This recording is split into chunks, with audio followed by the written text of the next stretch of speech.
Good morning, everybody. Welcome to day 2 of the GKA Kite Pro 2019 here in the beautiful location of Prea in the northern part of the Ceará province in Brazil. We are here in front of the Rancho de Peixe and the ladies are on the water. We're going to be starting off with the single elimination of the women already on the water. We have Heat 1B and we're going to go right to the action.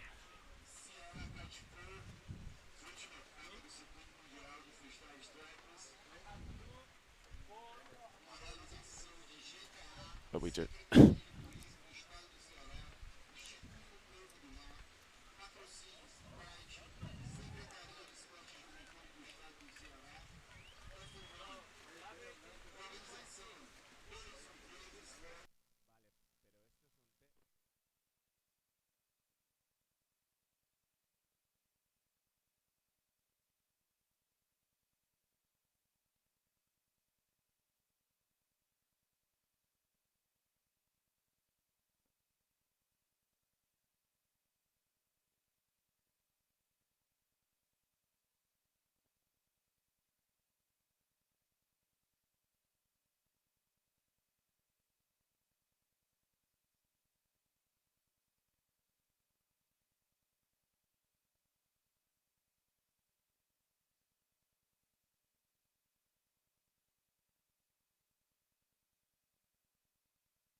Okay, so we are live here with the girls in the water, as I was mentioning. We have Ines Jenny from Switzerland. She's up against the local guy, Marcella Wheat. Had an awesome event here last year. And then we have this lady on screen right now, the smile. Coming towards us, the Swiss girl, Ines Jenny. She's already been having quite a good heat, just waiting for some scores to come on the board. But it does look like the local Brazilian, Marcella Wheat, has the upper hand in this heat so far.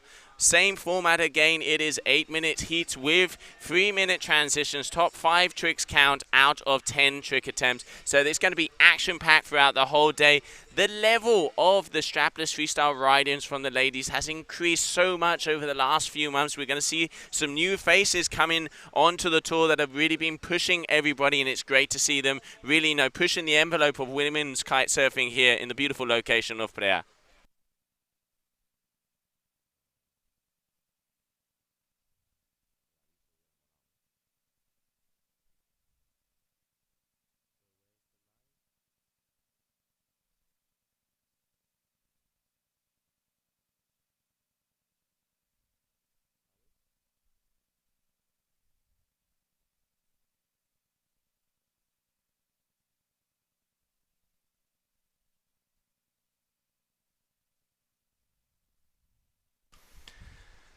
You can see both of these ladies doing multiple maneuvers here. It's a little bit lighter during the early stages of the morning here in Prea, but we know it's going to get windier and windier. It actually looks, the forecast is saying it's going to be a bit windier than yesterday, so hopefully we're going to be seeing some height. I mean, what an amazing day one we had yesterday with a full single elimination. A big shout out to Ayrton Cozzolino taking the win of that single elimination of the GKA Kite Pro, but I know there is a lot of heavy hitters wanting to come back and take their vengeance, so I cannot wait for the doubles.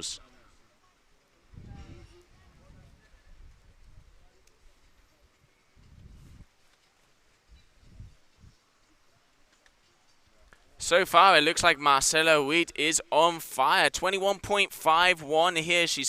Has a front roll, a back roll. She's had a back roll board off pretty much every trick in the book. You can really show that she knows these Brazilian waters. She also has her own TV show here in Brazil. She's well known throughout the whole of the state, and it's great to have her taking part in this event. And she has one of the biggest smiles on tour, so great to see her here at yet another event in Brazil. And I know she's going to be happy to be represented representing in her home country. Talking to her a little bit over the last few days, she's also going to be doing the whole tour next year, so another strong competitor adding to the GKA Kite Surf family, so great to see her there. But then this lady here, Ines Jenny, a nice little pop off of the wave there, starting to get some moves down. 3 minutes left in this heat, so once again, if you're just joining us, day 2, GKA Kite Pro 2019, we have the single elimination of the ladies, round 1, heat number 1B on the water.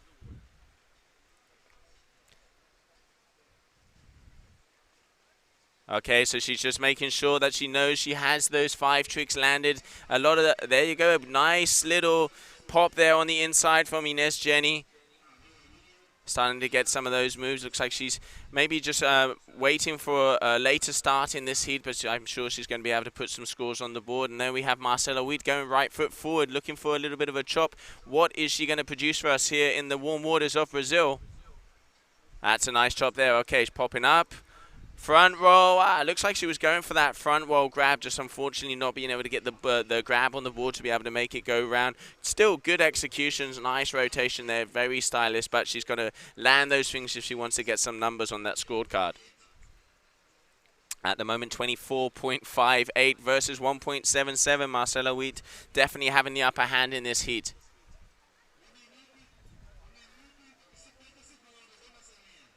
Irina spinning out there. A lot of power, just not quite getting that board under the feet.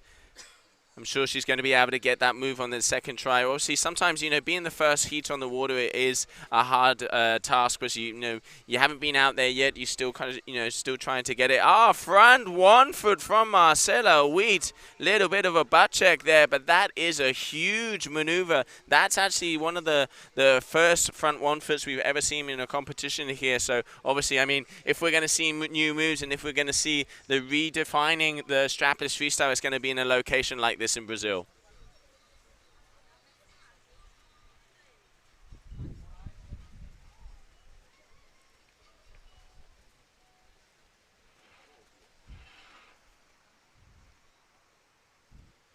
I can see my friend from Tarifa, Fonsi, tuning in all the way from Vietnam. Fonsi, buenos dias, chaval. Marcela Wheat again. Okay, going up. Just not quite getting the pop she wanted. You can see how that board just didn't go into the right position. In the back, Ines Jenny going for that front roll board off. Just it looks like they didn't get the height she wanted to, so wasn't able to be able to land that one. But still, definitely getting her stuff together, and she's producing the goods here at the moment. She's definitely got a workout cut out for her, though. 24.58 versus 1.77. Marcela Wheat is on fire. Last 20 seconds in there here. A little pop to revert there from Marcela. She's got a big trick book, this girl, and she is going to be a force to be reckoned with throughout this competition. She's definitely going to get through this round and move on to round number 2. She will be going up against Joana Catarina Edin in the next heat.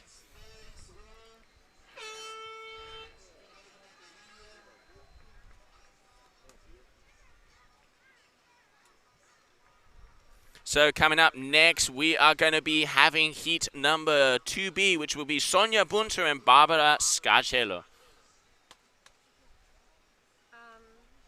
The mic has no battery, And that was, you can just see that last little slow-mo, and we're going to be right back after a short commercial break. First drops. Time de vendas, nunca se esqueça. A meta se bate com suor. Suor se refresca com Sprite.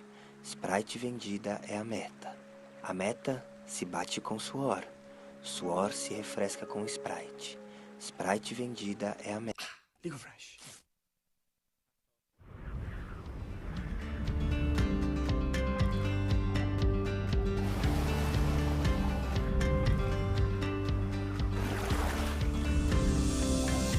Oi, tá escutando?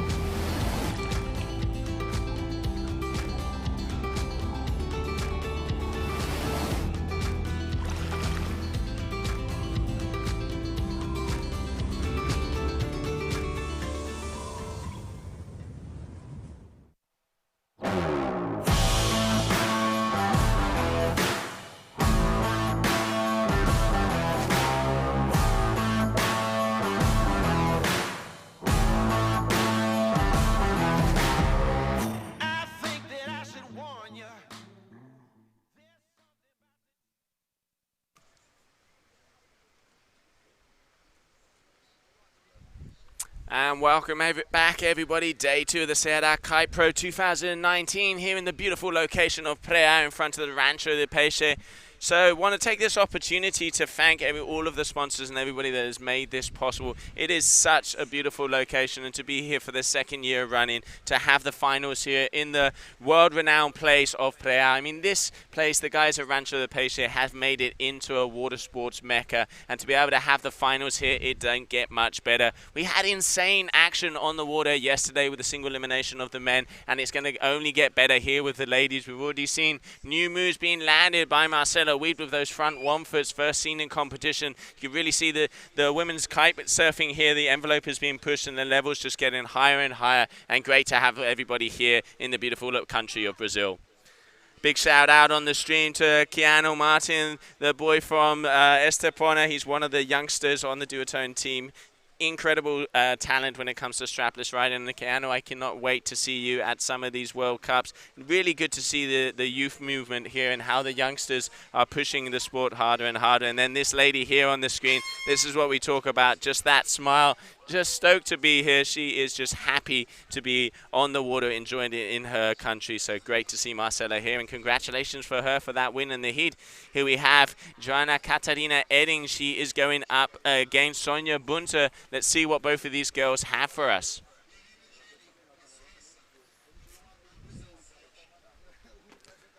Sonia Bunter had a little bit of an injury on her toe. So hopefully we should be able to get through that in this heat. But we're going to go down to the beach with Marcela and get some congratulations for that awesome performance. Gemma. Thank you, Joe, very much. So I'm here with Marcela. Marcela, it's great to meet you here. You did an amazing first heat, some awesome tricks there. Tell us a little bit about yourself and how it's been at this event for you so far. I love this place. I've been coming to this place since 2010. I love this place. Freestyle strapless is pretty new for me, but I'm in love. You seem so comfortable. How long have you been doing strapless riding for? I trained it a little bit last year, and I arrived in September here, so I'm since September training a lot, and yeah, I'm so happy. Really great job. Super nice result for you. Are you happy and feeling confident for the rest of the event? Yeah, I'm so happy and can't wait for my next hit. Perfect. Thank you so much, Marcela. Good luck, and we'll see you after the next round. Thank you. Thanks a lot. Back to Joe. Thank you. Thanks, Gemma. Congratulations, Marcela. Amazing riding. Can't wait to see you in that next heat. On the water at the moment, we have Sonia Bunter up against Barbara Scarghetto. Both of these riders, veterans on tour. Barbara having some very good results. She had a great result there in Tarifa, and now coming back in Brazil. They've been training a lot. As I mentioned before, Sonia unfortunately had a little injury on her foot. She had a broken toe, so going to be interesting to see how she can navigate through that one, but a very talented rider, I'm sure she'll be able to do. Good ollie there on the outside, just grabbing the board, controlled, keeping the board against the wind to be able to get that height. Nice riding there from the lady from Germany.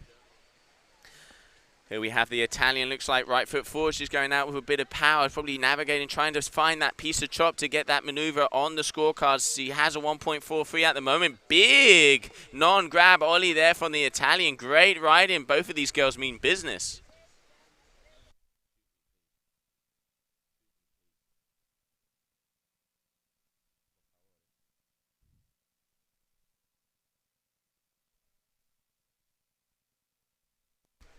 Okay, so Barbara has taken the lead there, 4.03. It definitely looked like that ollie was a little bit higher, was able to just, position the board a bit better. But Sonia out the back, going huge, just unfortunately not being able to keep her hands on that board. But you can see, this is what the judges want to see. As we've been mentioning, judging format is top. They have the top 5 scores out of 10 trick accounts count. What are they looking for? They're looking for power, execution, risk factor, determination, woe factor, technical difficulty, style, all these little aspects, all those pillars that make the move the best move out there to be able to get those scores. Talking about pillars, this place here, Rancho de Peixe, is built on sea, it's built on wind, it's built on passion, poetry, art. This is why this location is such a beautiful place to be, and we are so thankful to be here for yet another event. And what a place to do the final of the GKA Kitesurf World Cup here in this wonderful location.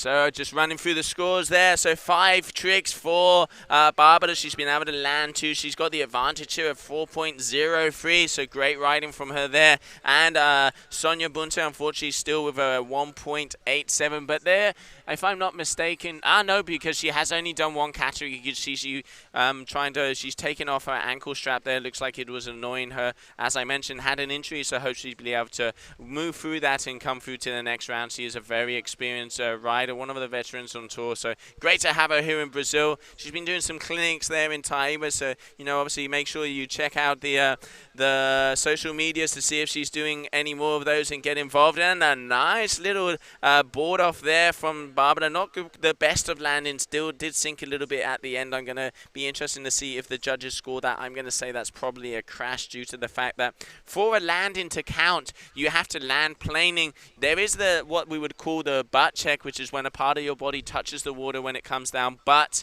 if your body does sink and submerge and does a little bit of a submarine, you're going to hit with a crash. And that is exactly what has happened to Barbara. So great to see the judges, taking that into account. It was a good maneuver, but you got to land it to get those scores on the board.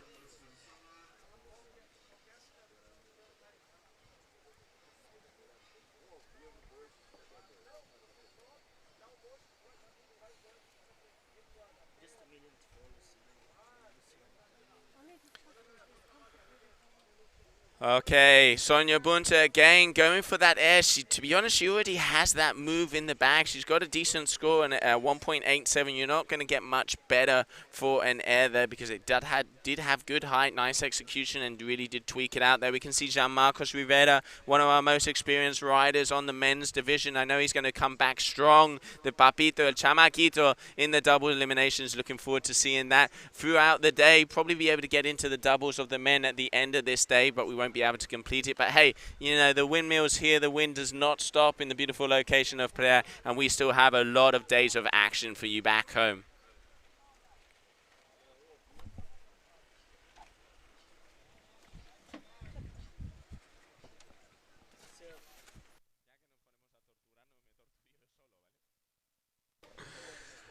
Again, Barbara out the back trying yet another move, just not quite getting the landing on that one. So at the moment, we are standing with a 4.03 versus a 1.87.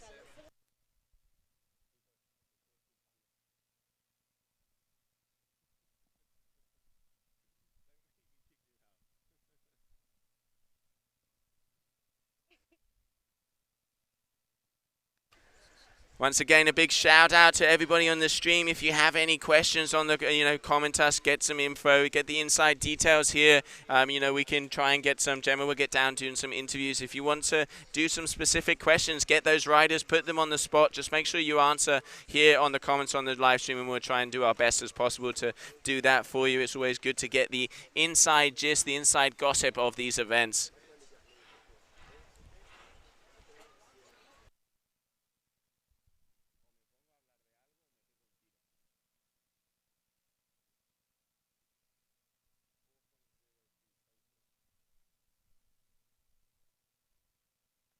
You can really see the difference in this heat. Unfortunately, we've had Marcela Witt has put on a 24 point something average. Really, really high scores and, kind of setting the tone here for this event. But Barbara Scartello, even though she hasn't landed a lot of the moves, we've been seeing some good, big, powerful maneuvers from her. So hopefully we'll be able to see her going through to the next round. Sonia Bunte, unfortunately, not quite getting any of the landings. She had a good air there, just so I can presume, a broken toe is very painful. And using your feet on these boards is very, you really do use every single part of your feet to be able to position the board in the right position. So hopefully she'll be able to get past that. Okay, and that is the end of that heat. So it looks like just waiting for confirmation. Yep, confirmation. Congratulations to Barbara Scardello. She's going to be going through to the next round. Great riding there from Sonia Bunte. Hopefully we'll be able to see her in the double elimination, and I wish her a quick recovery for that.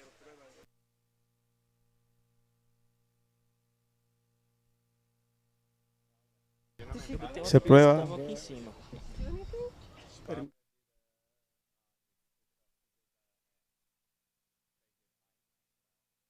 First drops. Time de vendas, feche os olhos, respire fundo, e nunca se esqueça. Sprite mole em meta dura, tanto bate até que fura. Ligo Fresh.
Welcome back, everybody. Here we can see that beautiful location, that bright golden sand and those beautiful, lovely blue skies here in the beautiful country of Brazil. It is so nice to be back here in Prea, in front of the Rancho de Peixe. If you're just joining us, single elimination of the women's division, round number 1. We're going to be going into heat number 3A between Francis Kelly and Kessiani Rodriguez here from Brazil. So really impressive stuff coming up on the water. We've already been seeing the likes of Marcelo Weed setting the level and really setting the benchmark for the women's strapless freestyling so far. We're getting some front rolls and even a front roll 1 foot we haven't seen in competition before. So really good to see how they're pushing the envelope here of the strapless freestyle side.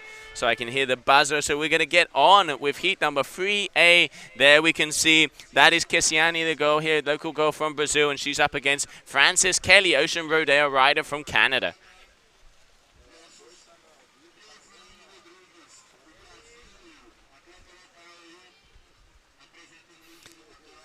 We're just, looks like the action is going to get started, but we're going to go down to the beach with Barbara Casarcello for the winner of that last heat.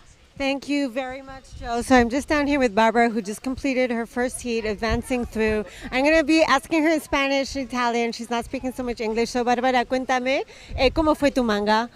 Abbastanza bella e potevo dare di più, però per la prossima hit cercherò di essere ancora più cattiva, un po' più grintosa, però bellissimo, il vento qui a Prea è meraviglioso, Rancho do Peixe è fantastico e si veleggia sempre, è bellissimo.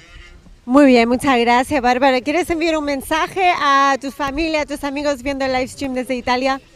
A tutti quelli che mi hanno aiutato a fare kite vi ringrazio, bacio a tutti gli amici e alla famiglia. Ciao, grazie. Grazie mille, Barbara. Thank you so much and good luck for your next round. Thank you very much. Okay, back to Joe. Thank you, Gemma. Grazie mille, Barbara. Awesome riding there. Great to see her going through to the next round. And I think she described that perfectly. Maravilloso, bellissimo. Aquí se veleggiare mucho. Increíble. Just Rancho de Peixe in Brazil makes it, you know, you really are kiting every single day. Francis Kelly, back row transition there on the inside. Good move there from her. She's already got 1 score on the cards, and I reckon she's going to be getting a nice one for that move. And coming up next, we have Kessiani Rodriguez. She's already got 2 good moves on the board, 6.43.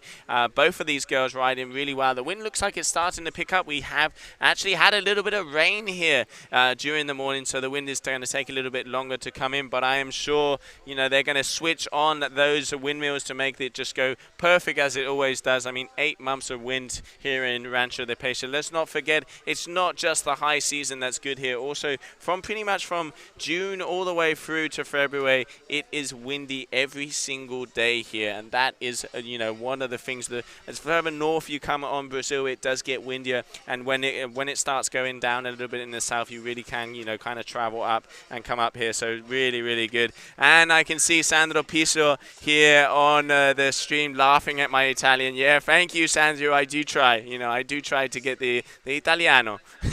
Great to see you on the stream, and look forward to seeing you soon, my friend.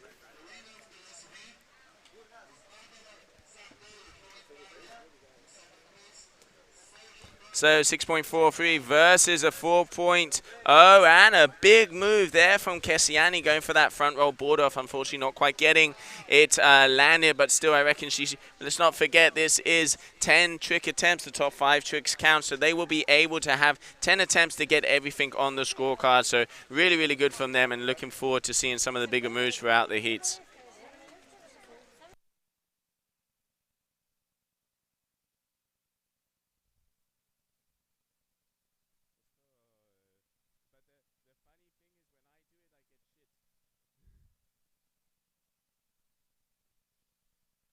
And that's the view of the beach this morning. Our nice little drone footage going through there. Motorbikes going along the beach. I mean, look at that in the far back. That is the beautiful location of Prea. We can see our judging tower with there. Just, you know, nice structure, amazing setup here at the beautiful location of the GKA Kite Pro 2019. You can see the tide's a little bit further out. As the tide comes in, the wind really does pick up. And these ladies will be able to go bigger and better. So really good to see here. Kessiani, the Brazilian local rider, does have the local knowledge. Let's see if that's going to give her the advantage in the lead, but only by the skin of her teeth so far, as we have Frances Kelly from Canada, 6.37 versus the 6.43. So anybody's game at the moment, and I reckon this one's going to come down to the buzzer.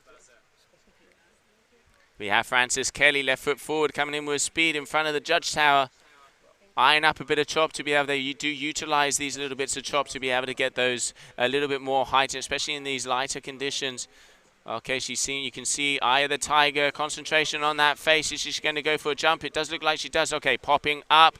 Oh, looks like she was going to try for that back roll board off, but unfortunately the kite pulled her backwards and wasn't able to get the rotation there in her body. Still, good attempt for her. That will be attempt number 4. 3 scores on the cards, 1 crash. Good riding here from the Canadian. Kessiani coming in with power again. What she got for a big pop. She really does go for it, eh?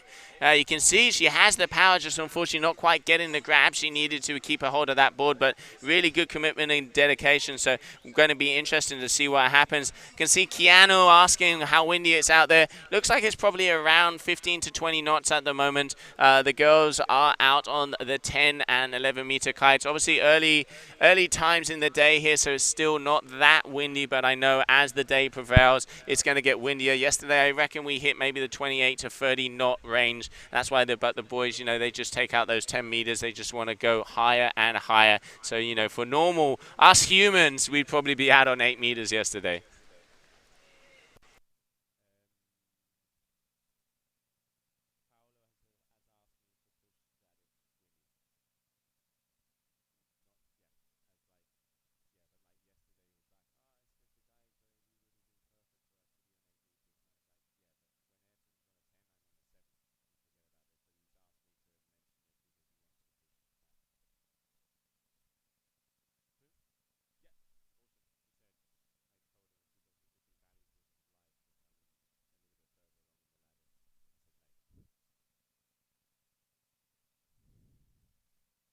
There you can see Kessiani there with that nice little board off ollie there. Really stylish on the inside. Good maneuver for her. Frances Kelly before trying that back roll transition, not quite getting a landing. It is so close. 0.5 of a point between these ladies here the early morning in Prea. This is, talk about a wake-up call. This is what we want to see. Action is getting better and better. Wind is picking up, and we are going to see the best strapless freestyling of round 1 of the single elimination of the ladies division.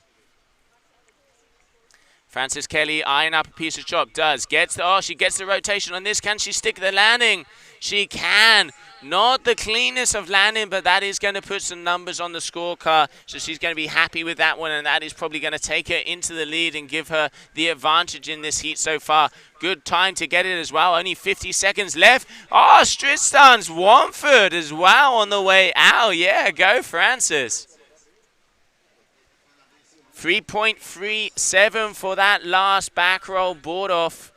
But she already had one of those before, so she's touched the same family. What will that mean? That means that her score will not increase and waiting. So it's good strategic riding from her there. She has done the toe side air with that 1 foot. That has given her the lead. You have to not forget that they have to touch all the 7 different families, and they can touch both the board offs and the kite loops twice. So what that means is they have to be able to get a complete score, it has to be from a new family, because if not, you're only improving on the last score. Top 5 scores count. 10 trick attempts to do it. 8 minutes to do it. Sounds easy, right?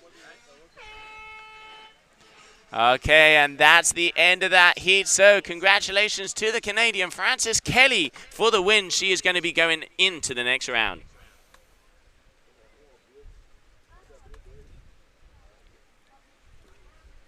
You can see the smile on the face of this lady coming in here. She knows she's got the win. Really good riding from her, and a big shout out to Kessiani Rodriguez, putting on a top performance. Just unfortunately not being able to get past this girl in the final closing moments of this heat.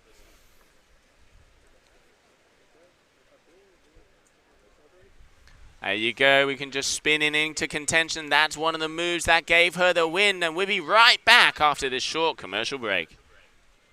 First drops.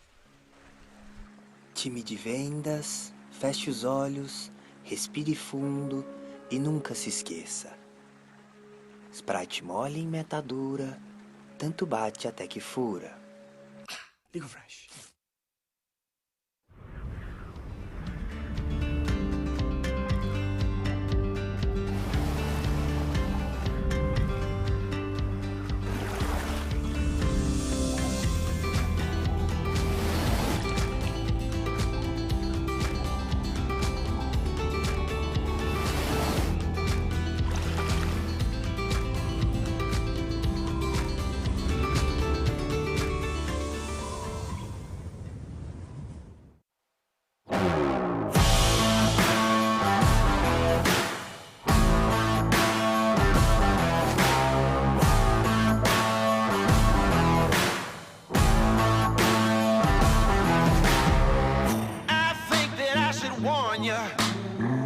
There's something about to change.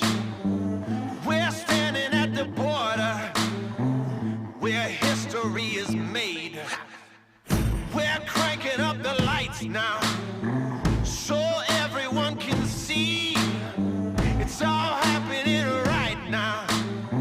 We're gonna make you believe. It's about to get crazy. It's about to go down.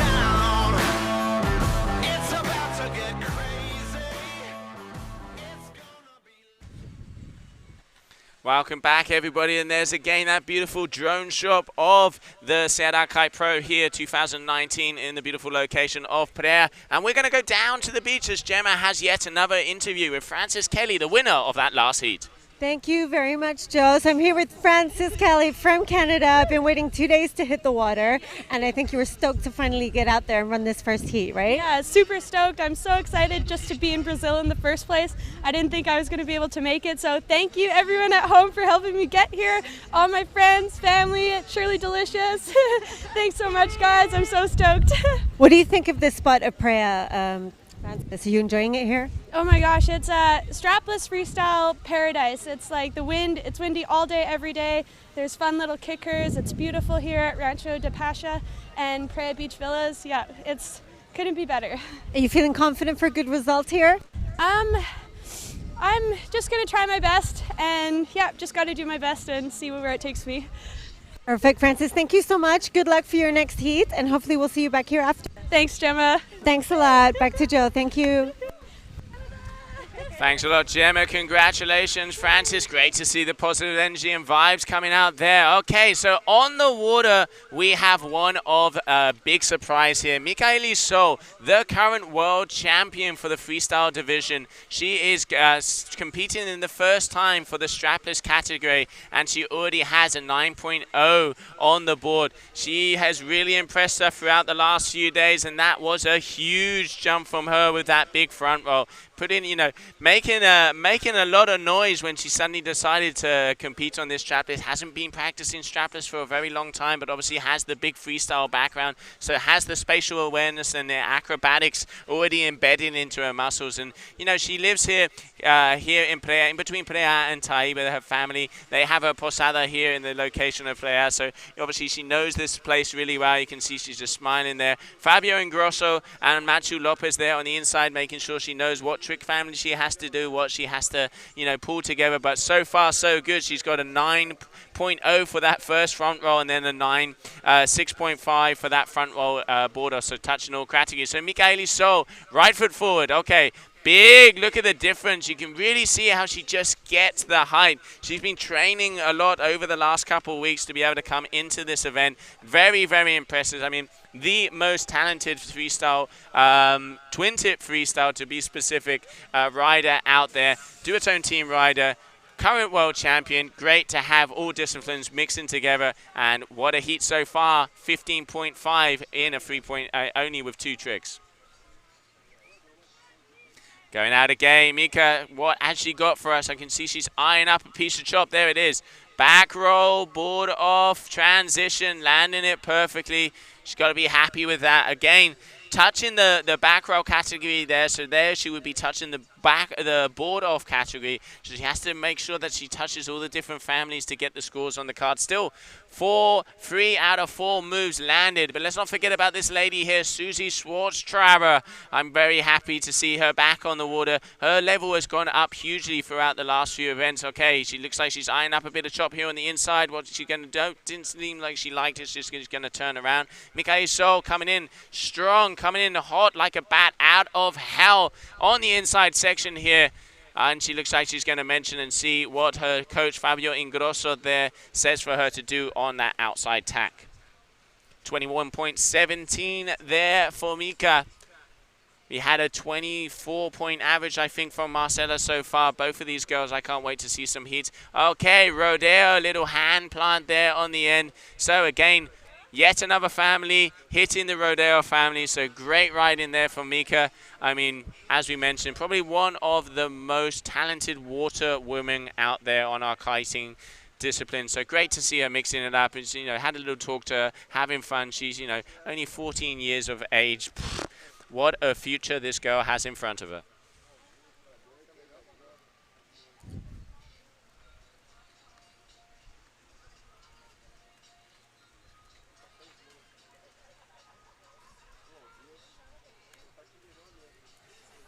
So 27.94, so the highest scoring move with a 9.0 for the front roll, and the highest scoring heat so far here in GKA Kite Pro 2019. So the girls are also redefining strapless freestyle.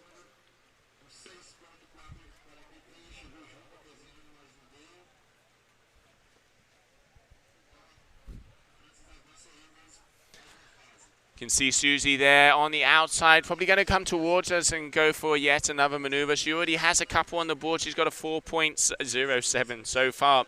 So she's already had an air and a 1 foot. What she got for us here? Left foot forward, coming in with speed. Susie Schwartztraber from Germany. She's aiming, trying to hit that piece of chop. I can see she's going for it. Oh, she does.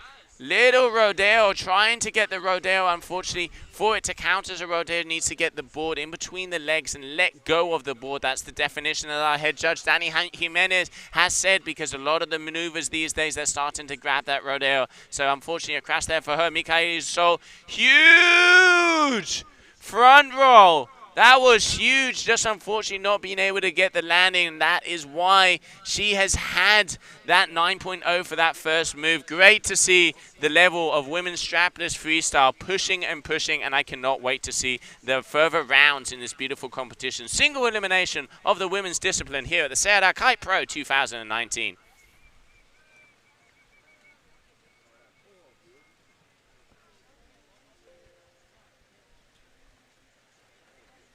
Can see a lot of Brazilian support here on the stream. Thank you everybody for tuning in, and I'm not surprised if you're going to be watching some action like this. The girls absolutely killing it here. So Susie Strasbacher there did get another move, so 6.5 for her. She got a nice board off of a 2.43, keeping it together going against, but she has her work cut out if she wants to take this lady here. At the moment, 27.94, the best combination score so far of this event.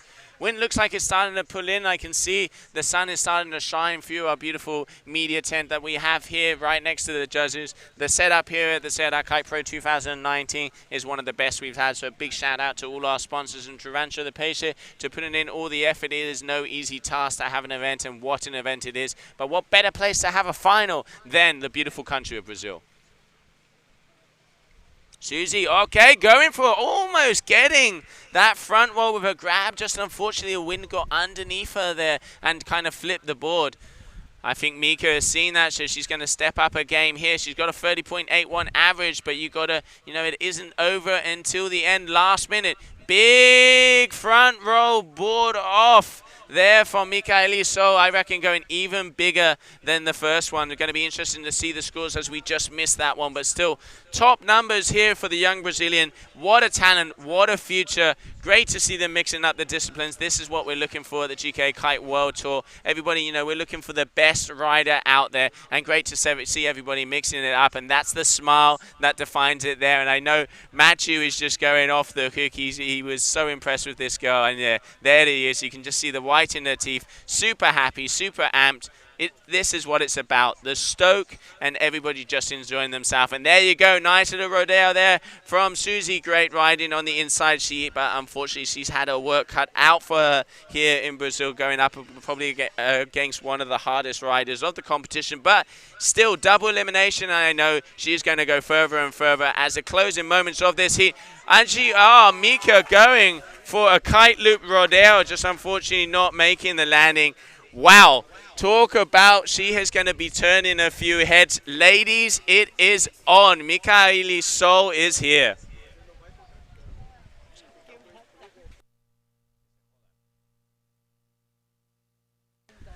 You can see front roll board off. Slow-mo landing it perfectly. That is one of the moves that has given her a combination score of a 32.14. That is near the top scores of the guys from yesterday. So Mika meaning business here on her local beach. Obviously wanted to take the title. Still, she has to take out a lot of heavy hitters. We saw Marcela Witt. We know Carla Herrera is there. Charlotte Carpentier. It ain't going to be no easy feat, but it seems like she's got her pistons going and she is firing here in the GKA Kite Pro 2019.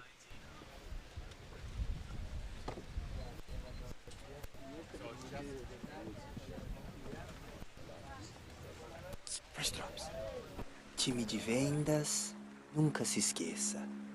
A meta se bate com suor. Suor se refresca com Sprite. Sprite vendida é a meta.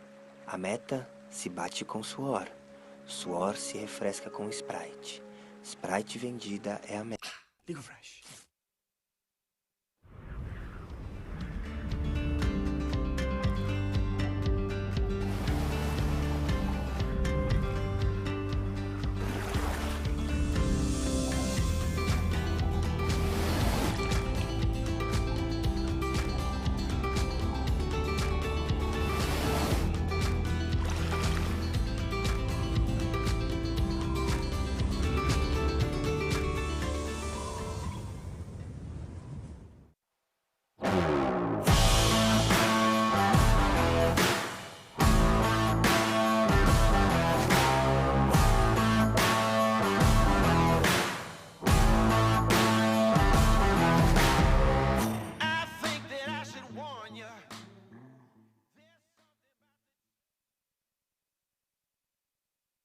Welcome back, everybody, and what a start to the morning. Day 2 set at Kite Pro 2019. We are going into the second round of the single elimination. We just saw Michaeli Sol hit a huge combination total. You know, really, this is the first time she's competed in a strapless freestyle competition. Let's not forget she is a 2-time world champion on twin tip freestyle, so she is no shy person when it comes to podium and competition. Great to see her mixing it up, and this girl has some talent and is turning some heads here in Prea, so great to see that out there. Coming up next, we are having Capucine Delanoy, the younger sister of Camille Delanoy, up against Sabine Buchenkeller, so stay tuned as we're going to be going into heat number 4B. Capucine there, nice air to start off the heat, getting some height. This is such a young talent here. Obviously, also a similar story to Camille. They spent 6 months a year here for probably the last 6 to 7 years. So knows Prea well, been kiting, and what a better teacher to have than Mr. Camille Delanoy himself. A little pop to blind or a 180 there, whatever you want to call that one from Sabine. She did really well last year here in Brazil. Amazing riding from the lady from Belgium, and I'm sure she's going to be doing very well here too, but she's going to have to take out this youngster. The youth movement here now is getting stronger and stronger in all the disciplines. Big board off there for Capucine Delanoy. Great start to this heat.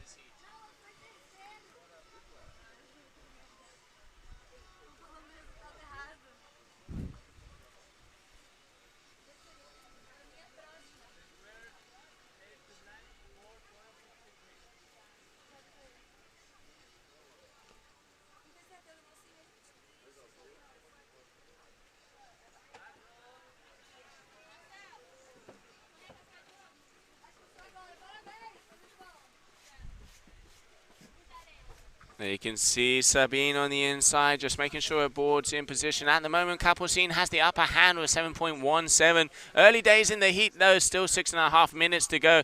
Really kites with a lot of speed, this youngster. She's very, very talented, as we mentioned, lives here in Prea, probably 6 months of the year. They're very, very talented young French lady. Sabine going for that back roll, nice and controlled. Just unfortunately losing the board underneath her feet there, so wasn't able to manage to get that landing.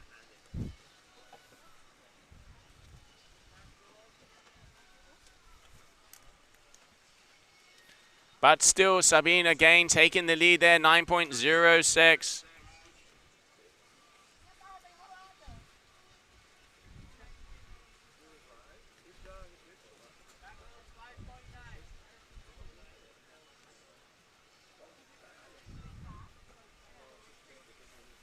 13.07 there for Capucine Delanoy. Very good riding here. So she's once again regained the lead. These girls are changing, exchanging blows left, right, and center. Unfortunately, at the moment, it looks like Sabine Buchenkeller is in the second position, but still 5.5 minutes to go. Both of these ladies keeping very busy, keeping the judges on their toes. What are we going to have here? Right foot forward. We're going to wait just a few seconds as we're going to be going down to the beach and getting an interview there with Michaeli Sol. But there we had Capucine and Sabine trying those moves.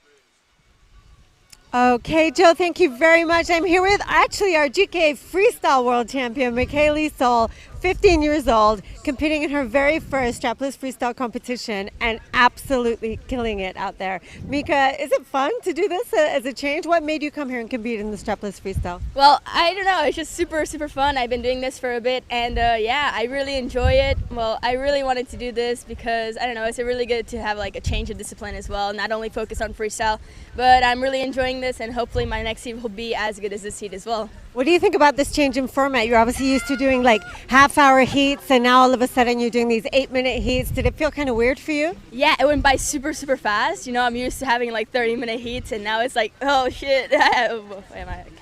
It's like over in the blink of an eye for you. So can we expect to see more of this from you, Mika? Are you planning on coming to more of the strapless and wave events? Well, I'm thinking about it. Let's see what's going to happen in this one, and maybe, yeah. Super good. Thank you so much. Congratulations, because that was so much fun to watch, and we'll see you in the next round. We'll see you guys there as well. Thanks a lot. Back to Joe.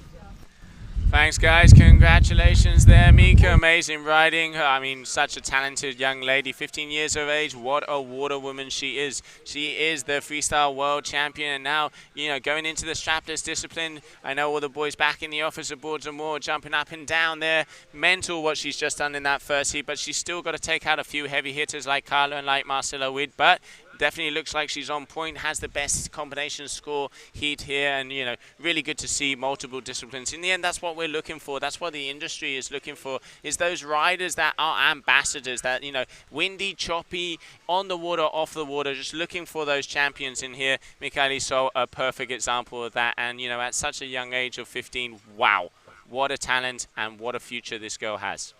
So on the water, we have Sabine Beckenkeles and Capucine Delanoy exchanging first and second position after every jump. So close in the moment. 16.44 at the moment for the lady from Belgium versus a 15.8 there for Capucine. So very close, and they have to be careful not to trick themselves out. 1, 2, 3, 4, 5, 6, 7, 8, 9. Capucine has one more move, and Sabine has two moves. So last trick for Capucine. She really has to make this one count. I know her father and her brother are on the inside, making sure she knows what she's got to do. Pressure is applied. What has she got for us? Right foot forward in Prea, right in her back garden. F1 rider Capucine Delanoy going up. Oh, she gets it! She gets it! She gets the front row! Oh, absolutely amazing. The youngster getting the front row. I mean, watching her last year, she was just starting to learn a few things. And Sabine answering back with power as well. So both of these ladies doing the front row rotations. Those are things we haven't seen in the women's kiteboarding up until this day. And what a place to see it. Serra Kite Pro 2019. Amazing riders. The ladies pushing the envelope for the strapless freestyle. And that smile says it all. That is a way to do it. Last trick. Congratulations there, Capucine. Just waiting for some scores also to be dropped for Sabine. She still has one more trick attempt. So left it until the end. One more trick. She's going to have to use it to see if she can get past Capucine, because at the moment 22.6 versus 16.44.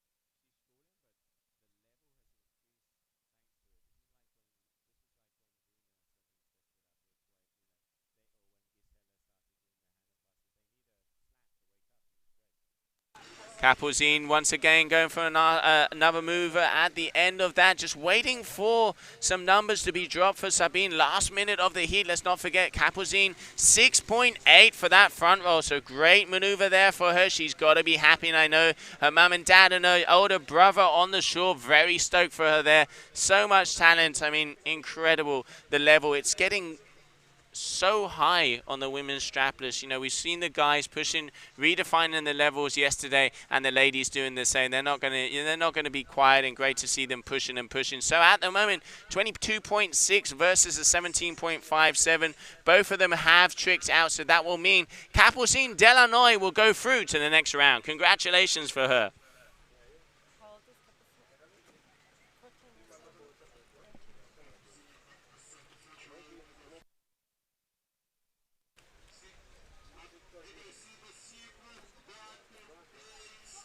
So coming to the final closing moments of this heat, both of these ladies just giving an extra couple of tricks for the crowd. Such a nice crowd here in Brazil, and it just gets bigger and better during the day. We saw yesterday with a single elimination of the men. Full beach, that golden hour when the sun just starts to kiss the lovely sand and the lovely waters here in the beautiful location of Prea. And but this lady taking the win. You can see with moves like this little front roll pop that she had on the inside, not quite making that one, but she did get a 6.8 for that best maneuver. So congratulations there to Capucine, and cannot wait to see her going further through this event. She is through to round number 2, and she's going to need it because she is going to be going up against none less than our world champion, Carla Herrera.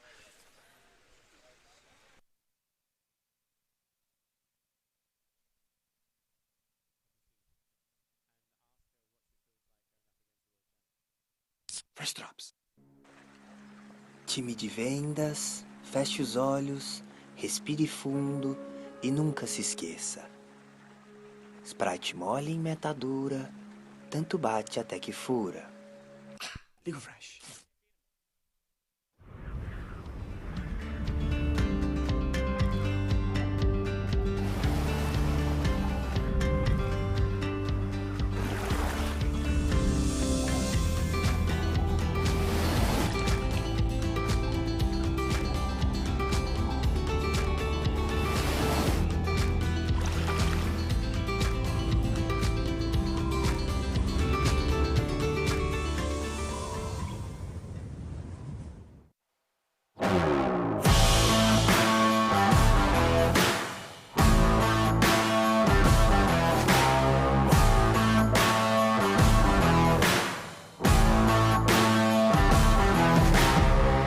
I think that I should warn you.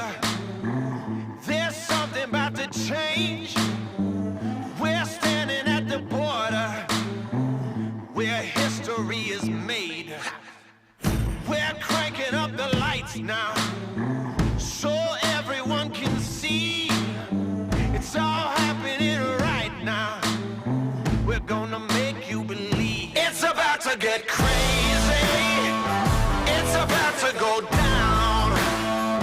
It's about to get crazy. It's gonna be. Welcome back, everybody, to the GKA Kite Pro 2019. If you're just joining us, good morning. We are here in the beautiful location of Brazil, the final round of the GKA Kitesurf World Cup here. Brazil, GKA, Prea, in front of the Rancho de Peixe, and that's the image there. Look at the setup, look at that. That is strapless paradise. This is the water sports mecca of the northern state of Brazil. Now we'll be going up. We're going to have Joanna Catarina Edding is going to be going up against Marcela Witt from Brazil. Joanna, very experienced rider from Sweden. She travels the world. We've seen her doing very well in the waves, and I know she's been training a lot on the strapless freestyle. We're going to really look forward to seeing this heat, and she's going to be going up against Marcela Witt. Already had a warm-up heat there in that first round. Saw her doing some front rolls and getting some very good scores. So this is going to be action-packed. Both duotone riders. It is Sweden versus Brazil. Already seeing some numbers being dropped for Marcela Witt for that first trick. She's going to be around the 5.6 range. So a nice opener there for her. Here we have Joanna Catarina. Oh, okay. Pop to revert. Very nice and stylish, keeping the power throughout the run. Just, nice, simple move, but, getting some scores on the board. Great riding from her there. 5.93 there for Marcela Witt for that first maneuver. And there we can see Capucine Delanoy and Sabine Birken-Kellers. Congratulations to both of you ladies. Incredible riding. But this youngster here with the smile coming up, Camille Delanoy's younger sister, what a rider, getting those front rolls, and she's going through to the next round. And she is going to be going up against none less than our world champion, Carla Herrera. So she's going to have to pull out all the arms and all the weapons of her arsenal to get through that one. Carla wants to prove a point here in Brazil, and it is going to be a hard one to beat. Just waiting for some scores from Joanna. She's still waiting for that pop to revert that she had. So that's probably going to be around the 1.5, 1 point something range. I can see Marcela Witt keeping busy out there. Oh, okay, looking for that little switch transition on the outside. Nice style there from the lady from Sweden. And this lady here, the Brazilian with the smile, Marcela Witt, right foot forward, aiming to hit that bit of a chop on the outside. We've seen her doing some big moves. Had a huge kite loop in the event last year, and I asked her if she wanted to land that one, and her answer was, with a smile, I already have. So can't wait to see that, and such a great rider. Front roll, grabbing the board. Oh, talk about flexibility there, being able to ride out that one is going to be a good score for her. Where you can see Joanna looking for that inside sections, deciding against it, going back out, trying to hit the chop. It does seem like it's easier to be able to get the chop on the way out. Okay, trying that back row there, not quite getting the landing, but we're going to go down to the beach and get the info. Capucine, Gemma, how is she feeling? Thank you very much, Jose. I'm here with Capucine Delanoy, who's local here to Prea. Capucine, you live just up the road, is that right? Yeah, I just live like 200 meters here. Obviously taking after your brother's footsteps, competing here, you're riding so well. Are you enjoying your first experiences on the World Tour this year? yeah, really, I do really enjoy. I meet some incredible person, and I can compete with my brother, so that's super cool. How do you feel about your?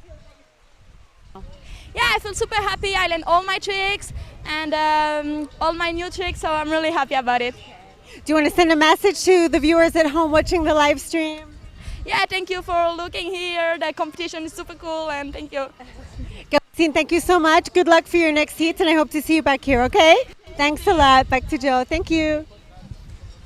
Thanks a lot, Gemma. Congratulations, Capuzina. Big smile and double shackers from me. Really great riding. Really looking forward to seeing you go through some other rounds, and you got your work cut out with you. You're going to be going up against Carla Herrera in the next round, so looking forward to seeing that heat. But at the moment, we have the first heat of this round number 2 of the single elimination. Heat number 5A. Joanna Katarina Edin from Sweden versus Marcela Witt. At the moment, Marcela seems to have the upper hand in this one, but we know Joanna Katarina, a very experienced rider, knows when and how and what to put off, so we're going to be interesting to see how she navigates it at the moment, as Marcela Witt does have a considerable lead, but it ain't over until the end of the heat.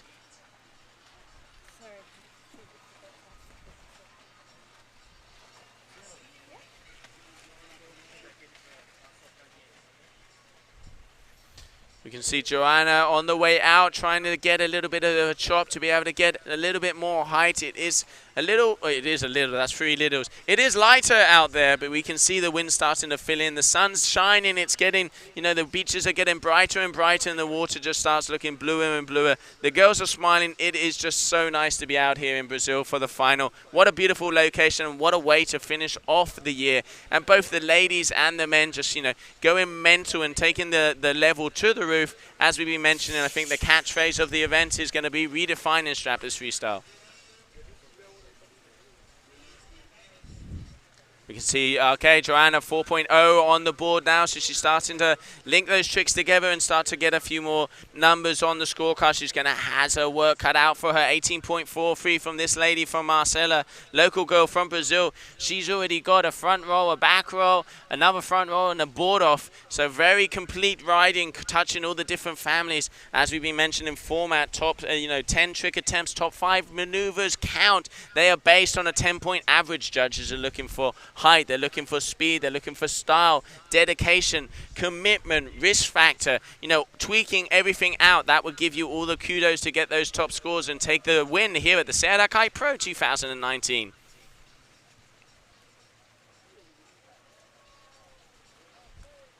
Okay, here we have Joanna, got a good amount of speed here. She's going to pop off. Oh, we can see, yeah, front roll. Does she get it? Great move there from Joanna. Claims it. Yeah, really, really good control. Did get that rotation, kept that board close to the body so it wouldn't get hit by the wind. Comes underneath, loops the kite to be able to go out the other way. Solid maneuver there from the lady from Sweden. That's going to be a good score, and she's going to put herself right back up there and try and take the lead off of this lady, Marcela Witt. Marcela looks like looks like she was about to send her kite there, but this is that beautiful move from Joanna before. You can just see her rotating that board underneath, making sure she got the kite looped around, landed it, claims it, puts the numbers on the scorecards. 9.1 there for Joanna Katarina Edin versus an 18.43. So it ain't over until it's over. 1 minute 21 to go. Anything can happen, but at the moment the Brazilian has the upper hand, looking for that last bit of chop on the outside.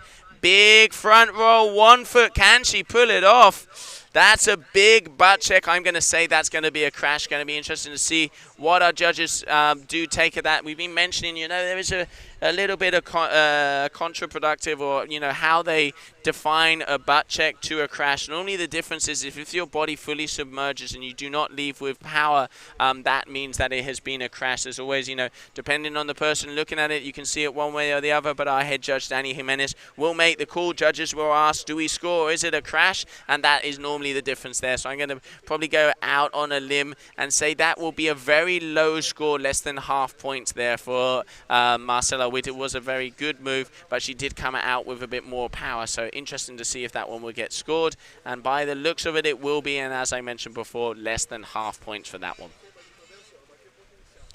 Oh, back roll transition, keeping it together. Great balance skills there for Joanna. Really nice moves and very stylish. Just unfortunately, it looks like the kite looped her a bit on the end to not be able to go quite as clean as she wanted. And coming with a lot of speed, left foot forward, coming towards the judges from Sweden. Joanna Katarina. Body varial on the buzzer, if I'm not mistaken. Still going to wait to see if that one counts. But great heat from both of these ladies. But just waiting for that last score to drop, but it still does look like Marcela Wheat will take the win, and it's with moves like this that she has, and she's been move after move, really very solid riding. There's that grab front roll, great riding from the local Brazilian. Great to see her here in her home country, and I mean, if you're going to want to take the win, it's of the final and it's in your home country. Marcela Wheat from Brazil, duotone rider. Congratulations to both of these ladies, and we're going to end this spin with a small commercial break.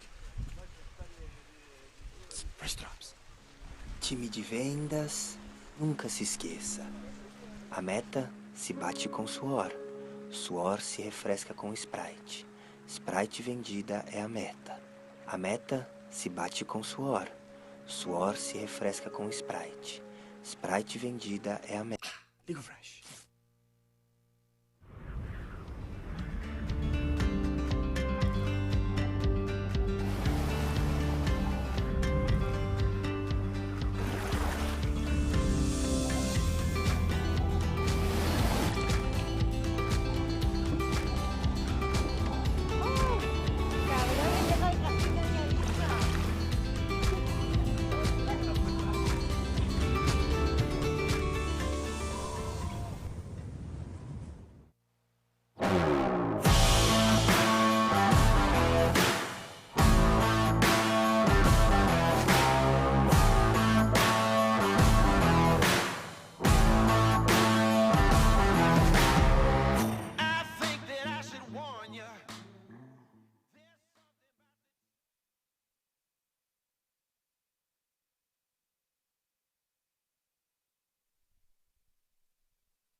And we're back, everybody. So this is day 2 GKA Kite Pro, and this lady here, front and center, Marcela Wheat, the biggest smile of the competition, is going to be happy about that one. She has just taken the win over Joanna Katarina Edin, going through yet another round. So congratulations to her. She's going to be up against the winner of the next heat in between Charlotte Carpentier and Barbara Scagliello.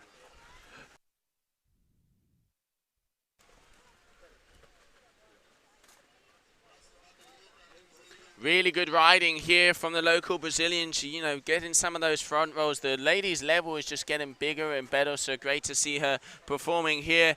She, as we mentioned, Marcela has her own TV show. She's a superstar when it comes to in Brazil and worldwide. We just saw her doing a huge trip along the American coast. If you follow her on her social media, if you don't, you should. Completely redecorated a old American bus, traveled with her husband all throughout the coast. Great stories, always very, very interesting things, and yet, taking the win here, very talented rider. But a big shout out to Joanna Katarina, very good rider there, one of the veterans on tour, had some very good moves, just unfortunately, Marcela Witt had a bit of the upper hand. Obviously, local knowledge does take into account when it comes to these things, but she has a double elimination to come back with vengeance and take the win. We're going to go down to the beach with her right now. Marcela Witt, how is it down there? Thank you very much, Joe. So I'm back here with Marcela, who just killed it once again in another heat, knocking out one of our more experienced competitors, Kata, who is full-time on tour. So it must feel really amazing for you to come in and do this event in advance so far. I'm so happy. I'm so happy to be here again. Katarina, she's the third of the world, so she has much more experience than me. And yeah, I'm so happy. Now I'm going to the semi-final, I think. Yeah, exactly. Straight through to the semi-finals already. Yes, I'm so happy. Straight to the final. There you go. Marcela's going straight to the final, there's no doubt. Would you like to send a message to our followers, Marcela, who are watching in whatever language you would like? Ok. Obrigada, pessoal, por torcerem por mim. Toda essa energia faz muita diferença. E estou muito feliz de estar aqui. I'm just saying thank you for everybody, all the energy, the vibe. I'm so happy to be here. We're so happy to have you here. It's so nice to have you. Good smile, positive energy. So thank you so much, and we'll see you after the next round. Thanks. Back to you, Joe. Thank you, Marcela. Thanks a lot, girls. I mean, that's Stoke at its best, and there's the sportsmanship there. Both the team members, celebrating, Joanna Catalina. That is the great to see. This is the family vibe in the community, and, she is one of the veterans on tour, and, does prove a point and sets an example. This is what we're looking for. Our ambassadors, our heroines of the sport, and, great to see them here in Brazil. Congratulations to Marcela, amazing rider. And, yeah, as she said, she wants to go straight to the final. Well, you're going to meet a few people before you get there. Got to get past them, but more than capable, dropping scores like she just had in that last heat. So talking about action, okay, action on the water. We have Barbara Scarchello there, just starting off with a good pop board off there, getting a 2.33 for that one. She's up against Charlotte Carpentier, very talented strapless free rider as well. She's currently second position in the overall ranking, so she's going to want to look to stay in that position or improve it. Going for a pop to blind there, not quite getting the landing. At the moment, 2.67 I'm seeing on the scores, just waiting for some numbers to be dropped. So it looks like they're going to be changing places, first to second, second to first throughout this whole heat. This is going to be a close one. Rodale from Barbara, very nice. Just let go of the board a little bit too early, so the wind took the advantage of it and just set it sideways, but still getting the height, getting the dedication. That's what the judges want to see. Execution, performance, style, power, amplitude, all ticking all the boxes, dotting the I's and crossing the T's here at the beautiful location for the Serra Pro 2019. And there we have Charlotte Carpentier. Nice little spin 180 on the inside, so that's going to be a good foot score for her.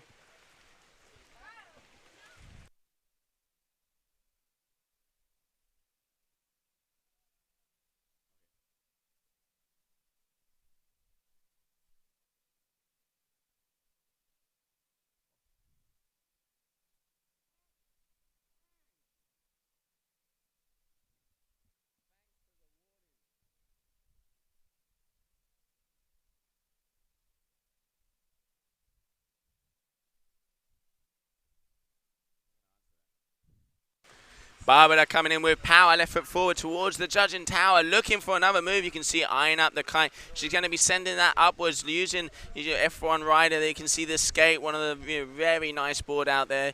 Really controlled, very thin, very light board. We've seen the lights of Camille Delanois and Mitu Montero riding this throughout the event, and really good to see her performing here. Looks like she's also on the combination with a duotone kite, so mixing it up a bit there. Barbara Scartella, and then we have the core rider here, Charlotte Carpentier. Okay, just a little pop air on the inside, board off category, spinning out the bar just to go out with style and with power. 6.61 there. Turning into a 9.28 for the French lady, going on against Barbara Startello, who is with a 3.8, but she is going for it, and I'm seeing some scores being dropped, so numbers are going to change. Good height. Can she put it together? That's going to be that's going to be half points, if not a crash. Those are hard decisions that the judges are going to have to call. It's getting in. This is the second round of the women's kite surf discipline here in the beautiful location of Prea. It doesn't get much better than this. Perfect conditions, beautiful water, beautiful girls on the water. This is what we want, and this is why we come to Brazil for the finals.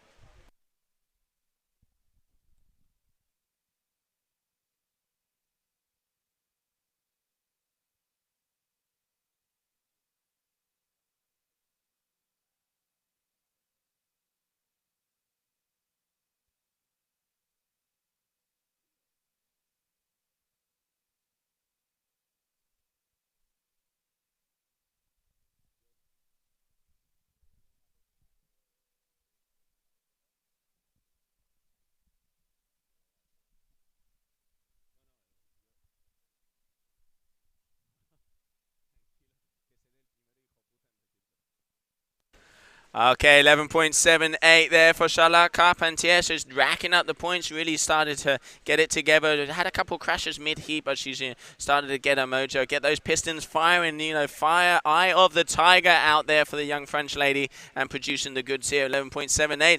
But, she is against Barbara Stargiello, a very powerful rider from Italy. Into the interview before, she just said that this place is maravilloso and bellissimo. This is what we want to see. Just enjoying the beautiful location here in Brazil. Getting a couple more scores coming up and just waiting for some numbers to drop. 1 minute 40 left of this heat, and this will be the second heat of round number 2. Coming up next, we will have Francis Kelly versus Michaeli Sol.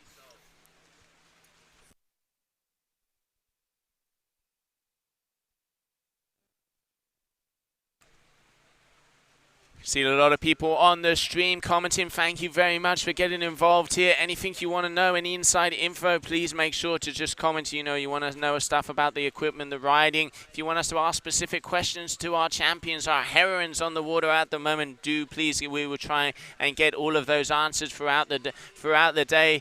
And we can see a lot of the Brazilians and a lot of the people from Prea getting involved here. I mean, obviously supporting their local country, and what a place. I mean, what a mecca, water sport mecca we have here, and it is so nice to be back for the second consecutive year. We have Barbara coming in, left foot forward with power. Okay, she's getting that rodeo. Let's go with the board a little bit too early, so when she comes down, kind of falls like a ton of bricks and not being able to control it. Needs to push that kite forward and keep the tension on the lines to be able to land that one. Still easier said than done, but these girls are the best of the best out there. Here I can see Charlotte eyeing up a section. Okay, she also trying that rodeo, but that will not be counted as a rodeo because she does not let go of the hand from the board. That is the difference marked by our judging criteria here at this event, because a lot of especially on the guys, they've been using the rodeos when they do put the board in between their legs, but they don't let go of it. So the difference for it to be scored as a rodeo, to go into the rodeo family, is you have to let go of the board and only hold it with your legs. And there's the buzzer. That will mean the end of that heat. So great congratulations to those these ladies for incredible riding. But it is Charlotte Carpentier taking the win with 17.37. She's going to be happy about that one. We can see slow-mo of Barbara. Nice style. You can see her position that kite forward, get in the landing, just unfortunately not being able to get it as clean as possible. Again, trying it. This is that rodeo attempt. Needs to get that kite a little bit further forward on that one. You can see just how she loses the board. And there we have, this is that little pop to blind there from Charlotte Carpentier at the beginning of the heat. And just a little 1 foot on the inside. These kind of moves are what has given her the win here. And she's going to need it, because in the next round, she will be going up against Marcella. So we'll be right back after the short commercial break. First drops. Time de vendas, feche os olhos, respire fundo e nunca se esqueça. Sprite mole em meta dura, tanto bate até que fura. Liga o flash.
Welcome back, everybody. GKA Kite Pro 2019. If you're just joining us, it is the second round of the women's discipline here for the Kitesurf World Cup in the beautiful location of Prea.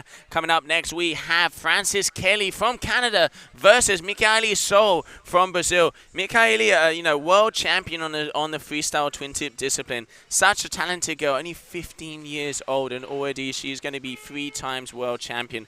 That pretty much says it all. And now she has decided to come into the strapless freestyle discipline and proving a point, getting some of the highest scores. And here she goes, right foot forward. Huge front roll.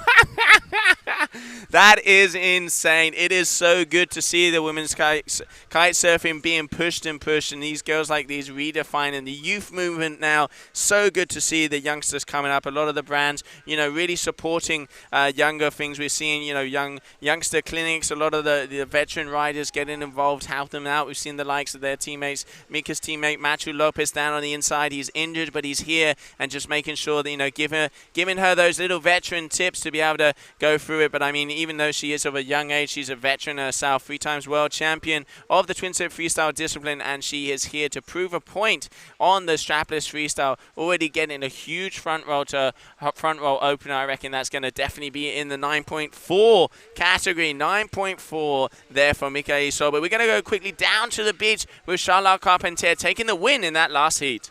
Okay, thank you very much, Joe. So I'm here with Charlotte. Charlotte, it's so nice to see you here in Brazil. How is your heat and how are you feeling for this event?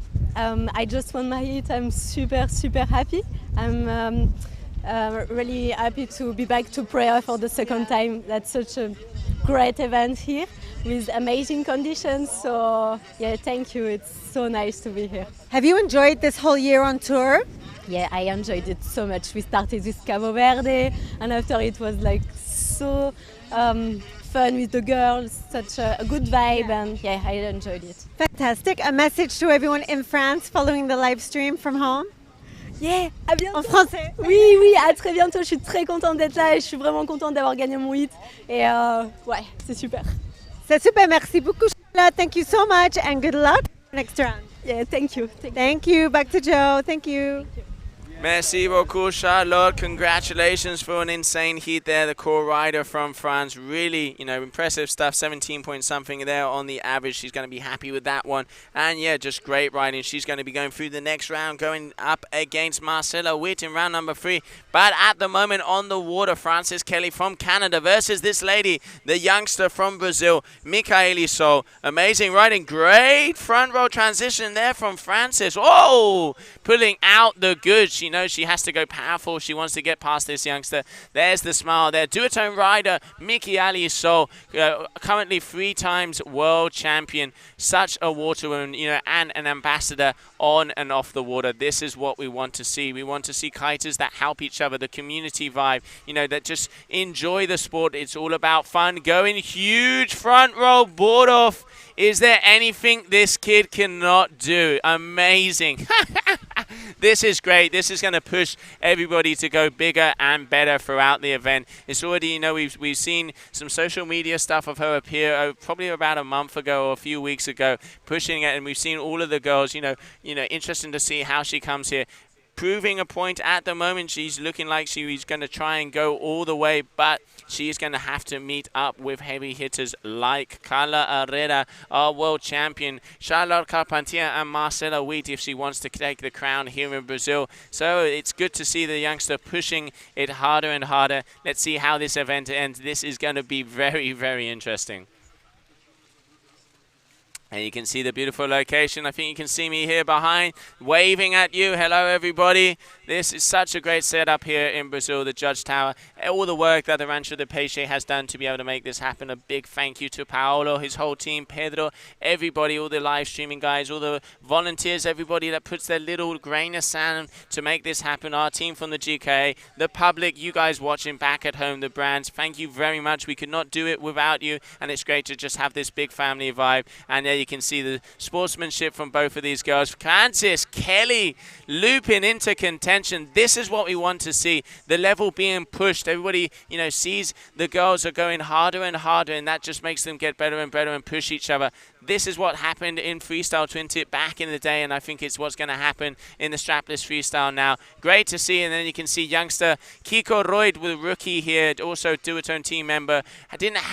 He had a very good heat against Reese Myerscough. Reese taking it out on the last trick, but as I said to him yesterday, even better, mate, then you can just show yourself more in the double. So great to see all the youth movement here in Brazil, and now we have Mika going for that kite loop rodeo attempt. 36.5 average here already. She has 5 moves on the cards, and I reckon she's going to be trying to go for that 5 total. Insane. 36.5 total, meaning business here in Brazil. What a talent. This is, I know she's going to be turning a few heads. I can see there's going to be a battle out on the water in the heats to come.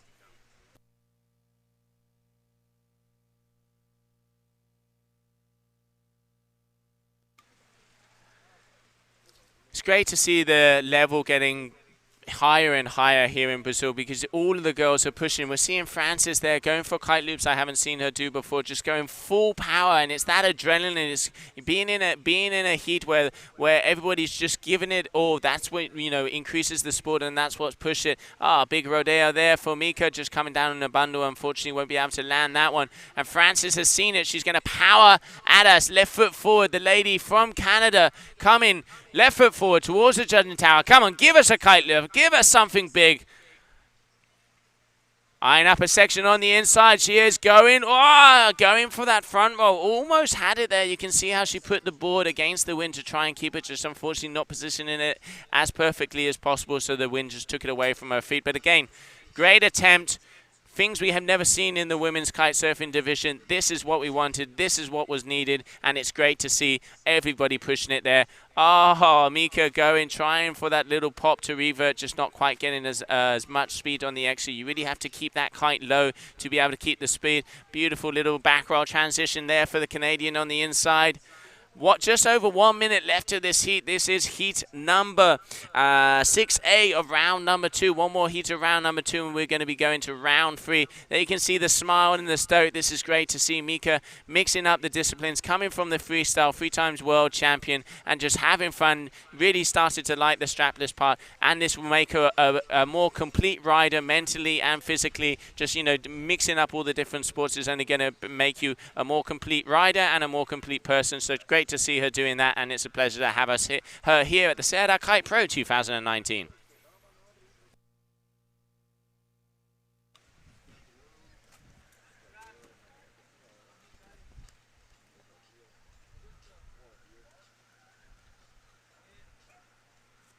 Frances Kelly going big. Looks like he was trying a tic-tac there. Almost looks like she was trying to go for that tic-tac on the inside. This is great. As we were mentioning, just pushing the boundaries, pushing the envelope. It's what we want to see, and this is the kind of action we want to see of a final of the GKA Kitesurf World Cup. Closing seconds of this heat. 5, 4, 3, 2, 1. And there's the buzzer. So a huge congratulations to Micaeli Sol there from Brazil. 36.5 total combination score. Don't get much better than that versus Frances Kelly. She went for it. She had a lot of crashes, got some really nice moves there. So still, she has the double elimination to come further and further. I know she can do it, one of our veterans on tour, but she went up against this lady. Look at the height and the power through that front row, and that was her opening move. Then here we have another slow-mo, a big, there you go, a big rodeo there, letting go in the hand, making sure it goes into that rodeo family. Great riding there from her. Frances Kelly here just ollieing into contention, and it's with moves like this Micaeli Sol has won this heat, and we'll be right back after a short commercial break.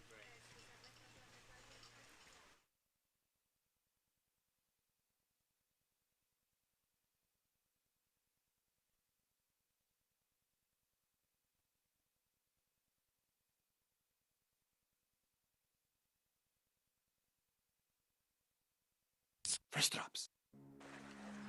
Time de vendas, feche os olhos, respire fundo e nunca se esqueça. Sprite mole em meta dura, tanto bate até que fura. Liga o flash.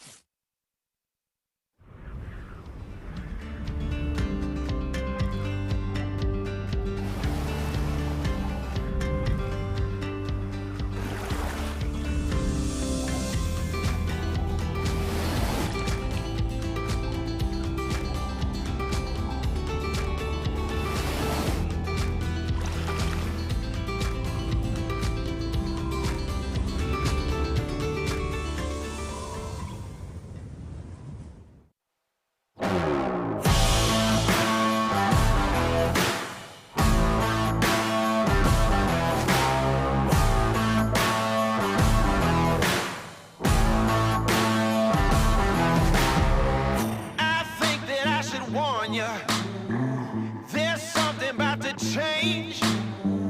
We're standing at the border where history is made.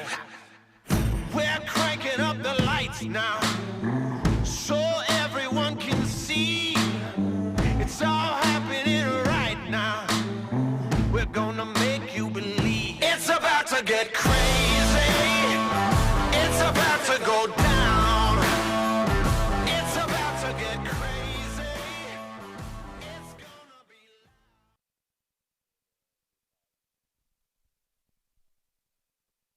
Welcome back, everybody. That is the drone shot there. Beautiful GKA Kite Pro 2019, the beautiful location of Prea. And it doesn't get much better than this. We're going to go down to the beach to talk to Michaeli. So, what a performance.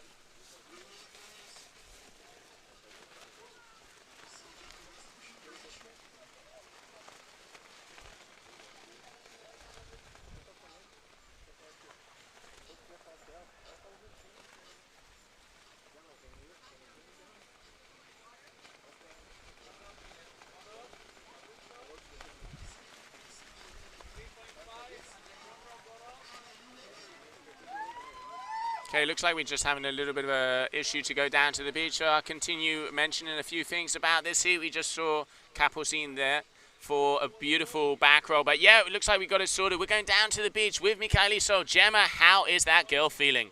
Sorry about that, Joe. I had a few technical difficulties here. Mika, Joe wants to know, how are you feeling? I'm feeling great. I just had an amazing heat. I think that was the best heat I've had. So, yeah, let's see what I can do. Up next, I'm either against Capucine or Carlos, so I'm pretty excited for that. And then if I win, I get to go to the final, and I'm also really stoked about that as well. Mika, it's crazy. Like, you managed to achieve such an incredible level in a really short period of time. What is your secret? How have you done that?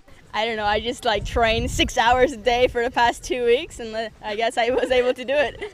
How have your teammates been helping you with this? Do you have people who've been coaching you and help pushing you learn the tricks? Yeah, the last few weeks I've been training with the guys up at my hotel over there. So yeah, I've been doing that like every day for 2 weeks. So I guess that really helps. Whatever it is, it's definitely working through to the next round, and we are so stoked for you. So, anything you want to say?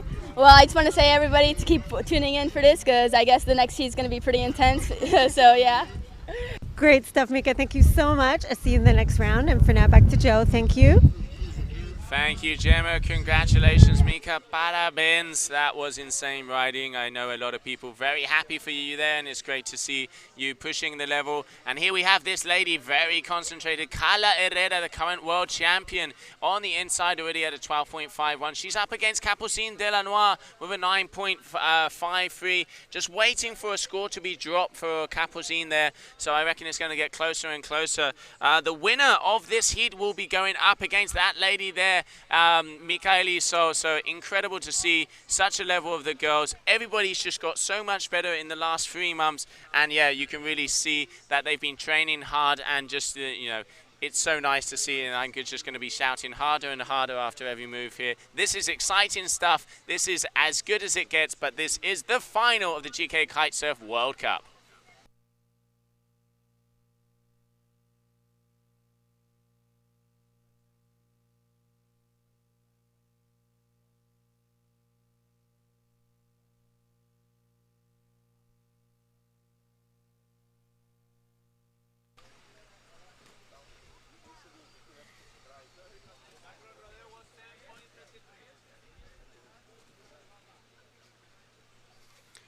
So Carla, 19.84 already. So we've been seeing, I think 34 is the top score we've seen so far. So already halfway through, not even halfway, 4.5 minutes into this heat. Carla, very, very talented strapless freestyle. She really has been the girl that has been pushing the envelope on the strapless freestyle so far. And now a lot of the other girls catching up to her. So this is good. A bit of competition out there is only going to improve yourself. It's great to have other riders pushing and pushing, so that, this is only going to get better, and they're going to improve. Already at a 22-point average. Capucine going for that front roll again, just unfortunately not getting the landing on that. So 22 versus a 16.01. Early days in this heat, just coming to the meridian of this first semi-final. Excuse me, for the last quarterfinal. I'm getting overexcited here in the booth. Coming up next, we're going to be having the semi-finals in between Marcela and Carpentier. The winner of this heat will be going up against Michaeli. So she just looks like she lost that little shove it there on the inside. Once again, Carla, a very technical rider and a very, very, very good competitor. She really does, knows all the families, knows all the tricks she has to touch. She's going for the shove it because then that will be in the flip category, meaning that she will get the full score to get the numbers on the board. So important. This is a World Cup. You have to know your stuff. You have to know the judging criteria. Very important to read those notices of races, ladies and gentlemen, so you can get all the information. So great to see her here in the water, proving a point. Current world champion. She's, great to see the young Spaniard, local girl from Tarifa. So much talent, smiling on and off the water. And there you can see just coming in and landing perfectly on that maneuver. 24.6 already. I wonder what kind of score she's going to end up to. She's going to have to get in that 30-point range if she wants to get past Marcela and Mika.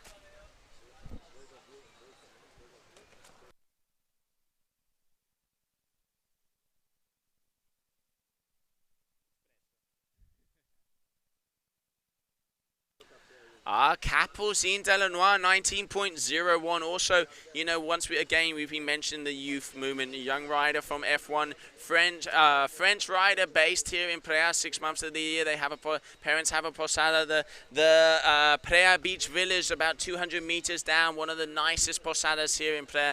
If you're going to come down here, make sure you go down and check that out. They help us out here at the event. They're one of our sponsors. So a big shout out to Camille and Capucine's parents. Thank you very much for all of your support. Always a pleasure to have you. The biggest smiles, and no wonder you have so much talent on the water with your kids. Here we have Rodrigo, my mate from Tarifa, Carla's boyfriend there, making sure that they have all the numbers and all the tricks box ticks. And you can see there Capucine's father. So important to have her help. We've been seeing in kiteboard, and we're seeing coaches coming into the mix. Probably the man that we see out there the most at the moment is Fabio Ingrosso, coaching a lot of the riders on the freestyle side. But now some of his freestyle riders are mixing it up and coming to the strapless, and what an achievement there for Mika. Here we can see Matthew Lopez also going to help out Carla to see what kind of moves she needs to land. 25.44 versus a 24.68. So close. Capucine keeping it busy. She's got 1, 2, 3, 4, 5, 6, 7, 8, 9. One more move, and unfortunately doesn't look like she landed that one. I wonder if she has another trick left. And we have Carla at the moment, 25.44. Had a huge score with that back loop rodeo. Oh, big air there for Carla. Nice and stylish. That kind of reminds me of Gustavo Arrojo, the Nash rider. We're looking forward to seeing him come back on tour. Last year, he is severely missed. One of the guys that went huge. He always loves those strong wins. Lives in Tarifa as well. Would be great to see him back on tour. He is very missed here. And I can see Capucine there. She knows what she has to do. She's going to have to go for that front roll to be able to get past Carla. 26.57. Okay, pressure at the moment. Does she have a trick attempt? I'm waiting for it to be landed. Okay. Back roll. She's not too happy about that. Let me just count this out. 1, 2, 3, 4, 5, 6, 7, 8, 9, 10. Okay, so let's remember speaker scores are not official. Don't kill me if I get this wrong. But I reckon 10 trick attempts have been done. So that means neither of these girls will be scored on any of the maneuvers they do so far. And it looks like Carla Herrera is going to take the win with a 26.57 versus a 24.68. So close. I mean, the talent this young French lady has. There's that back roll 1 foot. But unfortunately, you only have 10 trick attempts. The top 5 tricks count. So, yep, that is official. We have Carla Herrera going through to the next round. But a big round of applause for the youngster Capucine Delanois, putting on one hell of a show. Congratulations to her. And let's not forget, double elimination. It ain't over until the end of this contest. This is the beauty of this format.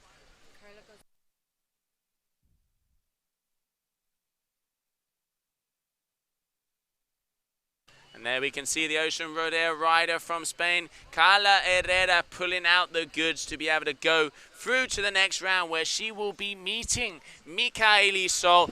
That is going to be a heat to remember. But first, we'll be going through to round number 3 of the ladies, which will be Marcela Wheat versus Charlotte Carpentier. You can see Carla, face of concentration, going for that shove it there on the inside. That's what's given her the win. We'll be right back with a beach interview after this short commercial break.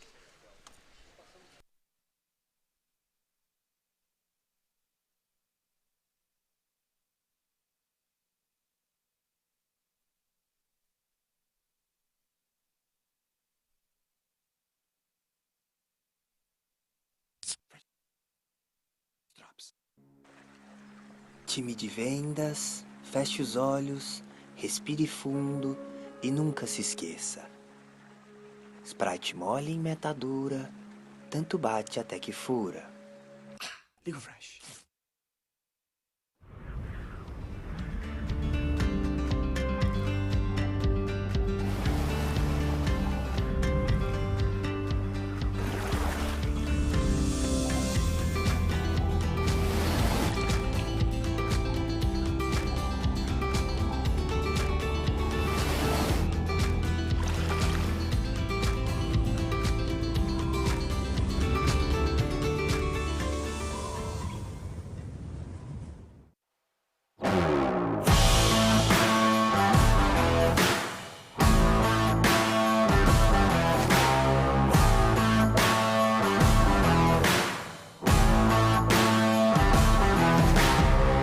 I think that I should warn you.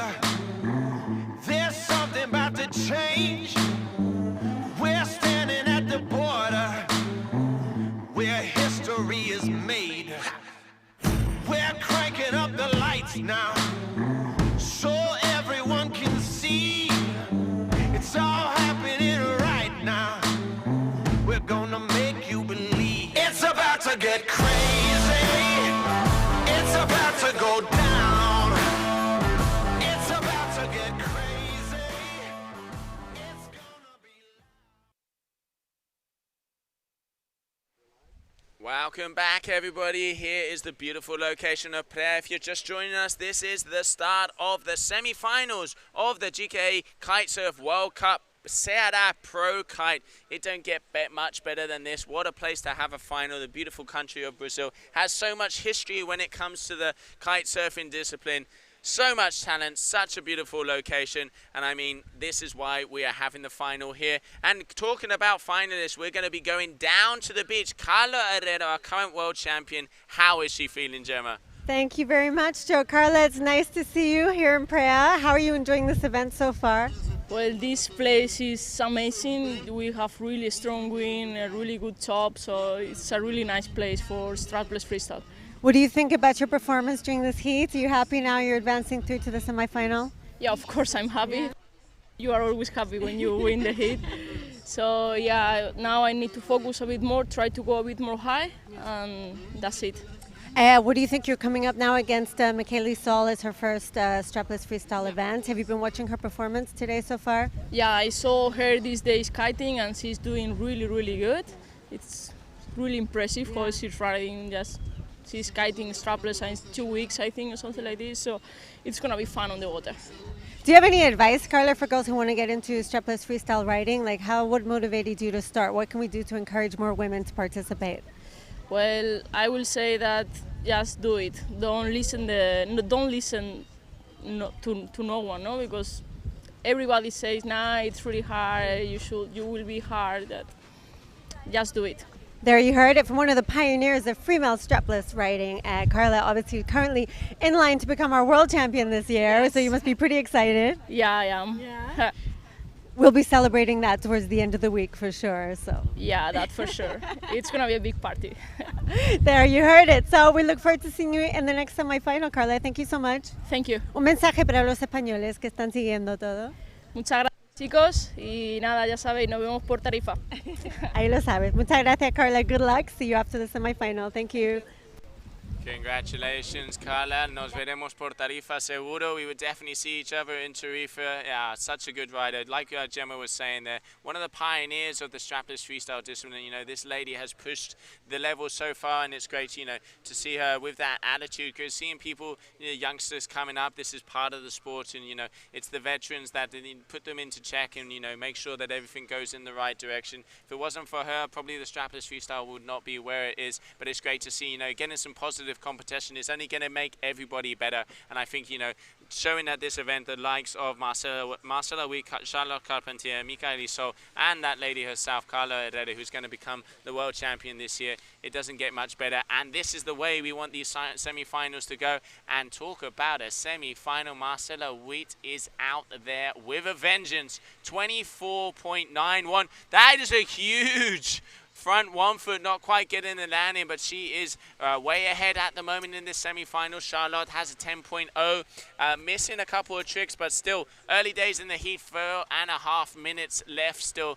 So we will see. The winner of this heat will go through to that super final, and next up we will have Michaeli Sol versus Carla Herrera. These are the closing moments. After the second semi-final, we're going to go into a short break. Just before those finals, we'll have the introduction, so you can meet the finalists, meet all those ladies, see what is going to happen, get a little insight. We'll have Gemma down on the beach. Make sure if you need some questions and you want to know a couple of specific things, we can try and get some answers for you in there. Thank you one more time for everybody joining the stream. I can just see my buddy Willow River Tompkins coming on. Good to see you enjoying it, mate. What do you think about the level of the girls here? This is just getting insane. So yeah, great to see everybody joining in. I mean, it doesn't get much better than this. Brazilian waters, Brazilian win. This is the final. This is what it's about, and this is the GKA Kitesurf World Cup.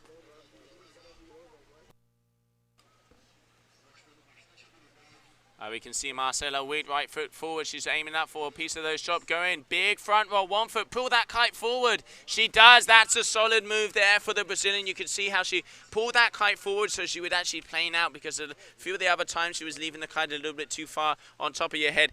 Don't get me wrong, easier said than done. That is no easy feat. You have to have so many things in line, get the board in position, make sure it's against the wind. Do that front rotation, extend that foot, then pull that kite forward so you can land the plane away from it. But great move there from Marcela Witt, and talk about a maneuver, 8.8 for that last trick. So wonderful result there for her. At the moment, she is in the lead, but she is up against one of our veterans, Charlotte Carpentier. So many different, she has done so well in a lot of the events. Currently standing in second position on the overall ranking. She's going to want to try and improve that, or at least defend her title here. So here we have her with 10.0.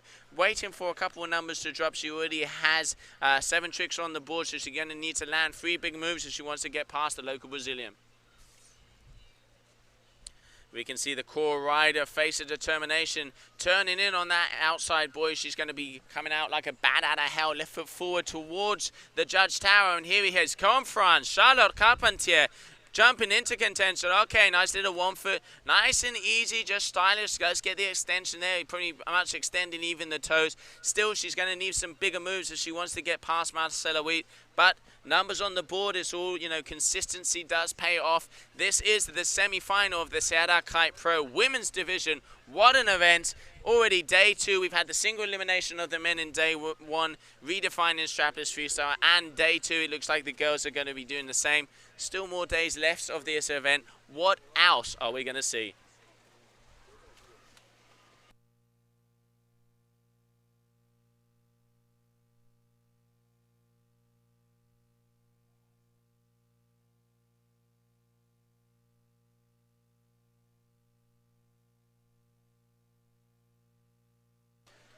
Marcela Witt, 30.89 average. Duotone rider from Brazil versus the core rider, Charlotte Carpentier. How did she pull that off?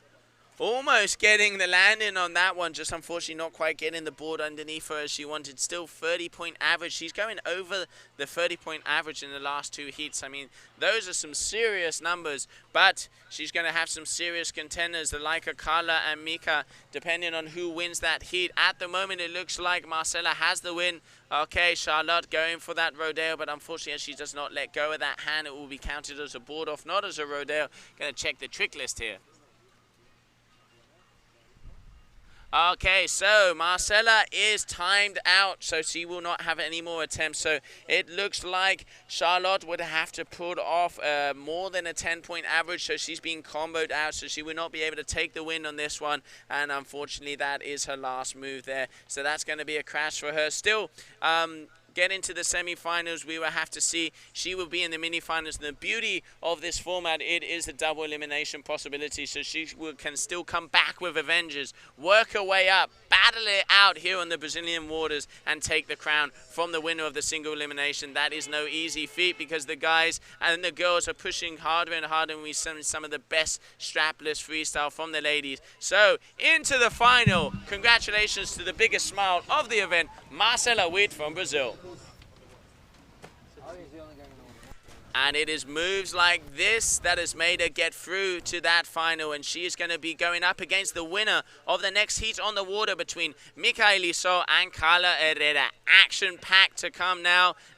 Beautiful little 360 flip there from her, and this is one of those one-foots that she managed to get. This is one of the ones that make the difference. It wasn't that one, it's the next one, so great riding from her. I think this is the slow-mo. Yeah, you can see beautiful landing there from Marcela Witt, front 1 foot. Great rating from both. Okay, so once again, Marcela Witt into the final of the GKA Kite Pro, and we'll be right back with more after the short commercial break.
Welcome back, everybody, to the GKA Kite Pro 2019 semi-finals of the single elimination of the ladies. On the water, we are going to have Micaela So versus Carla Herrera, and then after that heat, we're going to go to a one-heat break before we go in to the mini-final and then the super-duper final here at the beautiful location of Prea in front of the Rancho de Peixe. We just saw the adverts from Rancho. Thank you very much for having us here.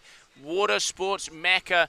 Biggest school in the Latin America, such a nice location, just everything, you know, sustainability, all the huts, and, you know, thank you, Paola, they were one of our sponsors to be in here. Couldn't do it without you, and what a location. So we have, right now, this is one of the most expected heats in between Carla Herrera and Micaela So, current world champion versus the current freestyle world champion twin tip. So doesn't get much better than this. Both of these girls know what they have to do. Unfortunately, Carla, they're missing the first move, but still another 9 trick attempts left, and we're gonna see what Micaela has on her way out. So we have Carla Herrera, Ocean Rodeo rider from Spain. Big amount of power. Good back roll grab transition on the inside. Huge move there from her. And it looks like Micaela So had a big front roll to start off with that 8.67. Carla probably has a couple more moves in the bag, so Micaela's really going to have to work it to be able to get through this. But, you know, that's the stoke, the smile. She knows what it is to be in a world championship. She's 3 times world champion herself with the twin tip freestyle discipline. Great to see her here in the beautiful waters of Brazil.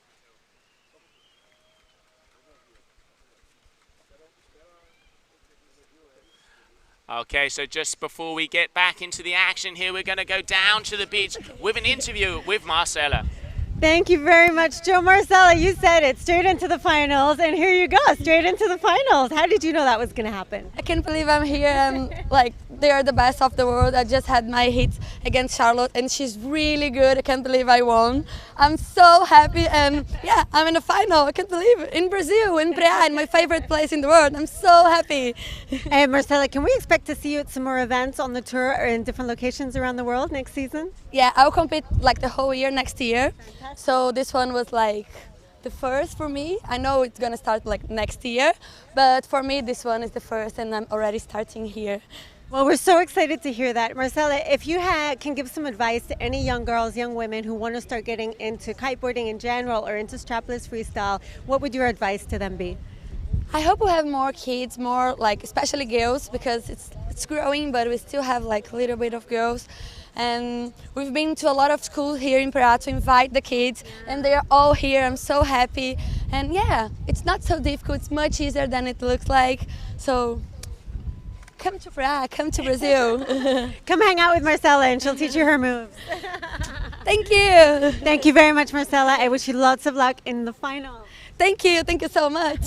Back to you, Joe. Thank you, girls. Congratulations, Marcela. I can see the energy in this stoke coming from a mile away. So good to see you in the final. And at the moment, talking about action, we have on the water Micaeli Sol versus Carla Herrera. 22.77 for Mika versus a 10.46 here for Carla Herrera. Looks like she's going to be eyeing up a section. She's looking for the chop on the outside. She knows she needs to put a couple of big moves in. She already got a good front roll board off, and I reckon maybe we're going to see that back loop rodeo. We can see Mika has a couple of big scores already. She's in the lead. Carla Herrera, right foot forward. Okay, looking for a piece of chop. Is she going to get it? Ocean Rodeo Rider goes up. Okay, gets that back roll. Okay, back roll rodeo there from Carla. That's a solid move. That's the one that's going to contend for that other front roll. That's the moves she uses to get those high eights or high scores. Not as high as she probably wanted to. She didn't get the pop off of the wave. Still a big score for her, and we have seen a 9.67 for Micaeli for that last front roll. She just went so high. It's incredible the talent this girl has. Okay, going big, controlled air, just nice and stylish. It's great to see the youngsters just going, pushing it forward. And now we can see 32.44 versus a 16.89. Carla Herrera keeping it busy. Well, you know, very technical rider, as I mentioned. It's just coming into the meridian of this heat. Really nice, big, controlled air. You're only using the feet. Difference to the one from Mika. She didn't grab the board, so obviously that's going to be scored higher. But she's going to need to up the scores on these heats because Micaeli is already at a 35.71 average.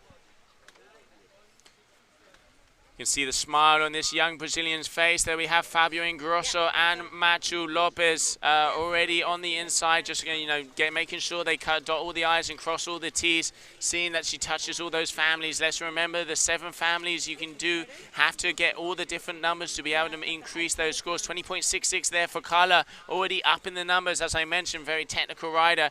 Micaeli Sol going for another big front roll, just unfortunately getting caught up on that little bit of chop on the inside. Here we have Carla Herrera. What has she got for us?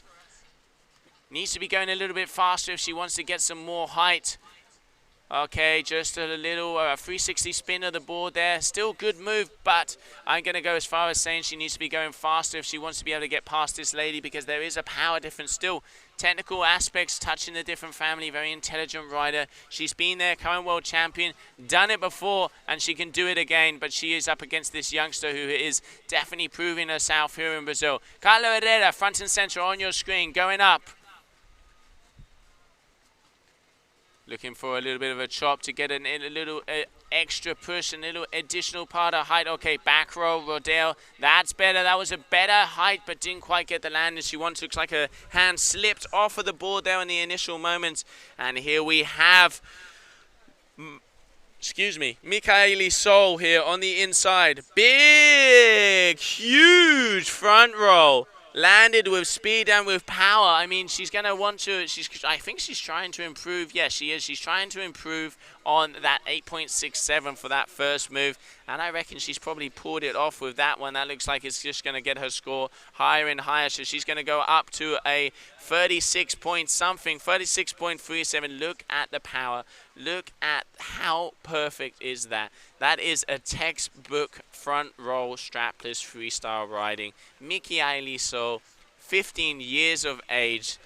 Incredible, incredible. She is in the lead at the moment. 1 minute 35 left. Both girls have got 7 tricks on the board. Still have 3 tricks to do. Kiko Reut there just saying, well, come on, maybe you should try this. I mean, the talent this youngster has, and it is amazing. What is she going to go for? She looks like she likes that right foot forward. Micaeli Sol popping off. Okay, back row Rodale. Perfect back row Rodale. Can she put it together? She just did.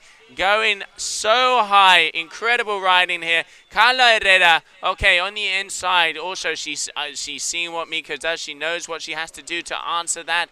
Very, very talented youngster against the veteran Carla Herrera from Spain, Ocean Rodeo rider. Come on, Carla, dale duro. What do you got for us here on the inside? Unfortunately, we missed the maneuver there. We'll have to wait and see. Maybe we can get a replay of that last trick from Carla Herrera. 38.27 total from Michaeli, so that is insane. Let's not forget the boys were doing around 40 to 38 average, so she is up there in the numbers of the best in the world. I mean, she's already 3 times world champion, and now it looks like she's trying to prove a point here in the strapless discipline. Amazing rider from the youngster. 20 seconds to go. I'm going to call out a Rodeo Kite Loop. If you're going to do it, it's going to be now. Dale duro, Mika. So let's stay on Mika here, going up.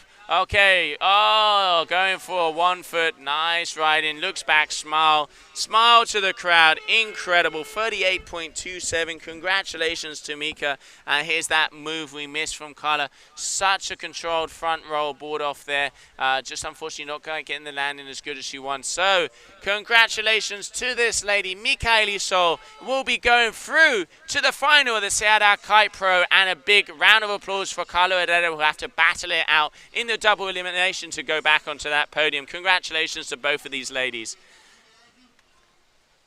Really like that extension there from Carla. Beautiful move. Here's that back loop roll. That's that front roll. So spinning here on the beautiful waters of Brazil. We'll be right back after a short commercial break, going down to some interviews on the beach.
And welcome back, everybody, to the beautiful location, GKA Kite Pro 2019 here in Prea.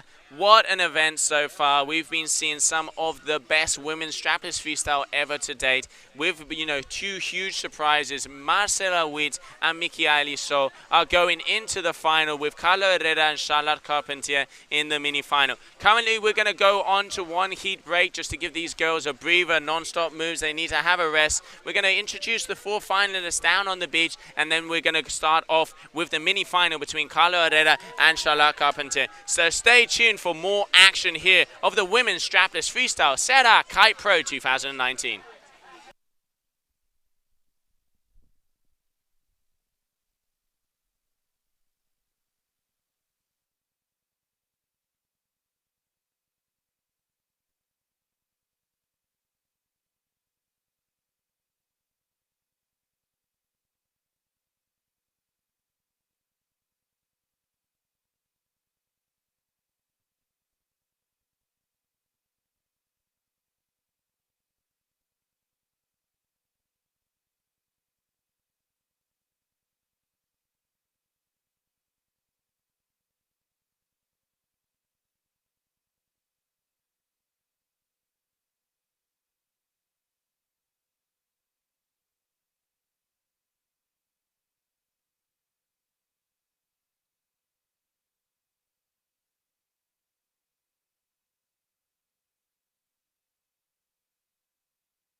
Okay.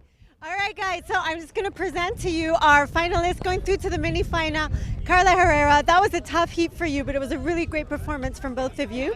How do you feel now about your new competition for the mini final? Well, I'm on the mini final, so it's also good. I'm already world champion, so and I have to say that I'm really impressive about Mika's riding, and it's really nice to have her here just to push more the level, no, to push more the sport. I think it's really cool. We've seen some amazing performances from all of you, and I think when you have all of you pushing each other so much harder, everything evolves much faster. So congratulations. Thank you so much. Thank you very much. We'll let you go get ready, and we'll see you now in the final. Thank you. Charlotte, into this mini final here, you're going to come up against the current world champion, Carla. How do you feel? I'm super happy to be against my friend, Carla. Yes, that's super nice. A message for everyone from France. They're all watching you on the live stream. Merci à tous. Thank you very much, Charlotte. Good luck, and we'll let you go get ready. Thank you. And now on to our two finalists going into the main final, two Brazilians. It's so exciting. Marcela, how stoked are you to be coming up now and competing against Mika? I'm so happy. Two Brazilians competing in the final. I'm so happy. Mika is a really good friend, so it's really good. We planned it before. Oh, this was a plan, yeah? We planned it before. Mika, this is crazy. It's your first strapless freestyle event, and bam, right in here, straight into the final. How do you feel? You must be really proud of yourself. I am so stoked about this. I don't know, I've been training, the last 2 weeks for this, and I wasn't really coming in with that much expectation, but I mean, now I am. Let's do this. I just read a comment online, and someone said, oh my God, it's the female Ayrton Costolino. Let's see. She will be the first to win the 3-on-3. Are you going to try that? Are you there yet? No, I don't think so. I think I need a bit more time for that, not that much. All right, girls, well, thank you so much. I wish you both lots of luck, and we'll see you straight after the finals. A message to all the Brazilian or global followers from both of you. Em português? Muito obrigada a todos os brasileiros, a gente está muito feliz. Eu e a Mika, a gente planejou muito essa final. Ela fala pra mim. Ela pode falar pra mim. O que pra você? Não, fala, é a mesma coisa. Ah, é a mesma coisa? É isso. Estamos muito felizes. Go on, Mika. Estamos muito felizes para estar aqui na final, eu e a Marcela, vamos ser a final brasileira, tá aqui no Brasil, então é muito legal. E todo mundo fica assistindo que vai ser muito legal. All right, guys, let's do this. We'll see you on the water, and we are so excited. So good luck to both of you, and we'll see you in a few moments. Thanks a lot, girls. Thank you.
Okay, welcome back everybody. The ladies are on the water. This is the mini final of the GKA Kite Pro 2019. We have Charlotte Carpentier versus Carla Herrera. Both of these girls have been performing amazingly throughout the whole event, but they haven't been able to make it into the final. But the beauty of this discipline, the beauty of this format, double elimination, means they still have a chance to come back and give either Marcela Witt or Michaelia Sol a run to get the crown of this championship here. Perfect wind out there. It's probably about 25 knots already, starting to increase throughout the day. Been about 20 in the initial stages, so it looks like it's going to get windier and windier. We're after the ladies. We're going to be going into the podium presentation. Then there's going to be a short break, and we will continue with a double elimination of the men. This place, just the wind does not stop. I mean, this is why Rancho de Pleixe and Prea is a water sports mecca. It don't get much better than this. Warm water, perfect wind, beautiful beaches, beautiful culture, music, vibe, everything is just positive energy, and this is why we have the final of the GK Kitesurf World Cup here in the beautiful country of Brazil. So still waiting. Looks like we've gone into flag sequence there, just waiting for our our race director Olaf and head judge Danny to give us the go ahead, and we will be going into sequence between these two ladies, Charlotte Carpentier and Carla Herrera. That have competed against each other many times. They know exactly what they have to do to get past them. So it's going to be interesting to see who can take that third position of the single elimination here at the GKA Kite Pro 2019.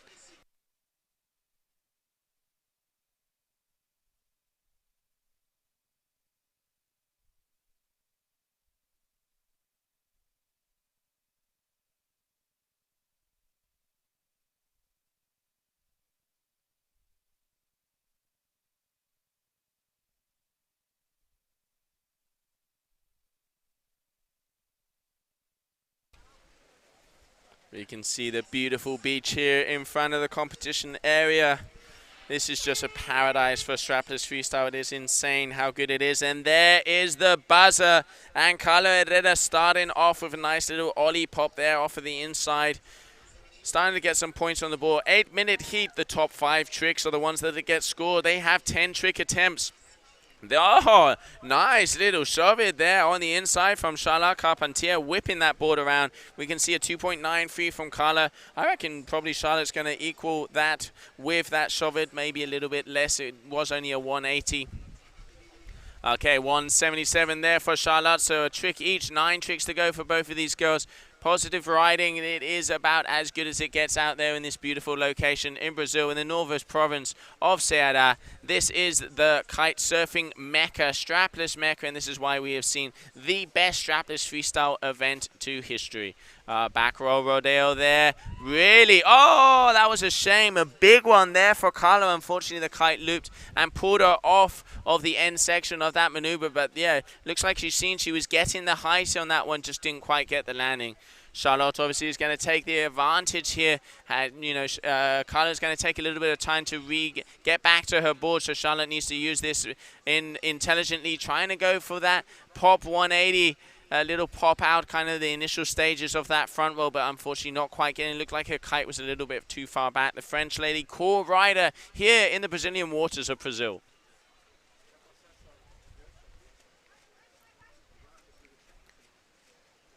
Okay, Charlotte wondering, making sure that Carla is okay.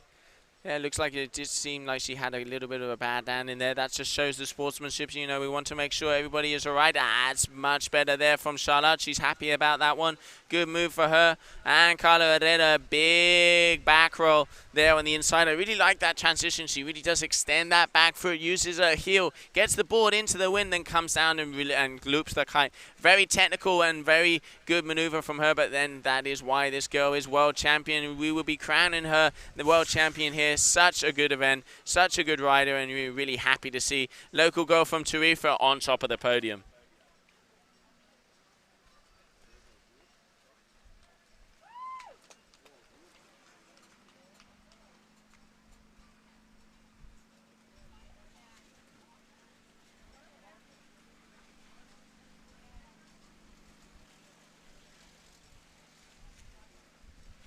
So 3.77 there for Carla Herrera versus a 3.8 4.37.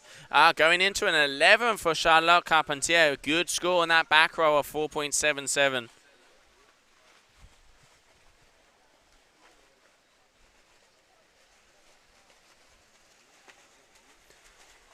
Here we can see Charlotte coming left foot forward, going with power. Okay, getting it up. A little bit of a 1 foot on the inside. Wants to be getting high if she wants to get some more scores. But at the moment, she is in the lead. 11.14 there for her. Here we have Carla Herrera, current world champion. Left foot forward, coming towards the judges. With power, with anger. What has she got for us?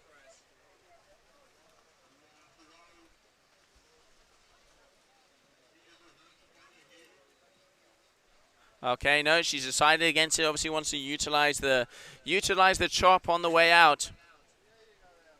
And she has taken the lead so far, 12.83 versus 11.14. Very close here, but hey, this is the mini-final of the Sierra Kite Pro. It ain't going to get much better than this. We're looking forward to seeing that final between the two Brazilians. Great to see two Brazilians in the final. Who do you think will take the win here at the Sierra Kite Pro? Will it be Marcela Witt or will it be Michaeli Sol? Very talented riders, both of them putting on some top scores. Really looking forward to that hit coming up next.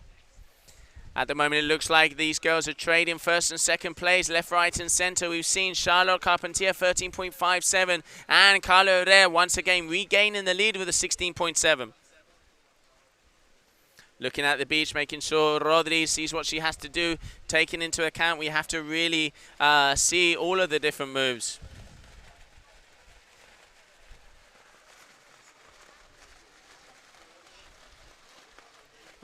Good back roll rodeo there for Carla Herrera.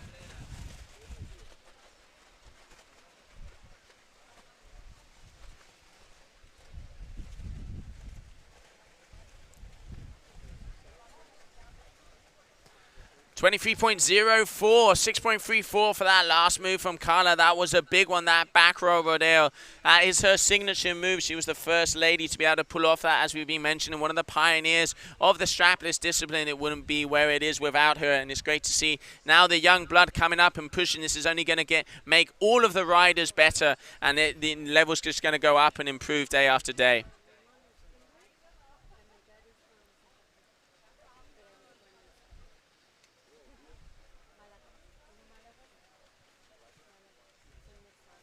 Okay, Carla looking on the right foot forward, seeing what she can go for.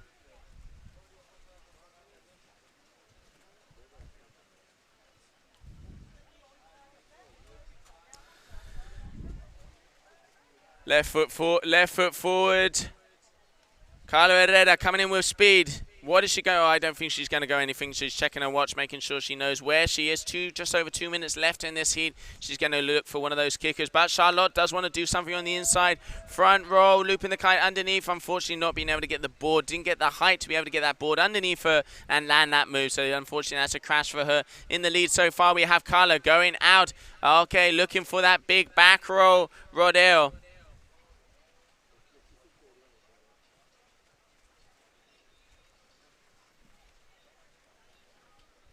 Carla definitely keeping herself busy. 1, 2, 3, 4, 5, 6 moves so far, and a couple of very good scores in there. That's why she's at that 23.04. Still has about 4 attempts left of the 5 trick attempts. Let's not forget, top 5 score, 10 trick attempts. Judges are looking for power, style, execution, variety, all those different aspects and pillars to be able to get those numbers.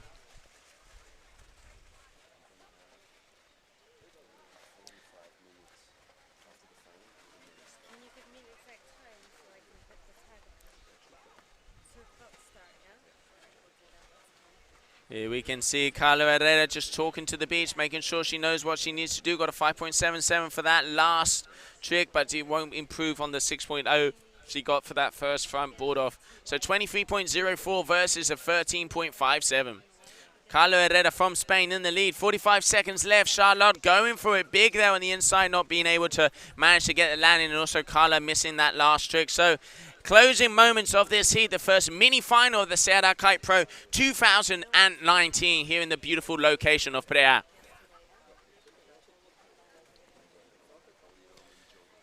So 15.91, Charlotte improving a little bit. She's still, she's not comboed out. If she has a huge move, she can still do it. Closing seconds of this heat. Charlotte Carpentier from France on the inside. What has she got for us? Going for that front roll. Can she get the board underneath her? Unfortunately not. Having a trouble with that move, so that is going to be the closer for her there. And Carla looks like she landed something quite a big butt check there. So still waiting for some couple of scores to be dropped, but it definitely looks like Carla Herrera, unless something big changes, will take the win and will claim that third position in the mini-final. A big congratulations to her, and a big congratulations for Charlotte Carpentier. Amazing riding from both of these ladies. Some of the veterans on tour. The discipline would not be here without you guys, and it's a pleasure to be streaming it through. Yep, and that is official. Carla Herrera takes third position, and in fourth, Charlotte Carpentier. Awesome riding from both of them. And now, coming up next, we will be right back after a short commercial break with the final of the GKA Kite Pro 2019 Women's Division.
Welcome back, everybody. GKA Kite Pro 2019, and it is the day of the final of the single elimination of the women's discipline here in the beautiful beaches of Prea in the northern state of Ceará in Brazil. What a place to have a final, and it is a Brazilian standoff. It don't get much better than this. Two girls representing their country, competing in their country in the final of a World Cup.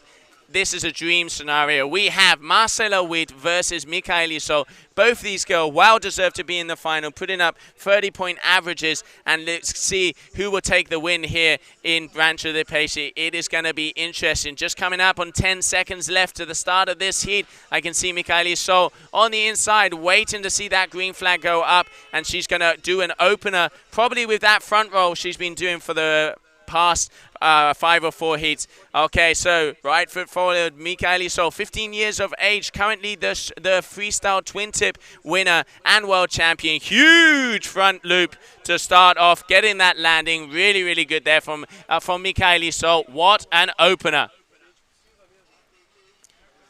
Marcela Witt also, big opening, grab front roll, just unfortunately not quite getting the board underneath her feet. Still good way to start, and it looks like we are going to see one of the first big numbers dropping here.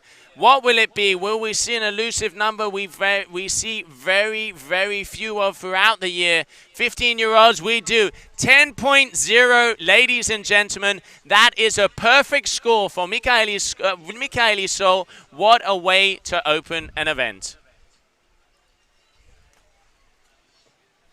Marcela Witt, right foot forward, going out with powers, looking for that chop. I reckon she's probably going to try and repeat that front roll. Yep, going for it now. Okay, big front roll, coming around, grabbing the board. Unfortunately, not quite getting that kite forward and landing in the bundle. Michaeli So, Rodeo, she's got that one on tap. She has, has a game plan. Like we said, 3 times freestyle twin tip world champion. She knows what she's doing. Duotone rider from here in Prea, only 15 years of age. Here we can see Marcella. Really nice rotation, getting the board, just unfortunately not being able to get the board underneath her there, so that would not count as a landing. Okay, Mikaeli coming in, left foot forward on the inside. She's been doing most of her maneuvers on the way out, utilizing that chop. So much talent, 15 years of age, multi-discipline. Wow, what a bright future this young kid has. Marcella here, such a character, the biggest smile of the event going up. Big front roll. Yeah, getting a loop. Perfect landing there. She's got to be happy with that one, and there's the smile. Big front roll also for Mika, looking to try and get that board off on the end of that, but not quite getting the landing.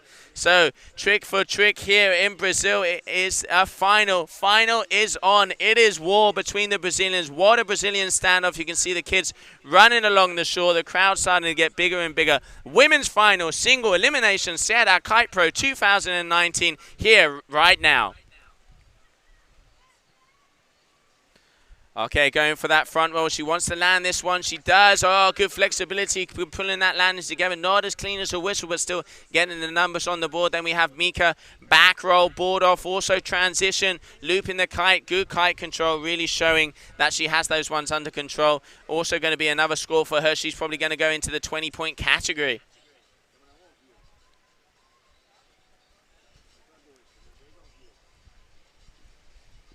There we go, a 12.1 versus a 17.23. Very close at the moment between these two. Definitely, Mika has one more trick on the board. She's landed that first 10 we've seen in the women's strapless freestyle discipline ever. And what a way to open a heat. But if you're going to do it, it's going to be in the final. Marcella Witt looking for a bit of a chop to get a pop to be able to do this move. You can see her sending that kite up high so she can get the lift, so she can get the height she needs to go through, and deciding against it and coming back left foot forward towards it. Whoa! Mika going absolutely huge there with that front roll board off. Unfortunately not getting the landing, but the pop that she gets, this is what the judges want to see. They want to see the height, dedication, critical zone. They want to see the style, the power, just the risk factor, the commitment, and Mika ticking all of those boxes, just having to get the landing on that one. But still 23.73 versus a 12.1.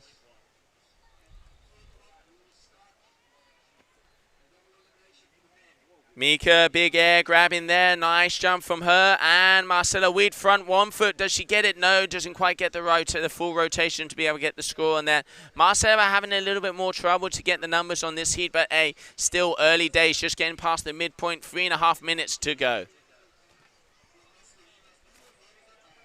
So just a reminder for the boys and girls back at home, Mikaeli Sol, 15 years of age, 3 times world champion, twin tip freestyle, versus Marcella Witt, superstar here in Brazil, has her own TV show. Brazilian standoff final. As soon as we finish the final, we'll be going down to the beach and giving you guys and girls that final ceremony that we will have. We're just at the podium. But hey, it ain't over. There's a double elimination format, which means every single rider has the chance to take the crown from one of these two ladies. Who will it be? Who do you reckon?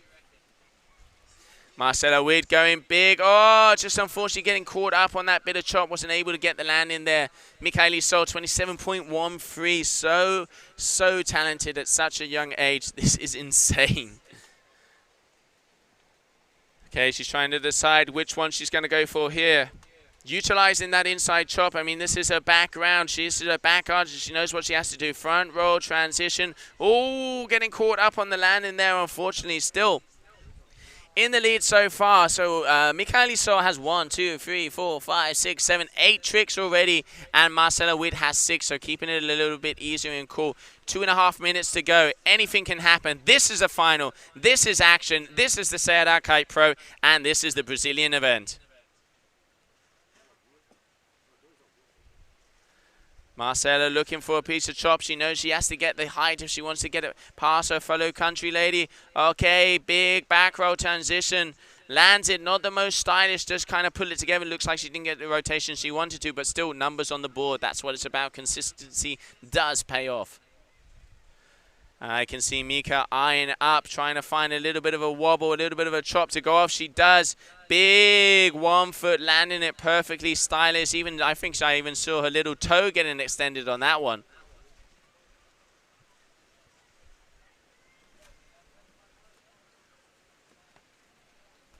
You can see Marcella also, she looks like that right foot forward is the easier section for both of these girls. Only performing maneuvers that way, utilizing the chop to get the extra bit of height. Okay, she's going downwind, looking for some speed. Oh, okay, no, decided against it. Transitioning around, and I think this is going to be probably the last move for Michaeli. 1, 2, 3, 4, 5, 6, 7, 8, 9. Yeah, last trick attempt for Michaeli Sol, and Marcella Witt still has 3 attempts. Just coming up on the last minute of the final here. 5, 4, 3, 2, 1. Last minute, girls. Last minute. You can see Marcella. She's looking for a jump on the outside. Are we going to see a kite loop? It's a bit of a chop. Oh, Michaeli going big. Oh, she was trying that front roll switch stance, but didn't quite get the landing. Marcella on the back. Also going big front roll. 1 foot, lands it perfectly. Really big move there from her. But she's going to need to land another big move in the next 30 seconds if she wants to get past Michaeli, because she is 15.37 versus a 32.23. But she's got a 7.5, so she can do it. Marcella would need close to a perfect 10 if she wants to get it, or she can hit 2 families. 15 seconds left. She knows what she's got to do very fast. She's got to turn around if she wants to do it on the way out. Yep, there you go. Okay, 7 seconds left. 5, 4, 3, 2, 1. Marcella Witt going big. Rodale, can she land it? No, I don't think she landed that one. We're going to wait for those scores to be dropped. But what a final. Congratulations to both of these girls. That is the single elimination of the women's division. GKA Kite Pro. Thank you very much to everybody to be here, all the sponsors to making this happen.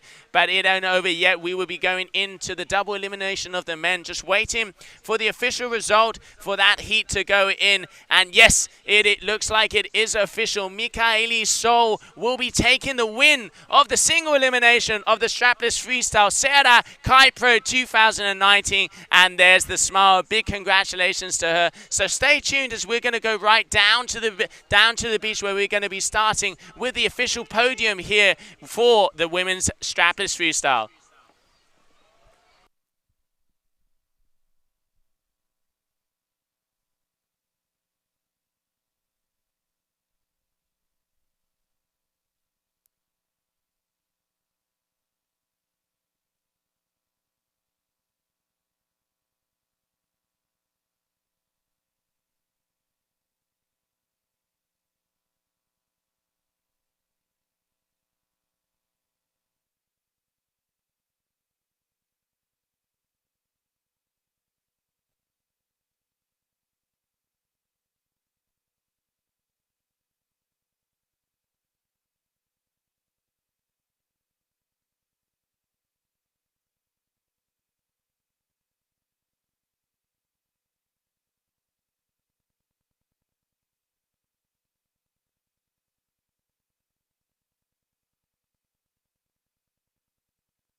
First drops.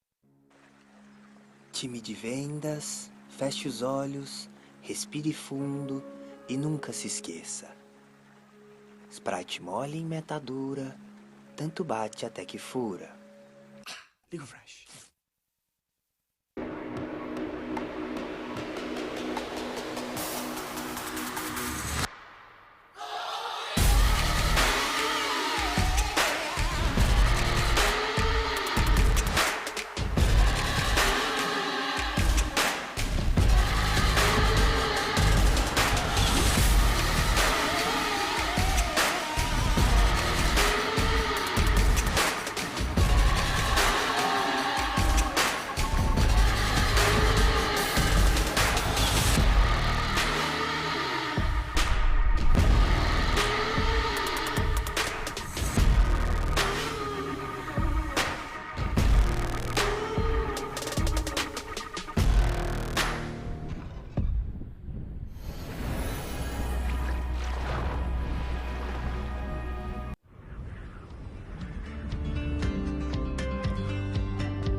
Discipline.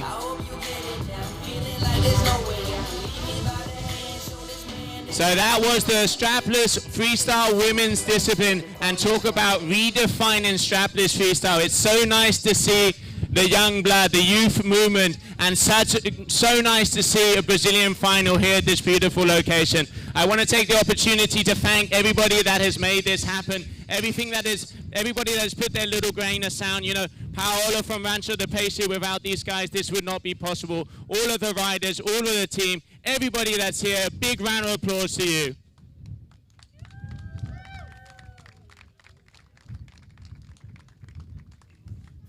Okay, so what an event and what a way to start off day 2 of the women's discipline. Let's not forget double elimination still has to come, so these are provisional results. So in 4th position, coming all the way from France, core rider Charlotte Carpentier.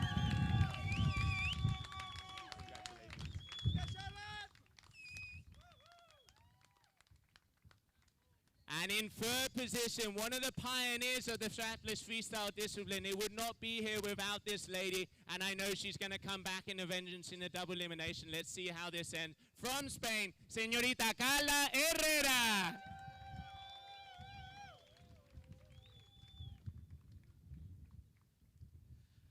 Okay, now these two ladies, parabéns, parabéns. This is incredible. To have a Brazilian final here, it doesn't get much better than this. This is the water sports mecca of the northern state of Ceará in Brazil. And what these girls have done is just going to push the level higher and higher. And I know all the girls are going to just get better and better throughout the heat. So in 2nd position, coming from Brazil, we have Marcela Witt.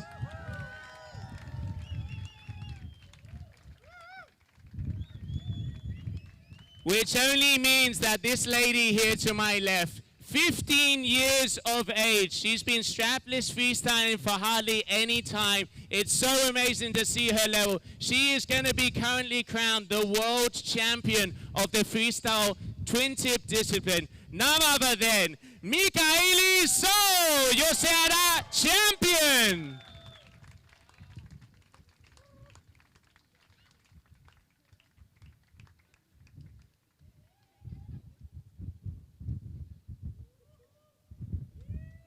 Big round of applause here for your champions. Congratulations, ladies.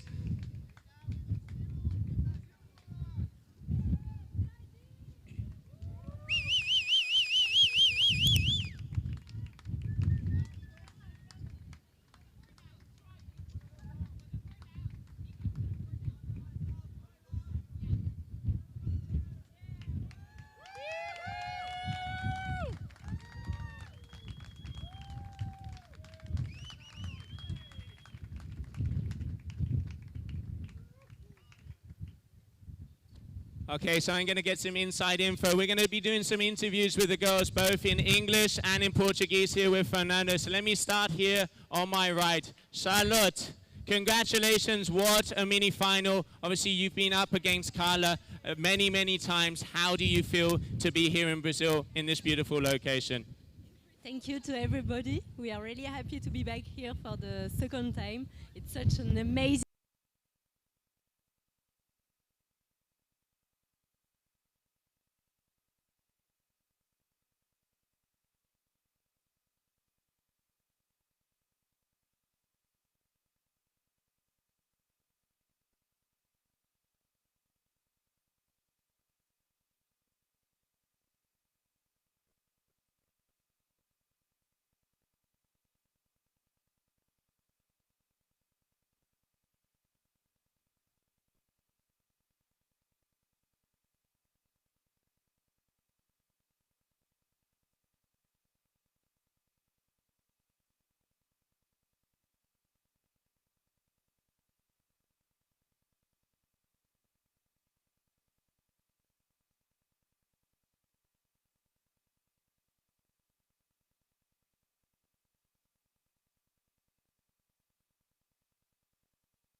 Welcome back, everybody. This is day 2. We are going into the double elimination of the male division GKA Kite Surf World Cup here, the GKA Kite Pro 2019, the beautiful location of Prea. We are standing right in front of the Rancho del Peixe Hotel. This is the water sports mecca, and we're going to be starting off with heat number 1A between Ruben Cano from Spain and Andrade Vasconcelos from Brazil. Both of these guys didn't have so much luck yesterday in the single elimination, and now this is where the battles really count, because if you get kicked out now, you are out of the event. So tensions are high, and we're going to be seeing some good heats on the water just over 2 minutes to the start of this heat number 1A.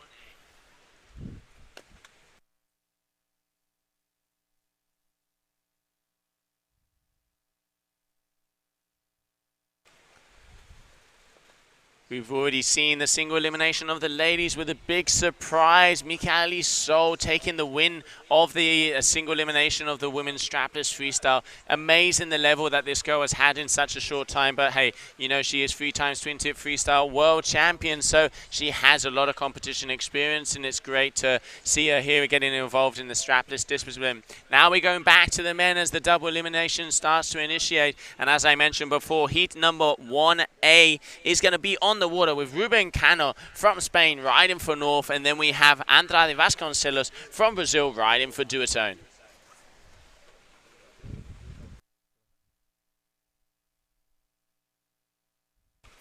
You can see on your screen now, this is Ruben, local guy, big, one of the big names in the National Spanish Championships, the SKL. Really good to see him here out in Brazil. This is his first appearance on the World Tour, and he wants to make a mark for himself. Had quite a hard heat to initiate in the single elimination, so now it's his time to shine. The winner of this heat in between him and Andrade will be going up against Pedro Afonso, who the young Portuguese kid put on a very good performance against Ayrton, but Ayrton was in a world of his own during the whole heat. So just over a minute to go, and we'll be starting with the double elimination of the GKA Kite Pro.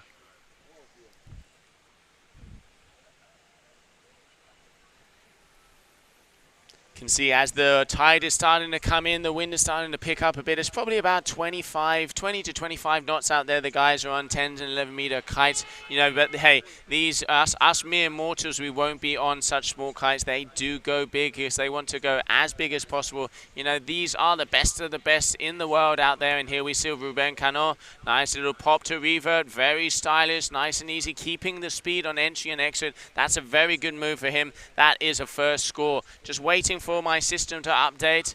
Okay, here we have Andrade Rodeo. Yeah, just getting the kite. Oh, unfortunately, not quite sticking the landing. Looks like he hit a chop on the bottom section of that move. So 2.6 there. Ruben Cano taking the lead. Spaniard, come on, vamos, Ruben. Okay, popping up, front roll, not grabbing the board, showing he has full control of the rotation, full control of the board. Really, really good. That's what we want to see. You can see Kiko Royd there on the inside, just, you know, with his Spaniard friend there, just making sure that everything's in control, that Ruben knows exactly where he is. Remember, everybody has to touch all the different families. If you're just joining us, this is the day 2 double elimination of the men's division of the GKA Kite Pro.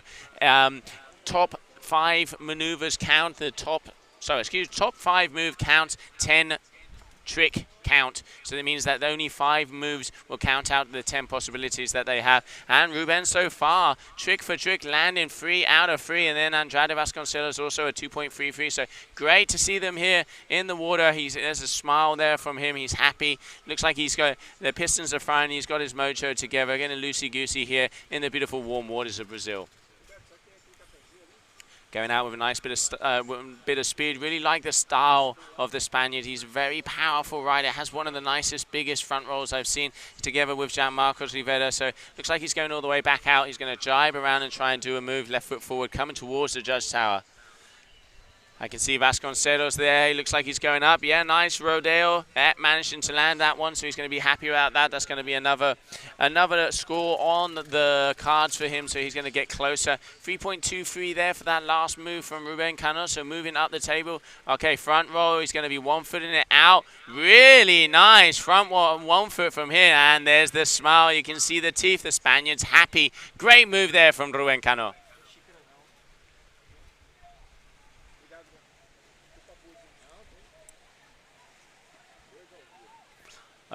Big rodeo, missed the initial section of that trick, but going for a big rodeo. Not the cleanest of landings, but still, once again, touching that other family. He's got an air, he's got a front roll, he's got a back roll, and he's got a front 1 foot. So just mixing all of the different maneuvers up. Great riding here from the Spaniard, and then we can just... Oh, Vasconcelos unfortunately losing the chicken loop there. Looks like he released by mistake, but still he's going to be able to just swim back to his bar and hopefully be able to get that kite in the water. Just a little bit under half of this heat left.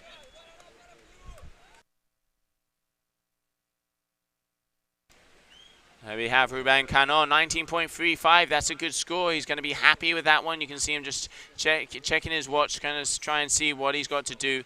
5.76 for Vasconcelos. Unfortunately, looks like he's having a problem with his kite there. Seems like he mistakenly hit the quick release, and unfortunately, hopefully he'll be able to get back into contentions here. Okay, big back roll. Tic-tac there from Ruben. Nice style, really powerful, but you got to land it for the numbers to go up on the board, but still great attempt there for him. That will be his 6th move. Still has 4 attempts left out of the 10.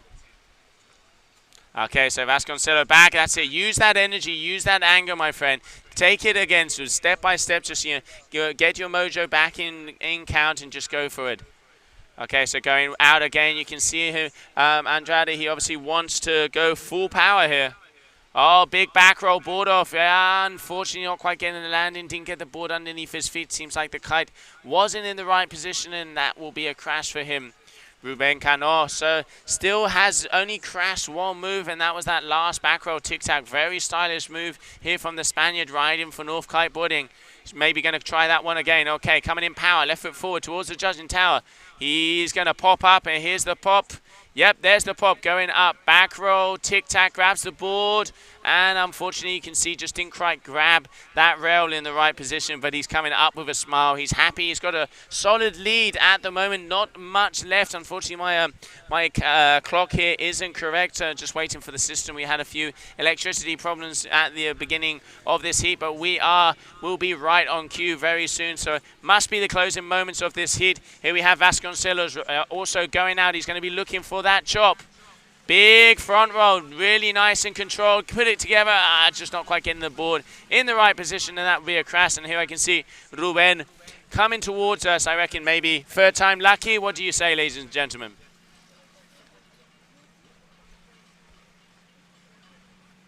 Okay, so coming towards us. Is he going to go for it? No, he's going to tack out. He obviously wants to hit one of those kickers on the inside section of this beautiful location on the Prea beach in front of Rancho de Peixe. Looking back just to make sure he knows where he is. Okay, I can see him eyeing up a bit of the chop. There he goes. Off. Back roll, tic-tac. Oh, this guy can do the back roll, tic-tac both ways. That's showing variety. But still, you got to land it. But yeah, very impressive riding here from the Spaniards. Good numbers. He's going to want to increase on that if he wants to keep getting through the further rounds in this heat. But so far, so good. Very solid performance. And that will be trick number 9 for him. Excuse me, trick number 8.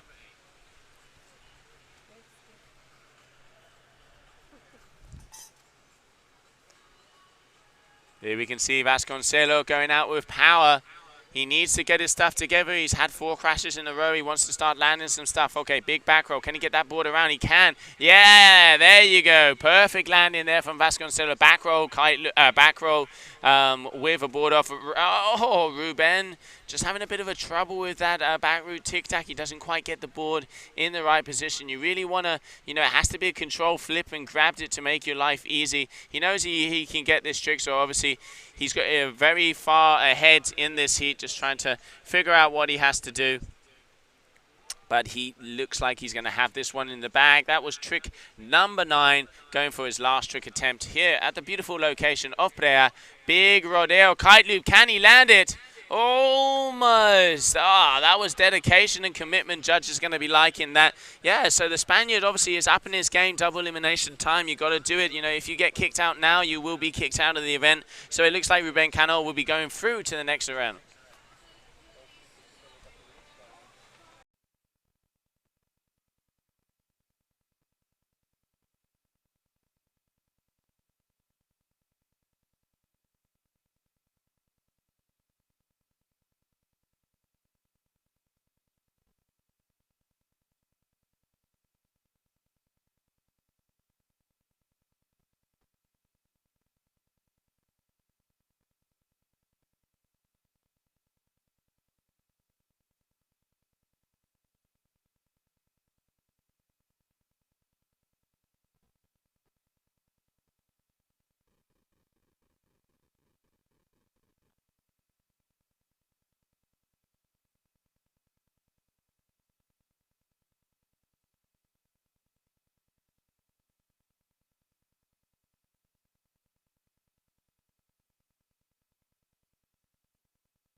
First drops.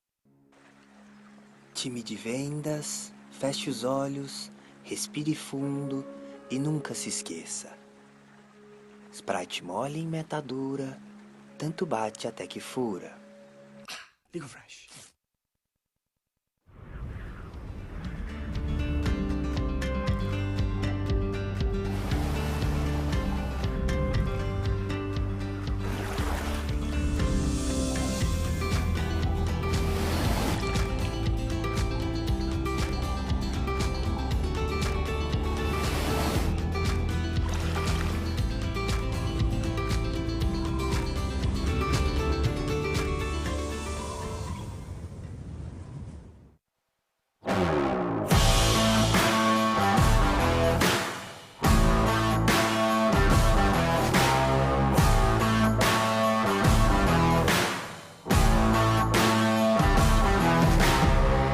I think that I should warn you.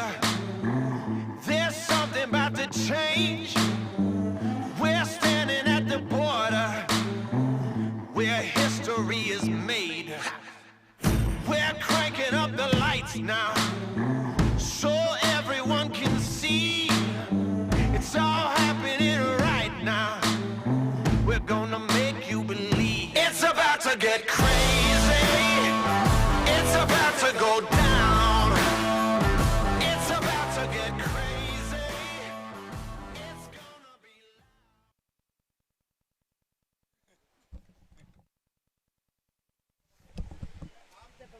Welcome back, everybody, to the GKA Kite Pro 2019. We had a little bit of a technical issue with some electricity here. I got a couple of hamsters on the windmill running around like mad, and we are back in business. So it is double elimination here in the beautiful location in front of the Rancho de Prea in this beautiful country of Brazil. In the water at the moment, we are going to have Pedro Afonso, and he is going to be going up against the Spaniard, Ruben Cano.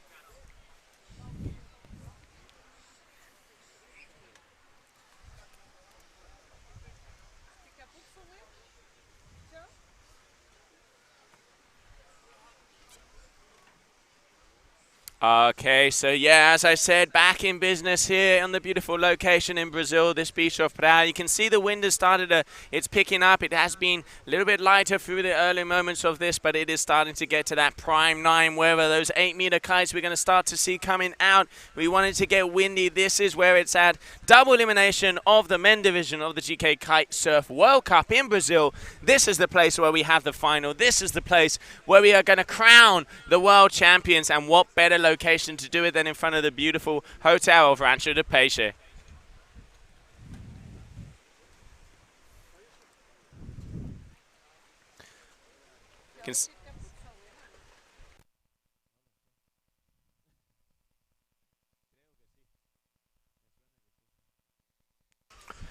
Just coming up on the 1 minute until the start of this heat. So if you're just joining us, day 2, double elimination on the men's division here in Ceará. We have Pedro Afonso from Portugal, the youngster, up against Ruben Cano, his first show here in Brazil. North Rider coming all the way from Spain, and then Pedro Afonso on the duotone kites. This is going to be a good heat. Ruben already got through one heat in the double elimination, so he's already warmed up. Pedro's going to have to do well to get past him. He had put on a solid performance, getting into the 25-point range. So yeah, this is going to be interesting to watch, and can't wait to see more action here in Prea.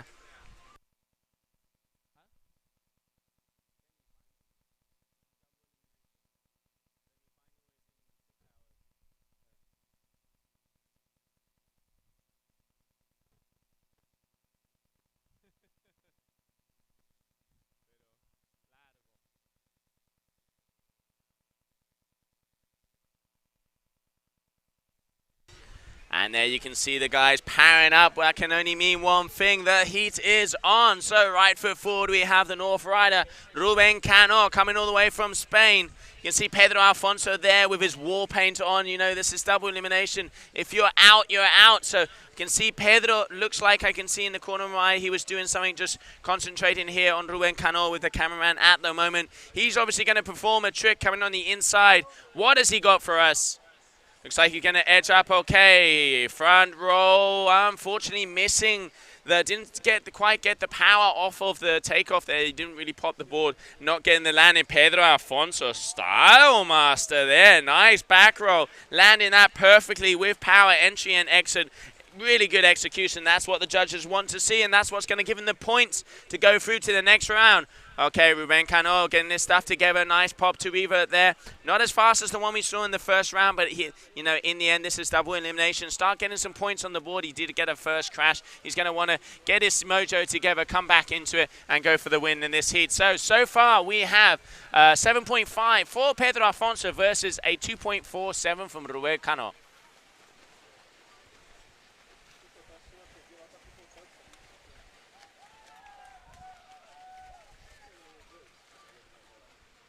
You can see Pedro Afonso in the inside shore break here. Is he going to utilize one of these kickers? Right foot forward, the youngster from Portugal. And Ruben Cano, okay, landing that front roll he was going for before. And Pedro going up, big back roll, rodeo. And looping it. Oh, just unfortunately let go of the board a little bit too early. Got caught up on the chop, and that will be a crash for him. Still mixing up the moves. This is what we want to see here in the final in Brazil. Ruben Cano looks like he's aiming to try and hit one of those kickers. He's going to do a right foot forward trick. Up he goes. Okay, big rodeo there for him, looping it down. So nice. That's going to enter the rodeo category. You're going to see some scores coming up. So at the moment, it looks like Pedro Afonso is staying with that 7.5 and then 2.47, but there's another trick to be dropped for Ruben, so it's going to get closer here. Beautiful location of Brazil in Prea, Rancho de Peixe. As we've been mentioning through the stream, 3 windsurfing friends 15 years ago found this perfect mecca of the water sports, decided to make a hotel here. They had the vision to see it, and this is why it is today. It is paradise, natural paradise. You can sleep pretty much on the beach in these wooden huts. The air's flowing through. The food is beautiful. It doesn't get much better than this, and this is why we have the final of the GKA Kitesurf World Cup here in the beautiful location of Prea. Okay, so 11.77 versus a 10.47. Ruben Cano has come back here. He unfortunately missed that last trick. Pedro, huge back roll. Tic-tac, can he land it? That's going to be a landing butt check or bat check, as you would say, but that's going to be a good score for him, hitting a new category. So Ruben also going up. He's going to be trying to get the same thing, but not quite getting the board into his hand, so that will not score for him. So waiting for numbers to drop for Pedro, 11.77 so far, but that is going to increase with the next couple of tricks.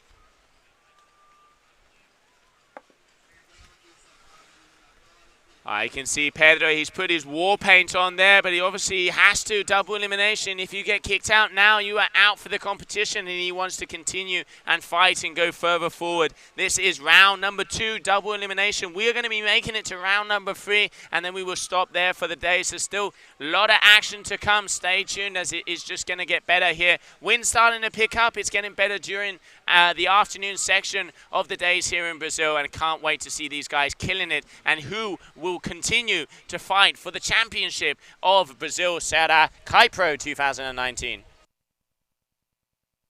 Pedro going up, back roll, tic-tac. He wants to get that perfectly landed. Bow. Okay, a little bit better than the one before. Still touched the back on the water, but I reckon that's going to increase his score. 17.44 for him. Ruben Cano having trouble with the last 3 maneuvers, crashing that. So he is on his 7 attempt, 3 attempts to go. Pedro the same. Ruben Cano trying that tic-tac-toe rodeo, just not quite getting the board in between his legs properly there. So going to have to wait it out, get his cool together, come back. 3.5 minutes left in this heat. This would be heat number 22A of the double elimination of the men's division here in the Serra Kite Pro 2019. Pedro going up again.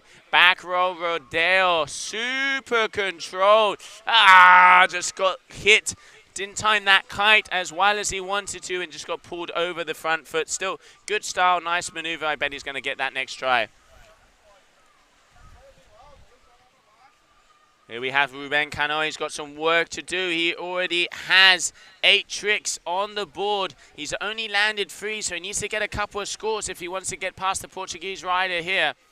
Coming on into the inside, left foot forward. He's going to do it in front of the judges. Are we going to see a good move here from the Spaniard? There's enough speed. Come on, dale dura. Vamos, Ruben. Ah, no, he's decided against that and leave me completely hanging here on the streaming. Okay, fair enough, fair enough. Pedro Afonso, wall paint working to his advantage at the moment. Here goes Ruben. He's going to look for that chop on the outside. Looks like he's eyeing it up. Use it as a kicker to get those extra height. Can he put off that tic-tac he was trying to get before? There's a solid wave there. Okay, up he goes. Rodale kite loop. He knows he needs these ones to land it. Oh, he had it. He had the board underneath his feet, just unfortunately his gravity was laid out backwards, needs to get over, center of gravity over. Easier said than done, that's one of the hardest moves out there. Still, great performance from him. And here we have Pedro going for that back roll. Rodeo again coming down like a ton of bricks and not being able to get the land on that one. Still, he's in the lead. They both have 1, 2, 3, 4, 5, 9 tricks on the board. Last trick attempts for both of them. 1.5 minutes left in this heat. Can Ruben Cano get the landing on that one? No, he can't. The ball goes from underneath his feet. So unfortunately, if I'm not mistaken, that will be number 10 for him. Let me just count it out here. 1, 2, 3, 4, 5, 6, 7, 8, 9, 10. Yeah, so Ruben Cano is tricked out. Let's not forget 10 trick attempts. Top 5 maneuvers are the ones that count to be able to go through to the round. So unfortunately, it looks like Ruben Cano will not be going through, but still waiting for official results to be confirmed to be able to give those official results to you there. So it looks like at the moment 56 seconds to go, less than a minute in heat number 22A. Coming up next, we will have Eduardo Sousa, one of the most talented Brazilian riders we saw. Had a killer of an event last year, didn't have the best of luck in the single elimination, but I'm sure he's going to push through. But he is going to have to go up against Yaris do Olmo, the young Italian stallion, absolutely killing it. Also had a killer here last year, so going to be interesting to see who comes out on top in that heat. Pedro Afonso, he wants to get that back loop. Rodeo looping the kite around. Can he keep? No, he can't quite keep the landing on that one. So that will be him tricked out. Okay, so confirmation there. Going through to the next round will be Pedro Afonso from Portugal.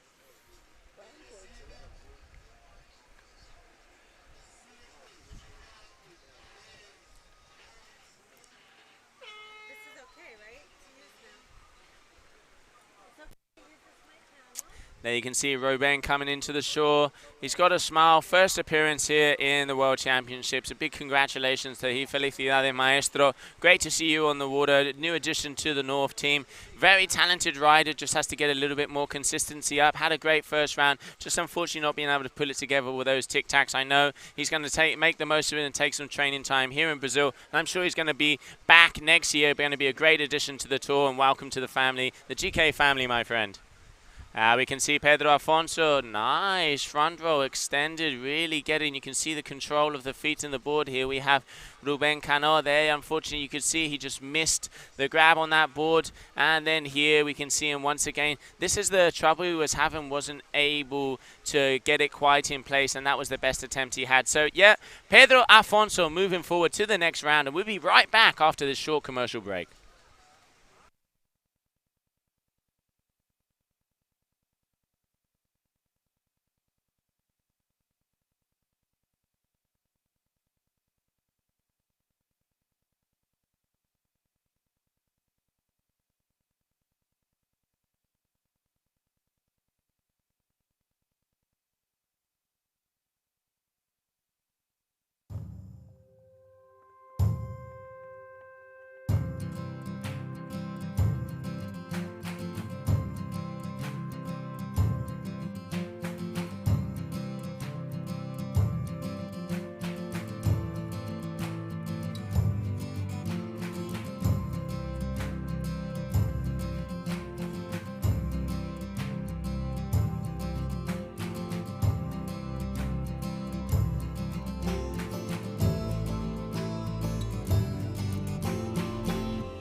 Okay, welcome back. Wind is pumping, sun is shining, the beautiful location here in Prea, and we're going to go down to the beach. We've got an interview with Pedro Afonso. Pedro, how is he there, Gemma? Thank you very much, Joe. Pedro, how did it go for you out there? Better performance today? Yeah, it was way better than yesterday, but still I had some moves that I couldn't land. Let's see next time I can land finally. How are the wind conditions? What size are you riding? I was riding with a 10 or maximum power, and it was good for sending super high. At least I was trying to send super high. You did a great job. Are you motivated now for your next heat? Yeah, super motivated. Well, wish you lots of good luck, okay? And we'll see you back out in the water soon. Thank you so much. Thanks a lot. Back to you, Joe. Thank you. Thanks a lot there, Gemma. Yeah, congratulations to you, Pedro. Awesome action on the water. Great to see you getting the stuff together. The war paint definitely did pay off. So he'll be going through to the next round. So up next we have Eduardo dos Sousa, this man on the screen. Very talented Brazilian rider, super surfing style. Really likes how he keeps the low center of gravity. But he's up against the Italian destroyer here, Yaris Del Olmo, technical rider, riding for Cabrina out of Italy. Going to be interesting to see how this one portrays. At the moment, it looks like he has the upper hand here with the Italian Yaris Del Olmo. Big kite loop coming down like a ton of bricks there, unfortunately. Still great to watch, great action on the water, and both of these guys absolutely giving it their all, because if they do give it their all, they can continue through to the next round, and the one who loses will be kicked out of the event and have to wait till next year and to get their revenge.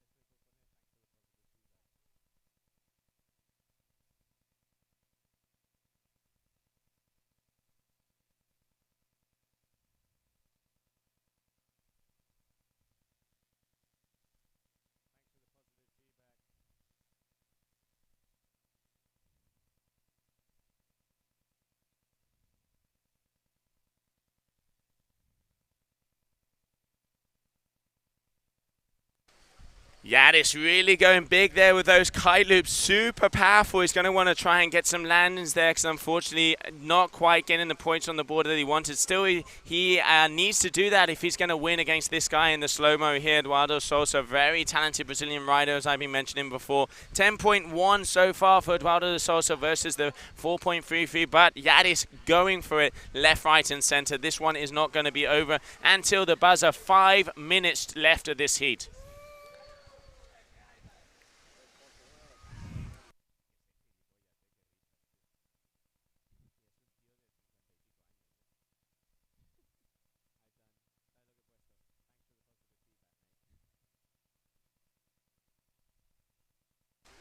Okay, looking like a rodeo flip there for Emmanuel, excuse me. Great riding there from him. Going to get some scores. Just waiting for some numbers to come up here. So he's already got quite a few good moves, crashing a few as well. So at the moment he is in the lead, 10.1 versus a 4.3. Still waiting for that last trick to be scored by our judges here in the beautiful location of Ceará.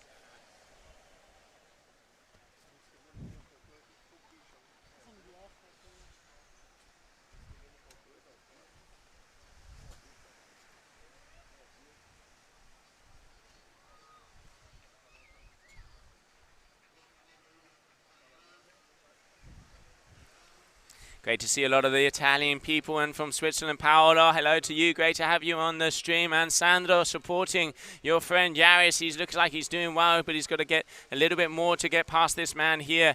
15.1 versus a 4.33. Just unfortunately not. It looks like his kite was getting a little bit out of control there mid-trick. But anyway, early days in the heat, still 3.5 minutes left. Anything can happen. Let's just remember that Eduardo Sousa, he's almost tricked out. Yaris playing it a little bit cooler, so he's still waiting for a last maneuver to be scored. So that score is going to get closer, and he still has another 5 trick attempts. So Eduardo has to be careful here, and there you go. 10.51 or 6.18 for that last move from him, and a solid tic-tac there from Emmanuel. Amazing riding from him. Went really well in the event we had here last year, and he definitely wants to stay in it, because the winner of this heat will be going up against Pedro Afonso.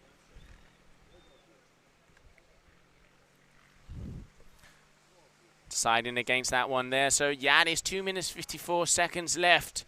He still has another 4 trick attempts. Eduardo is already tricked out, so no matter what he does, he is not going to be able to get scored on a single another move. So Yaris now has the time and has the opportunity to relax a little bit, obviously, because he's still losing, and just play it by ear, get a couple of scores up there on the scorecards, and be able to go through to the next round. So Emmanuel has done a very good job putting an 18.1 up there, but he has left it completely open for Yaris. Yaris going with a big back roll, tic-tac. Okay, getting a good landing. Talk about landing it by the skin of his teeth. Those cat-like reflexes there. Looking back, he's going to be happy with that one. That's definitely going to be in the mid-5s, maybe even 6 range. I missed the beginning of that.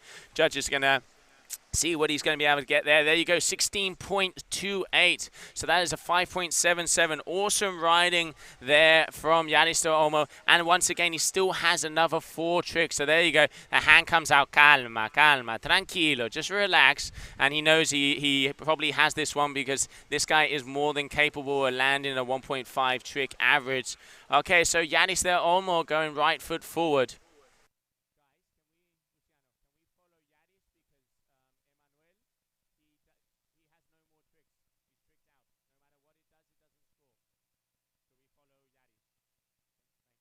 Yaris going for another big back roll, board off there, so that's going to be entering the board off family. Just going to double check, does he have one of those? No, it looks like he doesn't, so I think that will probably, yep, there you go. So 20.88, this is where strategy and understanding the criteria that the judges are asking for is so important. Yaris, obviously, a more experienced competition rider, so he's going to be happy with that one, because 20.88 average. Emmanuel has already tricked out, so Yaris Olmo is going to be going through to the next round, so big congratulations to him. Unfortunate there for Emmanuel. Next competition, he's just going to have to be a little bit more attentive to the rule book, so he knows exactly what's going on. Yaris again going up, back roll. Oh, that's not going to be counted. That's definitely going to be a crash. Obviously, completely submerging his body there, so that won't be all right.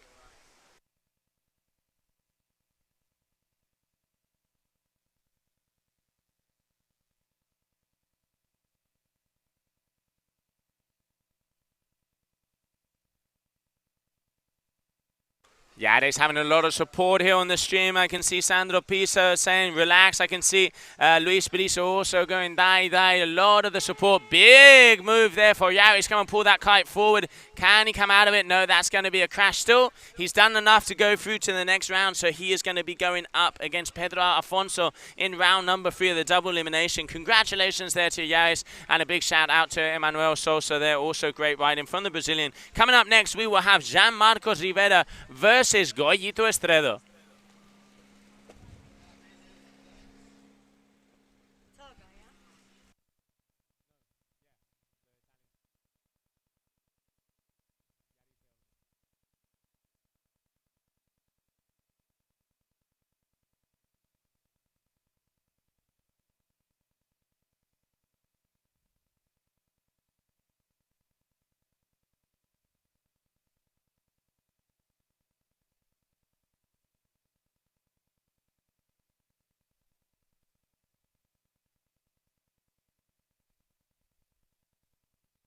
First drops.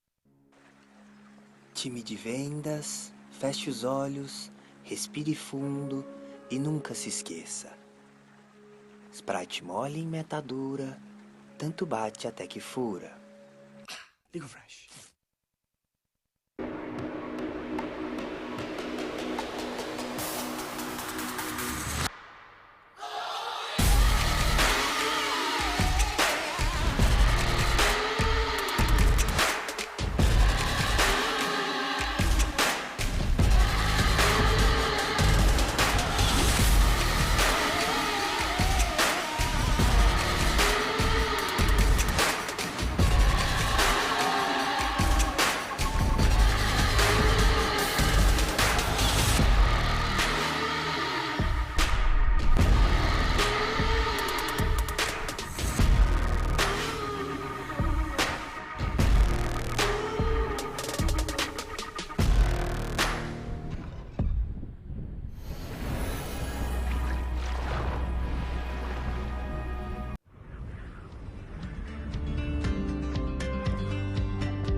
And we're back, okay, continuing on the water, we're going to have a very big heat here. Gianmarcos Rivera currently in 4th position in the overall ranking 2019. He is up against Goyito Estrero, one of the windsurfing legends. I've seen this guy out on the water and he's been absolutely killing it recently. Now he's going to have to battle it out against his teammate and friend Gianmarcos Rivera. Both of these guys missing that first trick, so 0-0 for them there.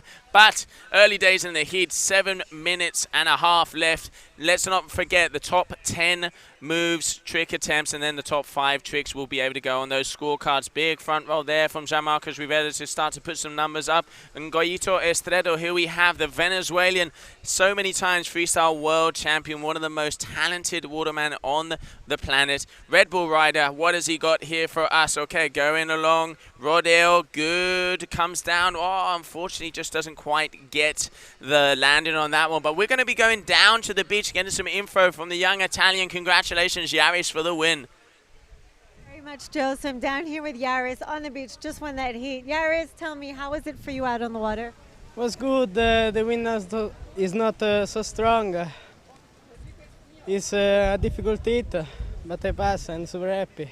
Have you competed on the World Tour before, Yaris, last year here in Prea? Yeah. Last year on the tour, and was good. It's nice to be back. Yeah. And do you enjoy this location here in Prea? Super good. Stay here last year, I say. And a message to everyone in Italy who've been supporting you? Saluto Roberto, Terziano Regna. Thank you very much, Yaris. Congratulations and good luck for your next heat. Thank you. Back to Joe. Thank you. Grande, Yaris, great to see you coming through another heat, and yeah, great to see the Italian support on the stream. Very, very happy with that win. You can see him, the fist in the air, he means business. So on the water now with Gianmarcos Rivera, Goyito Estrero. Here we have Gianmarcos going for that big front roll, board off, landing it perfectly. You can see he's concentrated. It's unusual for Gianmarcos to have gone out so early in the competition, but he seems very concentrated. He is a very technical rider, very experienced, one of the veterans on tour, one of the best ambassadors we have, living out of Tarifa, coming from the Dominican Republic, has a shop down there, Kite More. If you need anything while you're in Tarifa, clinics, etc., this is the man to be. And his catchphrase is, if you want to, you can. And there you go, he wants it and he could. Great riding there from the Dominican, and I know Raquelita is watching him, his family back home with all of the girls. So great to see him performing here so far. 10.83 at the moment. Goyito Estrero having a little bit of trouble landing some of the moves, but it looks like he's got a score coming up on the board, and yet another one. So early days in the heat, 5.5 minutes to go. Anything can happen. 16.48. Gianmarcos is on a mission. He wants to come all the way through the doubles, and so far so good.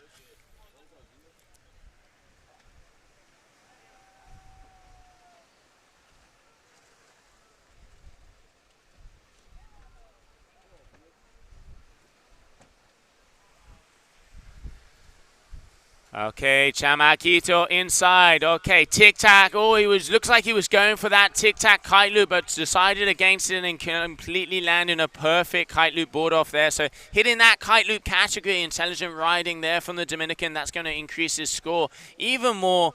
Very experienced rider, as we've been saying. He is in 4th position and he wants to get into that 3rd position slot. That is being fought out in between James Carew and Mitu Monteiro. So very good overall rider, one of the best strapless freestylers and one of the best surfer. And a great move there from Goyito Estrero on the outside. One of the things I love about this tour and I love about this discipline is you're seeing all different people come together from different sports, starting to have fun. In the end, it's the passion for water, it's the passion for wind. That's what it has to be about. It has to be about that fun aspect. Big kite loop rodeo. Chamaquito flying through the sky. Insane. As we were saying, like the different sports and the different disciplines, we saw a huge upset there in the women's division. Michaeli Sol, freestyle twin set world champions for the 3rd time this year, coming in and taking the win in the single elimination. Talk about a head turner, and can't wait to see the doubles, as I know a lot of the girls are going to want to have some vengeance, and the people here on the beach just want to see non-stop action. Goyito Estrero going up. Really good back roll flip. Does he get the landing? He does. Perfect. Grande,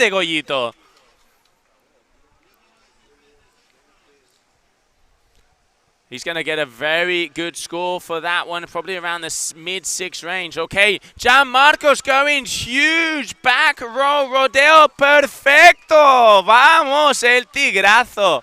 Awesome riding. Gianmarcos is on fire so far, and this is the good thing to see because I can see Goyito going bigger on each move because obviously the adrenaline pumping in the water when you see your competitor go for it as well. You just say, okay, it's on.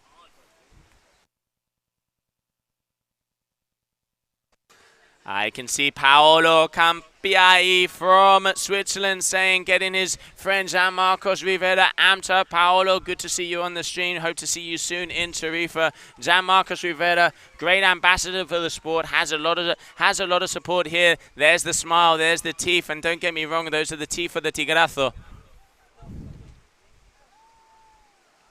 29.87. Those are the numbers we're used to seeing Gianmarcos. It looks like the rest has done well for him and he wants to go bigger. But still, this man here, Goyito Estredo, one of the best windsurfers on the planet and also looking to be one of the best strapless guys out there. 15.65. Still very good moves from him. 1, 2, 3, 4, 5, 6, 7, 8, 9. So both of these guys have one move left. Oh, Gianmarcos did get the board underneath his feet there. Didn't quite get the landing. Just coming up on the 2-minute mark left.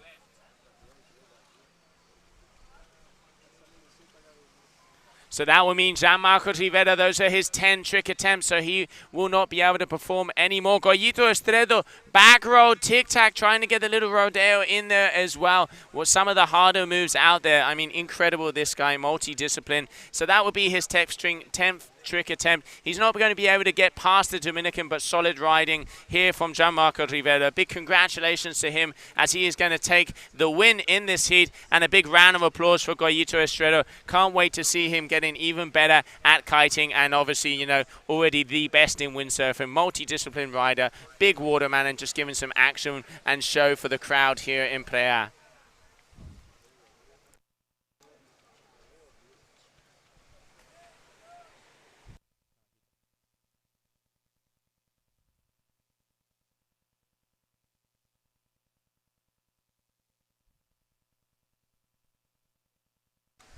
Gianmarcos, he's a crowd pleaser. He is a showman. He's going to give one for the public. Full speed towards the judging tower. Okay, goes up. Big. Oh, trying that tic-tac style that we can see from the likes of James Carew, where they really kick that board around with the feet, grab it with the hand, then come down and land it. So he's obviously training a little bit. He knows he's got to go through those guys if he wants to get through to that podium. A lot of work ahead. I don't put it past the young Dominican. He really is hungry. He wants war here, and he's going to go heat by heat and just take it day by day.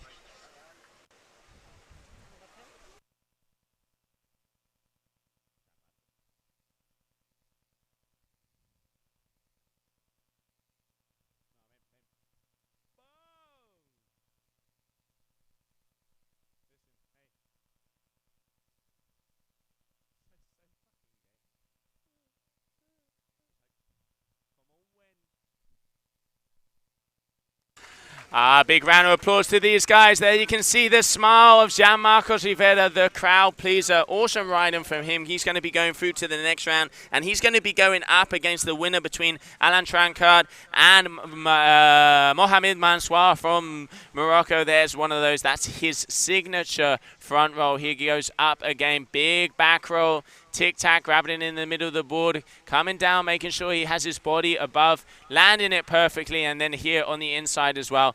Back roll, rodeo, almost lost the board there, but very good control between the legs, unfortunately coming down in a bundle. And this man here, Goyito Estredo, let's not forget, one of the best windsurfers on the planet, and to be able to pull off these maneuvers here in the strapless discipline just shows the waterman that he is. So this man, Gianmarco Rivera from the Dominican Republic, is going to be going through to round number 3 of the double elimination. Congratulations to him.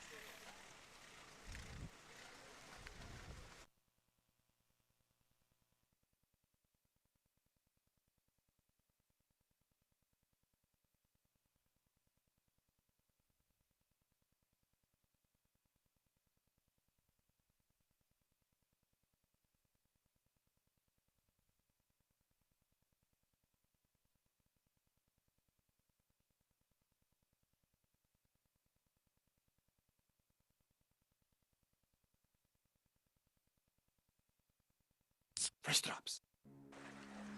Time de vendas, feche os olhos, respire fundo e nunca se esqueça.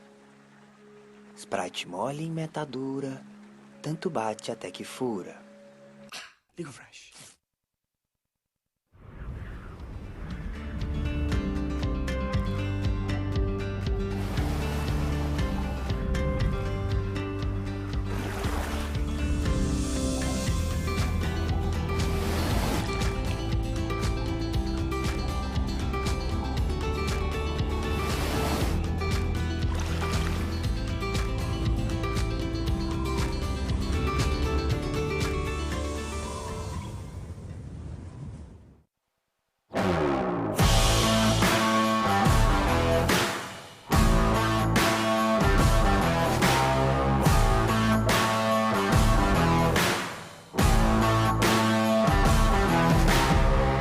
I think that I should warn you. There's something about to change. We're standing at the border where history is made. We're cranking up the lights now so everyone can see. It's all happening right now. We're gonna make you believe it's about to get crazy. It's about to go down. It's about to get crazy. It's gonna be.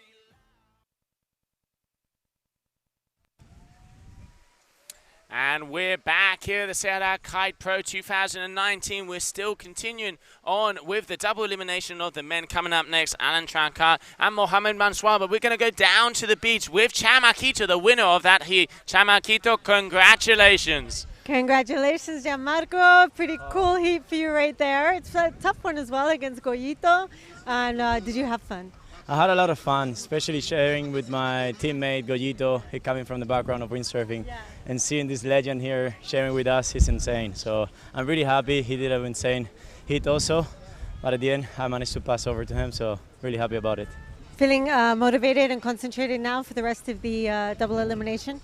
Yeah, I'm just super concentrated now for the upcoming heat. So I will go for it and give my best. Good job. Gianmarco, tell us, I know in Tarifa now you have set up a new business, you have your kite school, your shop. How hard is it for you to combine the life of a pro rider with your business and your work? Well, it's not hard. I think at the end it's just a matter of organizing yourself. And, you know, I have my family, the work, being a professional athlete also. You have the whole package, huh? I have a full team, so I'm really super happy because thanks to my wife, she's always the one who pushed me to keep doing it, and I'm really stoked about it. That's fantastic to hear. Send them a little hello. Un besito para toda mi gente en España, en República y el mundo entero que está ahí apoyando en todo momento. Un montón de besos. Ahí os quiero un montón. Yay! Thank you so much, Gianmarco. Congratulations, and see you in the next heat. Yeah! Thanks, Joe. Back to you. Thanks, guys. Congratulations, Gianmarcos. Very happy for you there. Great riding still. Goyito Estrella, a big round of applause to him. He put on a solid performance. Looking forward to seeing him next year with some more strapless action. Then we can see action on the water. Mohamed Mansour going there for that Rodeo kite loop, not quite getting the landing. And also, you know, I know Raquel back in Tarifa is going to be crying with those words from her husband. Such a complete ambassador here on the water. Great to see the support, and it doesn't happen without family. So, yeah, this is what it's all about. This is what it is here at the GKA Kite World Cup. Beautiful location at the GKA Kite Pro 2019 in front of the Hotel Rancho de Peixe and the beautiful Prea beach. Perfect conditions, great riders, awesome conditions, perfect conditions. It doesn't get much better than this, and this is why we are here for the finals. Can't wait to see the further rounds in the double elimination on the water. We have at the moment heat number 23B, Alan Trancard versus Mohamed Mansour. Alan Trancard, solid riding yesterday in the single elimination, had a very hard draw early on, and I know this guy's going to probably go further. At the moment, proving a point, he has a 15.63 over the 6.09, but also Mohamed Mansour, very talented Moroccan rider, but I really like how he flips that board around. It kind of goes from 0 to 100 miles an hour during that flip, grabs it, cat-like reflexes and comes down. Very, very good riding here from the Brazilian. good to see him in the competition again, and he's looking to go forward to round number 3, and he's going to need to get some power if he wants to do that, because if he does, he's going to be going up nonetheless against the winner of the last heat, Gianmarco Rivera.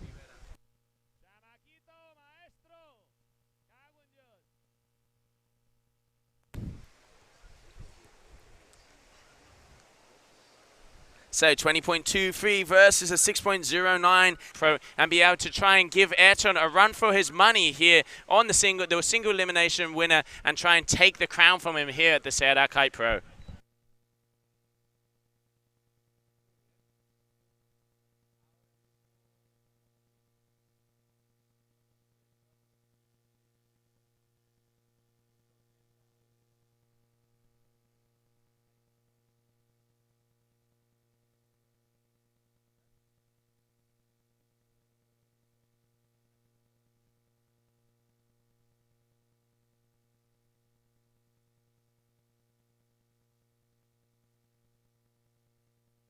Fresh drops. Time de vendas, feche os olhos, respire fundo e nunca se esqueça. Sprite mole em meta dura, tanto bate até que fura. Liga o Fresh.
Welcome back, everybody. GKA Kite Pro 2019 here in the beautiful location of the northern state of Brazil.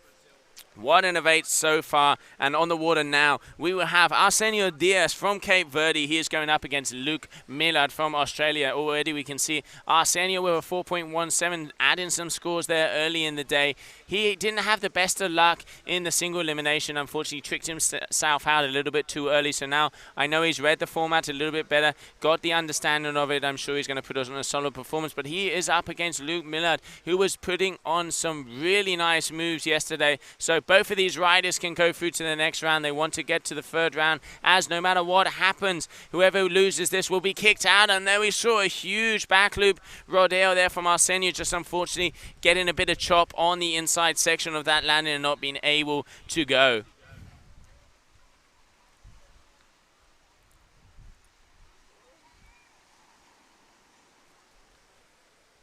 Here we can see Mr. Miller coming on left foot forward towards the judging tower. He had a really nice pop to Riva, and I think he's it looked like he was going to go for something different, but unfortunately didn't quite get the edge that he wanted to. Lost the control of the board, and that's going to be a crash for him. So far, it looks like a 4.17 from Arsenio Diaz, and it's going to be versus 0 score from Luke at the moment, as he's got 2 crashes. So Arsenio has 7 trick attempts left, and Luke has 8.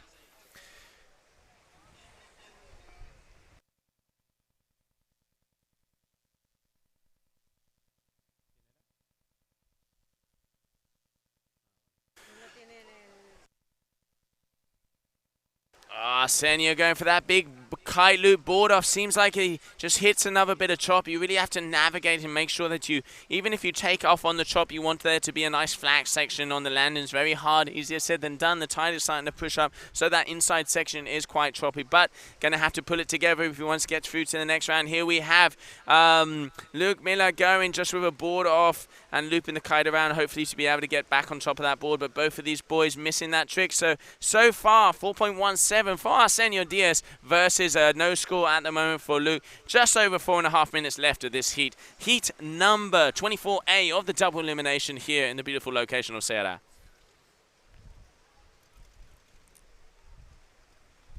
Okay, we can see Arsenio Cuncuña coming on the inside, grabbing the board. He's going to loop it around, pushes the kite out. There is what we wanted to see. Great landing there from the young Cape Verdean. Very talented rider. Absolutely destroyed Mauritius with his surfing. Didn't get as far as he wanted to, but we really saw an improvement in his surfing. Very complete rider. I know next year he's going to probably be doing the full tour again, and it's really going to be good to see him going up in the rankings. Very powerful, very stylish. Always has that Cape Verdean hype in him, just the positive vibes. If there's music, he starts moving. He just, really generally great ambassador and such a young kid. He's got a very bright future towards him. And there we saw Luke Miller with that front roll, 3.63. So getting finally some numbers on the scorecards. See if he can pull some more moves together. 3.5 minutes left in this heat, number 24A of the double elimination. Arsenio going big back roll tic-tac. Can he pull together the landing? Solid back loop tic-tac there from the young Cape Verdean. That is going to be a good score. Really fast, good commitment, and did have a huge amplitude on that maneuver. That is going to definitely, I reckon, be in the 6 or 7 point something category. Really good riding there from Arsenio Diaz. He's got to be happy with that one. 6.9, 15.87. That is a huge score for him, putting himself in the lead, and I can see the boys like Luis Brito and Sandro Piso on the screen happy about Cuncuña's score. I mean, come on, guys, you taught him half the things he knows, right?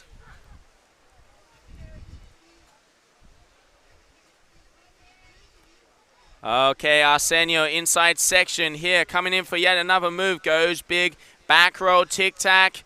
Same as before, I think he was maybe going to try and grab the rodeo there in to touch the other family, so I doubt that's going to be a bigger score, so he's not going to improve it on that one.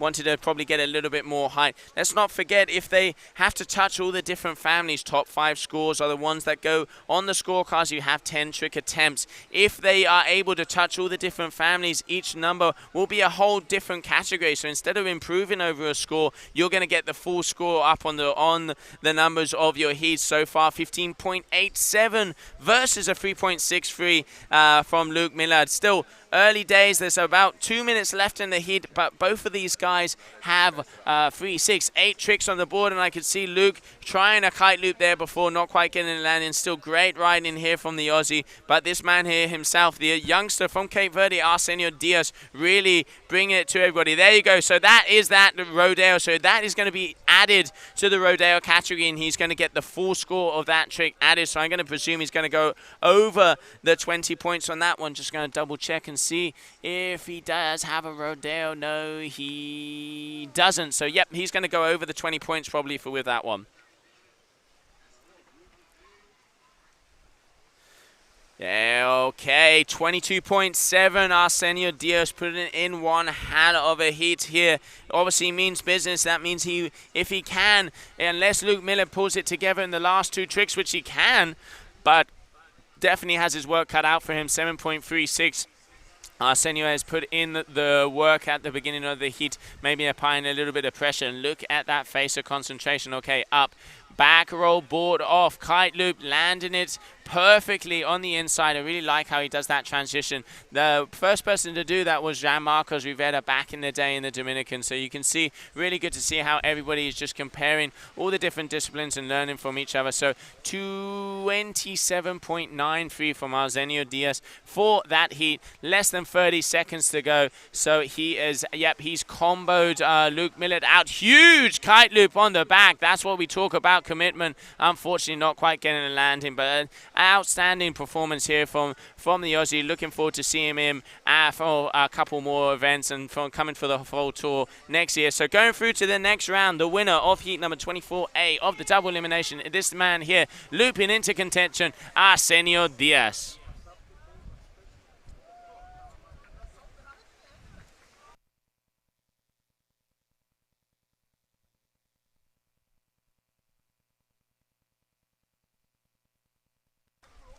Great riding there from Arsenio. Mario, I know you're going to be happy with your boy there. Very good riding, intelligent, touching all the different families. He is going through to the next round, and he is going to be going up against the winner of heat number 24B in between Kiko Roy and Rafael Costa. So he is going to have to wait, relax, because he's going to have a hard heat no matter what in the next round.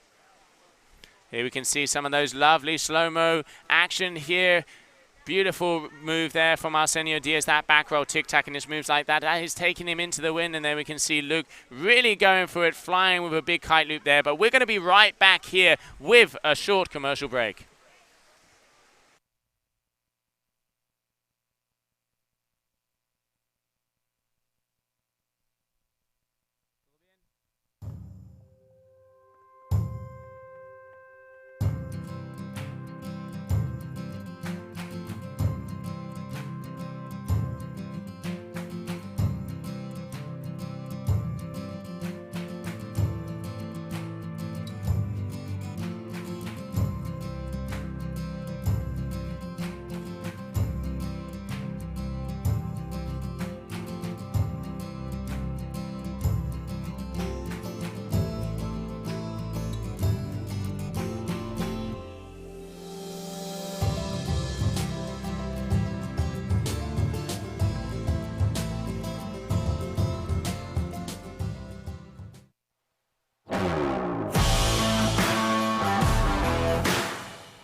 Welcome back, everybody, live here in Prea. Just looking at a couple of questions here on the stream, as we mentioned. If you want to have some answers, just come down, comment on the stream. We'll try and get back to you as soon as possible. I'm seeing Niels Lefran was looking, trying to ask what was the result of the last heat. So the result was Alan Trancard went through to the next round over Mohamed Mansour. And now Arsenio Diaz is going through in the next round. And on the water, we're going to be seeing Kiko Roy versus Rafael Costa.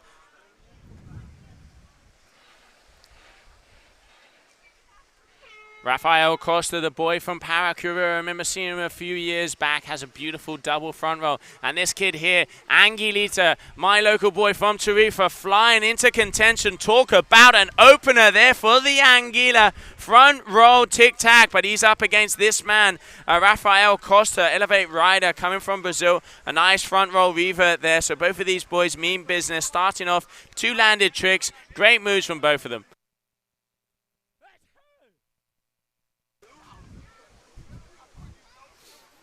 8.1 for that move from Kiket. So he obviously going out a little bit earlier than he expected. Reese Myerscott putting on a solid performance, taking the win from him on the last move of the heat with a 7 point something for that really nice double front roll. So Kiket is going to have to make his way back, the youngest member of the Duotone Kite international wave team. So here he goes again, big front roll. Board off, so that means he's going to be touching the tic-tac, the flip category, and also touching the board off category. So very intelligent riding there from Kiket. And Rafael Costa, he had that 4.31 for the first move, and then unfortunately crashed in the second one.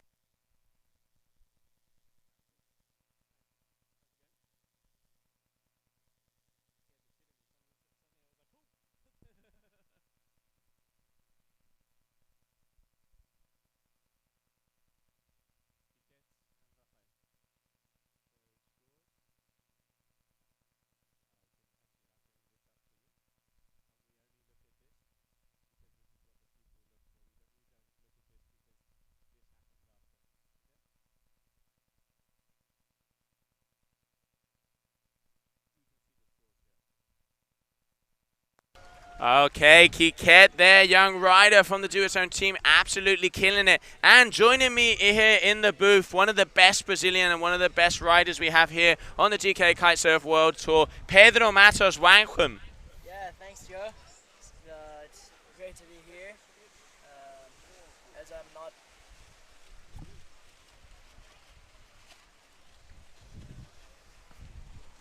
As I'm not competing now, yeah, it's great to be here.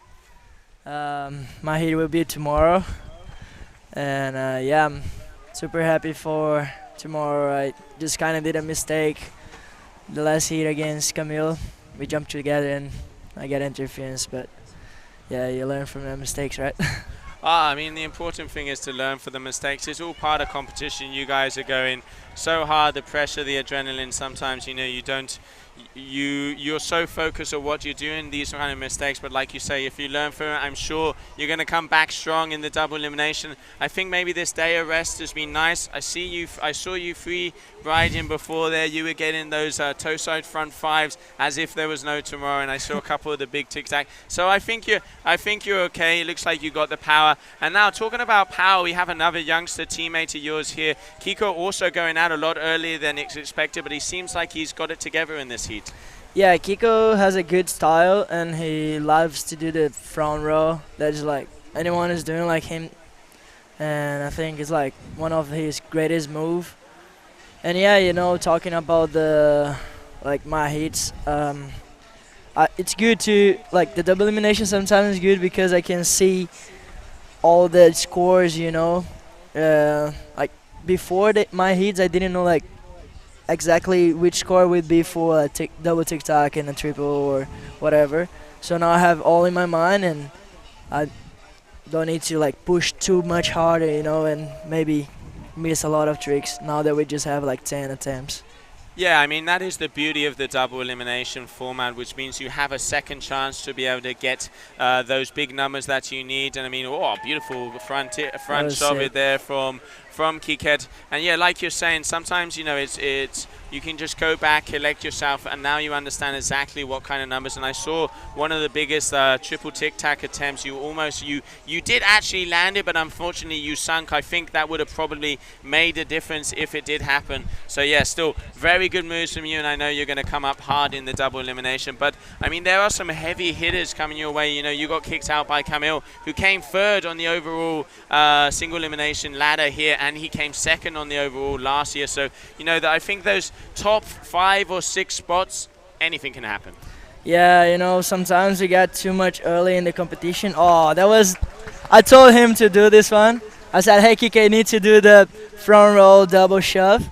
Double tic-tac. Yeah, and he said, yeah, I'm trying. Then he just landed right now when I'm watching him. Well, there you go. So obviously the information from you, that kind of advice is what's going to hopefully take Kike through to the next round. But still, he is up against Rafael Costa. Rafael, I've seen him, you know, come to Brazil almost every year. He comes from Paracuru. He's one of the first guys I ever saw doing double front rolls. You know, he's a very strong guy, very talented. And he actually came from the freestyle because he had a huge injury that almost lost his leg. So it's really good to see him back here pushing hard, also in front of his hometown, his home country. But yeah, he's got it very difficult coming out against a Kike who's a 38.33. That's a huge score for Kike. Yeah, that's a huge score from Kike. Yeah, I think like the only one that got to this score was Ayrton. And yeah, I think he's pretty solid out there. And then Rafael is like, I like this guy. He's so humble, you know, in his shreds. He does like a crazy kite loop rodeo that he doesn't even grab the board. He just pull it like between his legs and just pull the kite. And yeah, it's very fun. Like he had some problems with his knee, and the doctor said that he probably would never walk again, and now he's doing more than walking. You know, those are the kind of stories. So yeah, you know, parabéns there for Rafael. Great to see him here. So Pedro, you're a Brazilian yourself. What is it like to have, you know, your friends and huge? Oh, Rafael, that was gigantic. Guys, can we get a replay of that kite loop? That has got to be one of the biggest kite loops we've seen of the event. Yeah, just like we told. That was insane. Amazing riding there from Rafael. Kike. Oh, I saw he trying those a couple when we were training. Yeah, let's see this one from Rafael. Yeah, that was pretty big. Yeah, he didn't put the boards between his legs, but still a pretty good one. A board off kite loop it's gonna be a solid score. Yeah, as you can see, it would be a 6.53. And so that was his 9th trick attempt. So Pedro, there's been a change of format here, and then we can see Kite trying to go for that rodeo as well. The change in format is that there's 10 trick attempts, the top 5 tricks count. So you really have to, it is quality over quantity, so you really do have to have a strategy. Oh, and now he landed. Amazing. Oh, he has got to be stoked about that one. That was huge. You called it. You called it. Yeah, I got it. And it was his last move, so I think he would better his score for sure, but I don't think he would be able to get through Kite. Yeah, no, he needed like a 18. Wow. Oh, look how he just, I see what you mean about getting a finish next. But a bit of information for you guys back at home. Due to the fact that he dropped his kite in the water after that trick, it counts a crash. Yeah. So anyway, you know, double shack is a huge shout out to Rafael. That was amazing riding. But Kite seems like he's got his juices flowing. He's got his mojo together. You know, there's a lot of team influence here, and it's, you know, it's moves like this, and we can see there you go, front roll, tic tac. Perfectly landed, 38 point something average, so Kite's going to go through to the next round. But this man, Rafael Costa, such a good story here. Looking forward to seeing him come into some of the more of the events throughout the next season. Yeah, that's a really good score from Kite. I'm impressed. It's like one of the best scores so far. And yeah, Kiko is improving a lot. He's still young, you know, and he's doing like some big moves. And you see that he doesn't even need to do like a kite loop to get more than like to get a very good high score. And yeah, I think he's just stratting out there. Yeah, it's good. I mean, you guys, you have a solid team. I know you've been hanging out a lot with James over the last, past few months, traveling around the world. I mean, it is a dream job, but still, it is a job. How do you, navigate all of the traveling, all of the training? I mean, I know you come from Rio, so you come from a big surfing background. I remember, when you weren't too keen on the strapless freestyle, and now it's kind of what has made that click for you, Pedro? Because I can see you smiling when you're out there, and the moves you're putting off are some of the best we've ever seen. Yeah, it was kind of hard at the start because I trained kite wave since I was 13 years old, so was a big change in my life, to trying to train strapless. That the first time I really got into strapless was last year this time, so I have probably 1 year of strapless. And yeah, I start as soon as I start liking strapless when I was really landing the tricks, because before you land it's kind of boring because you just I can't land anything, you just crash, and then you start landing and it's like, whoa, story of my life. Yeah. And it's like, yeah, I think it's fun, and then James push harder and see Kozo and see everyone, and you kind of start see the crowd, when you do a good move, you just the crowd is just oh my god, that's sick, everybody cheering for you. And oh yeah, no, absolutely. It's to hear your crowd and to have your family and your friends, and I know you have a very big following here in Brazil. It must be a great feeling. But yeah, we're going to go down to the beach for a quick interview. It's coming up next. We're going to have Graham Harnier and Francesco Capuzzo. Okay, thanks a lot, Jose. I'm here with Kite. You just made it through that heat. You know what you owe me now. Yeah, you know. Let's see it. Kite, how did your heat go? I was super good. I landed all my tricks I was thinking about, and I landed a new one. I tried today in the warm up, so super happy about it. Are you good focus now for your next round? Yeah, super focused. Let's see if the kite loops comes with me, because I can land, but super good. Great riding there, Kite. Do you want to send a message to todos los españoles que te están viendo? Sí, muchas gracias a todos y un saludo a toda mi familia que me estará viendo. Muchas gracias, Kite. Good luck, and we'll see you after the next round. Thank you. Thanks so much. Grande Angelita, proud of you, boy. Oh, absolutely awesome local boy from Tarifa. Going through to the next round, and he is going to be going up against Arsenio Diaz. So the youngsters are going to battle it out. So today, as you were saying, Pedro, you're having a rest day because we're going to stop after the third round of the double elimination, which means you are actually going to be in heat number 3 of the day tomorrow. So what kind of, like you've been mentioning, you've been looking at, it's been nice to be able to see the score and watching. I've seen you very, with your music down here, making sure you checking out everybody, see what's your game plan. If you're going to go big from the beginning, or do you really depend on what happens on the sides from your riders? I'm trying to do what I feel comfortable about it, because now we just have 10 attempts. So yeah, I'm trying not to go too much hard, but my moves that I'm doing like safe are pretty good moves, so I feel comfortable doing it. So yeah, it's been great, but I'm not gonna try like so much hard moves. Just if I land like all the safe move first, I'm first gonna do all my safe moves and then start doing the strongest one. Yeah, I think that's intelligent. Like you say, first to kind of get a base, get those 5 scores in the bag, and then kind of try and advance or improve on. Then obviously, as the heats get harder and harder, you're just going to have to go bigger and bigger from the beginning. Just need to go forward.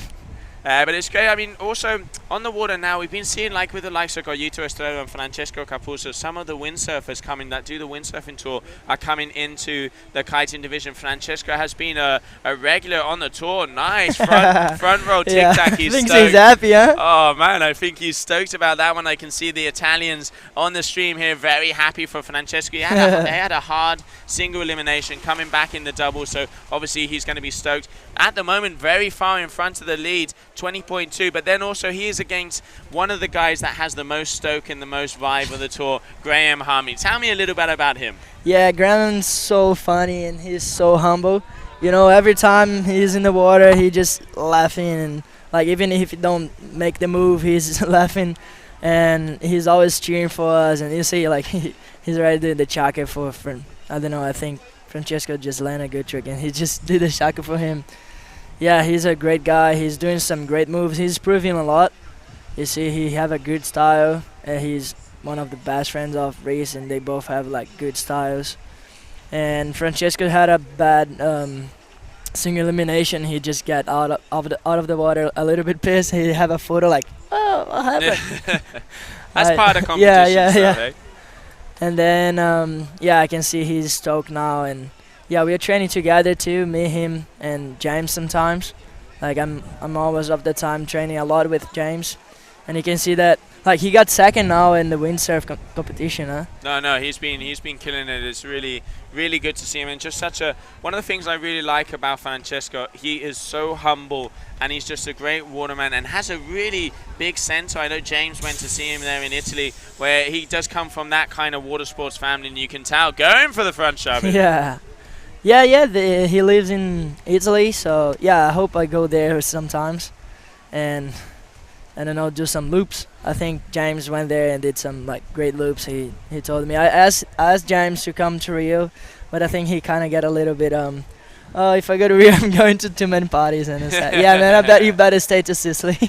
What do you mean, James Carew party? No, that doesn't happen. Yeah, that doesn't happen. He doesn't even drink, huh? So 22.17 here for the Francesco Capuzzo. Very solidly in the lead, but he has got more tricks on the board. So that is 1, 2, 3, 4. So he's got 8 trick attempts out of the 10. And then Graham Harney has a few less, but still, it's different strategies here. Some of the guys just go bam, bam, bam, bam, bam, get him out and kind of leave it until the end. And then I think a lot of the other riders, you are kind of what you were mentioning before. Make sure you have 4 or 5 good tricks on them, and then you kind of navigate it around to try and find that final section. Yeah, I was before. I know it was 10 tricks. I was training like for 8 minutes, so I was more like bam, bam, bam, bam, bam, doing all my tricks like as fast as I could, so I could have like some more minutes to do the other tricks. And now it kind of changed it as soon as I see like how would be like just 10 attempts between 8 minutes. So you need to kind of like relax a little bit, wait for the other one to jump, and then you go and wait for the right moment. So you have more quality and less fault, Yeah, quality over quantity. I mean, in the end, we don't want it to be a spin to win. We don't want it to turn into just anything like a circus out there. Yeah. So I think it is a good way for it to, we are seeing the best that we can out there. And one of the things that has impressed me the most of the advance of the strapless discipline so far is the height you guys are getting. You know, we can see you've changed the technique on how you send the kite now. A lot of the higher tricks, you're not letting go of the front hand. You're actually sending the kite and then leaving the front hand on the bar. So doing the old board offs and a lot of those moves. And did it take you a while to get that into it? Because you are one of the guys that goes the highest here on tour. Yeah, like it actually takes a lot of crashes to to know what I'm doing now. I just watch a lot of Kozo's videos. Like he's the one to look for it. And yeah, you know, sometimes I even have some troubles, but to go as high because I want to go even higher, but sometimes I just can't. And I say, oh, how Kozo is going higher and I can't go as high as him. So I just always like look at him and say, oh, okay, now I understand. And James too, and me too. So yeah, you kind of need to pull the kite like to the other way and then put it again to the way forward, you know, to do like kind of a balance. And yeah, like that you can go higher. Yeah, that's the way, and definitely you guys are going touching the moon. But yeah, both of these boys here in this heat. Whoa, boom, bam, bim, fish alert. Okay, unfortunately, Graham Harney there just going through the skies, but he knows it's the closing moments. That would have been his last. He still has 2 trick attempts left. 24.74 and 18.16.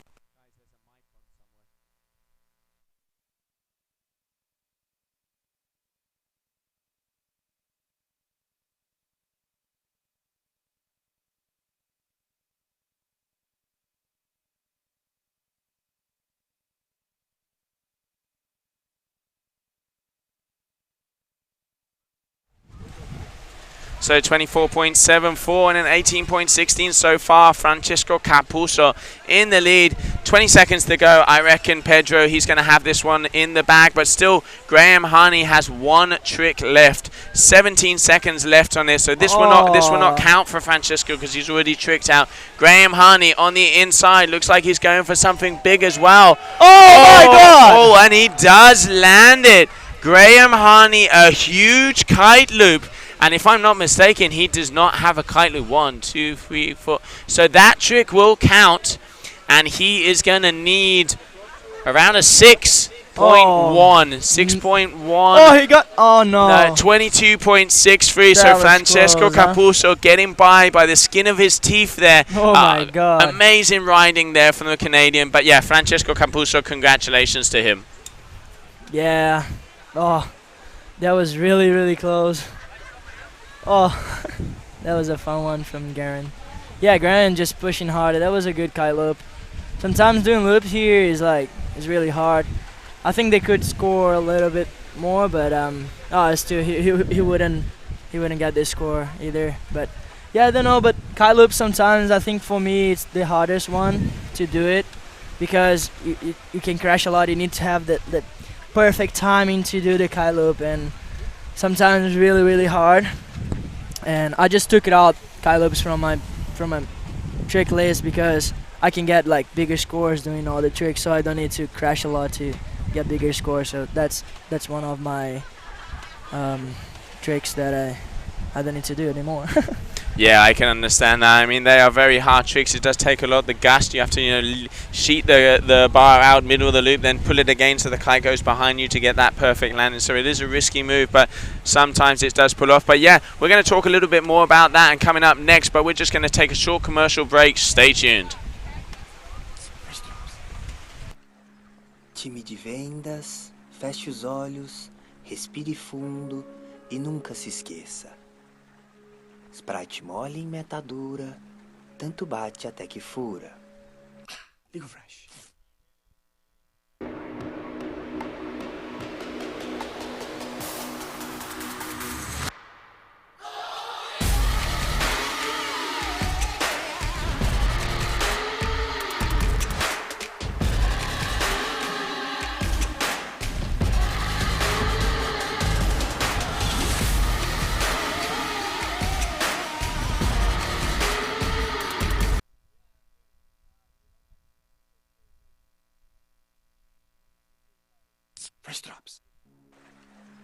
Time de vendas, feche os olhos, respire fundo e nunca se esqueça. Sprite mole em meta dura, tanto bate até que fura. Ligo fresh.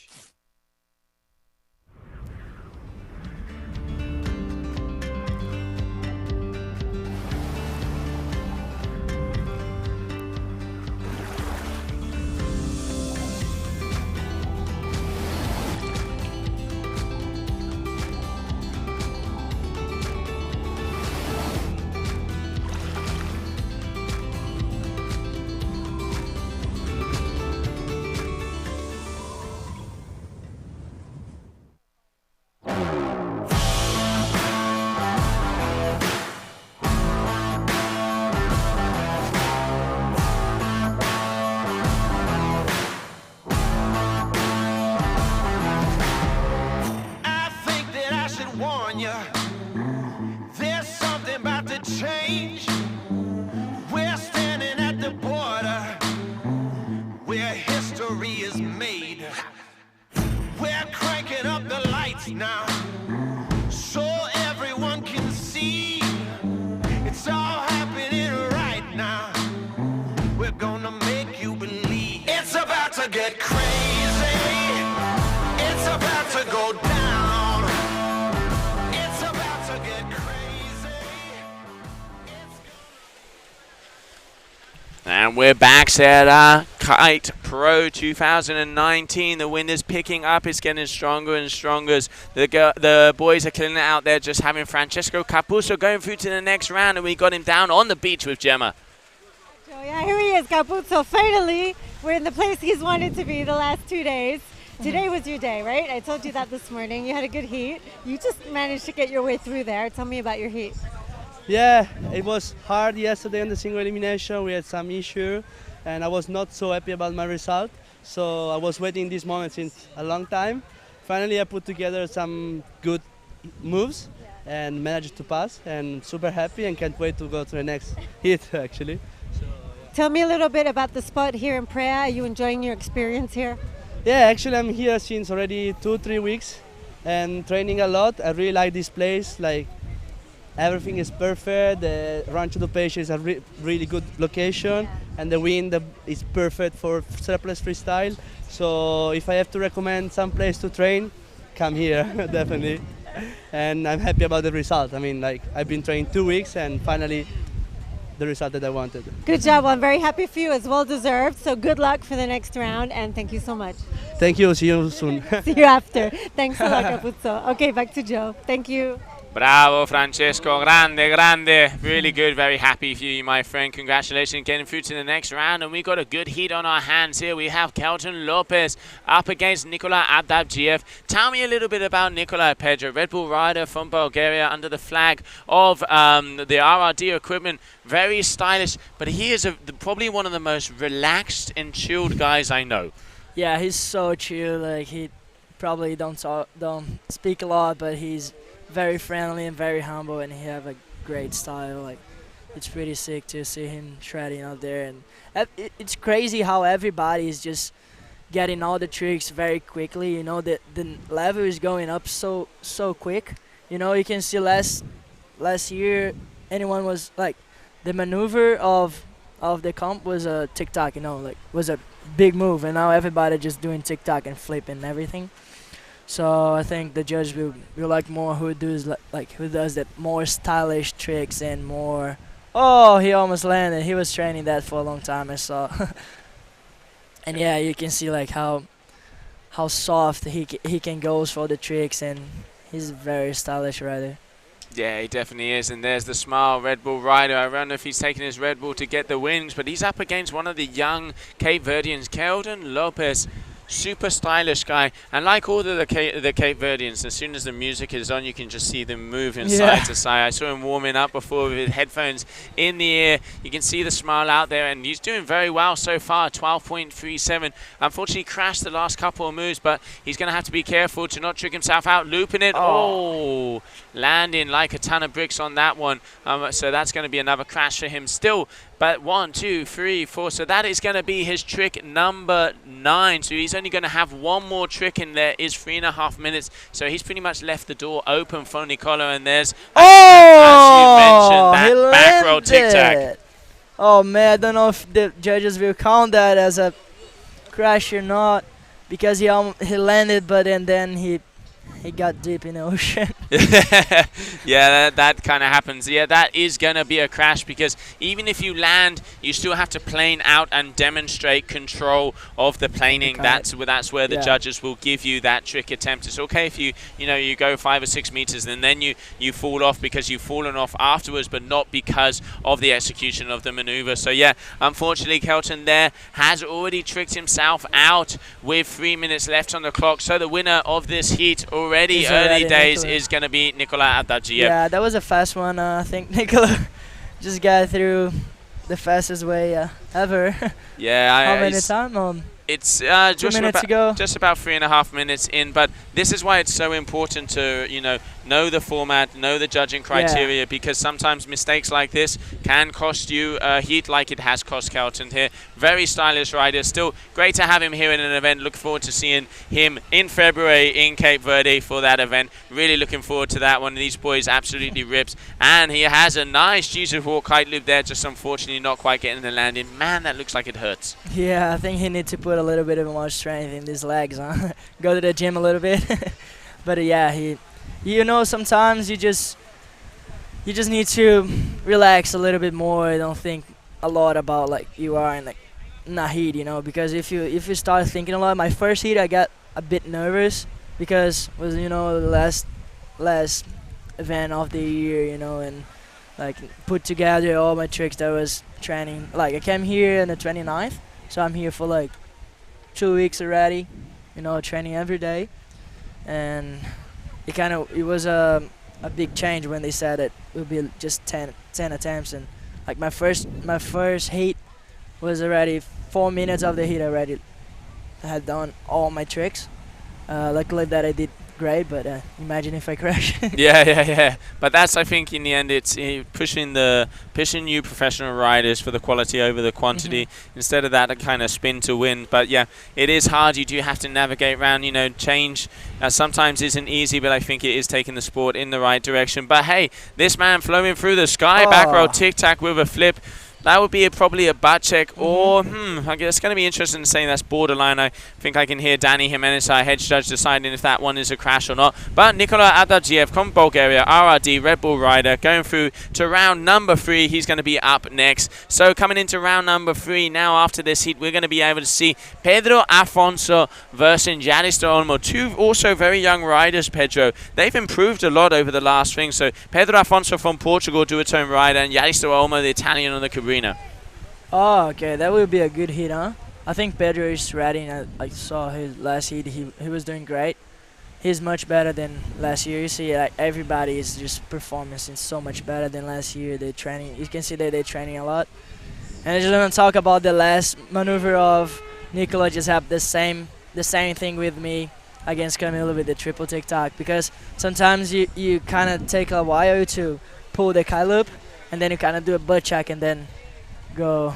Yeah, but I mean, understandable if you're trying to swivel the, do a triple tic-tac while control the kite, while make sure that you grab the board 3 times and then come down. But yeah, unfortunate there. But like you say, you learn from the mistakes and go for a bigger and better. I'm sure I'm going to see some big things from you in the double elimination. But at the moment, that is going to be the last time we're going to see this man, Kelton Lopez. Great performance there from the Cape Verdean. But this man here, the style meister, the master of humble and cool, Nicola Adagiev from Bulgaria, is going to be going through to round 3 of the double elimination of the GKA Kite Pro. Oh yeah, that was a good hit. As we mentioned before, coming up next, we're going to have Pedro Afonso and Yanis de Olmo. So great to see these slow-mo action we have here for you. So we're just going to enjoy a couple more of these moves, and then we're going to be moving into a commercial break and being right back with the next heat of the double elimination.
Welcome back, everybody. Okay, round 3. This is the final round of the double elimination we're going to have here on the beautiful location of Prea Kite Pro 2019. But before any more action, we're going to go down to the beach with Nikola Adabjiev, winner of that last heat. Thank you very much, Jos. I'm here with Nikola, winner of that last heat. Nikola, tell me a little bit about how it went for you out on the water. Yeah, it was a good heat. I had fun with my friend Kelton from Cape Verde. It was good. Conditions are good. Wind is good, and yeah, we're having a beautiful day again out here, and I think everybody's loving it. Can you tell me, do you do any kind of training off the water as well, like any kind of gym work, physical work? What's your go-to? Yeah, so because I was living a bit far away from sea, so I had to do some other kind of sports, and yeah, I do a lot of stuff. I do snowboarding, I do a bit of mountain biking, and I was also training with a really good conditional trainer back at home. He made a new gym, and we've been working a lot, so I think everything helps me. For sure, it's definitely paid off, so congratulations, and we'll see you after round 3. Thank you very much. Thanks a lot. Back to you guys. Congratulations there, Nikola. Nice one, my friend. Awesome riding. Congratulations again in favor to round 3. So on the water now, Pedro Afonso. That was a stylish front row. Yeah, it was good. Yeah, sometimes you can do some really stylish front rows, and like Joe Marcus does ones that he goes like really upside down, like So 4 beautiful. miles away. It's so stylish. Yeah, I saw him do one, not yesterday in the competition, just in the free session. Yeah, we was went watching to the together. Yeah. Man, he went to the moon on that Yeah, one. it was really sick. So it looks like at the moment the Italian Yaristo Olmo Sandro, I know you're going to be happy, back over there in Italy in the lead at 10.81. Seems a lot more relaxed. He was a little bit more concerned at the beginning of this event. He seems more relaxed here. 10.81 in the lead over Pedro Afonso, but still early days of the heat. Over 6 minutes to go. Going to aim for that inside chop. What do you reckon he's going to pull off for us? These youngsters, and you yourself, you know, there's a big youth movement happening here on the GKA, yeah? Yeah, it is. I think everybody now is just training more and more because the level is going up a lot. And I don't know, this guy is new in a tour, right? Like, yeah. He started. He competed last year here in Brazil. We've seen him at a few events, but he hasn't been to all of them. But actually, he did really well in Brazil last year, and he's obviously aiming to try and do that again this year. Yeah, I saw him, and sometimes like I almost looking new riders and oh, who is this one? Oh, who is that one? And yeah, you need to. That is good because just make you go harder and train more. Oh. Yeah, I think that's one of the good things. And, you know, talking a little bit about the women's division, I think the appearance of Michaeli Sol and Marcela Witt kind of pushing the level, it's going to be good for the sport in general because now the girls are going to go back to the drawing board, train harder, and I think next year is going to be very exciting for their discipline. Yeah, it was so incredible watching Mika won the strapless event. Like, you know, she's a world champion in freestyle, and like I was training with her and trying to teach her a couple moves, and man, she just won. And like my cousin too got second. She got like some really good score comparing, like, because Carla is the one was the one, or it still is, but Carla was the one to watch and see like where the level is, and my cousin and Mika just got to her like quick, and now they're in the same level. And it's good because, you know, the women's, they can go higher as us. They just need to go forward, and that's good that Mika is doing like some big front rows, and sometimes she's doing like even bigger than men's, you know, and that's very good. No, absolutely. It's great to see. I think we've seen, you know, throughout the history of kiting, we saw it in the likes of the, you know, the days of Gisela Pulido and Bruna Cagio and the freestyle. You know, they came in starting, you know, upsetting, turning heads, and what that actually did is the whole level of all of the feet went up. So, you know, I think some healthy competition always does make the sport go forward, and I cannot wait to see the future events of the strapless here. But at the moment on the water, Pedro Afonso, that was a solid back row, Rodeo, and he is over the moon. He is, yeah. That was pretty similar to what Camilo does, huh? Yeah, very, absolutely. Yeah. I think he's been watching. Yeah, for sure he is. He's the one of the guy to watch, right? Camilo just got second, and he won cause of like on strapless, like is really, really hard. And yeah, he's the one to look for He's definitely one of the ones to look for. Like you said, last year getting that second position, winning the single elimination, and then this year also again on the podium in that third position.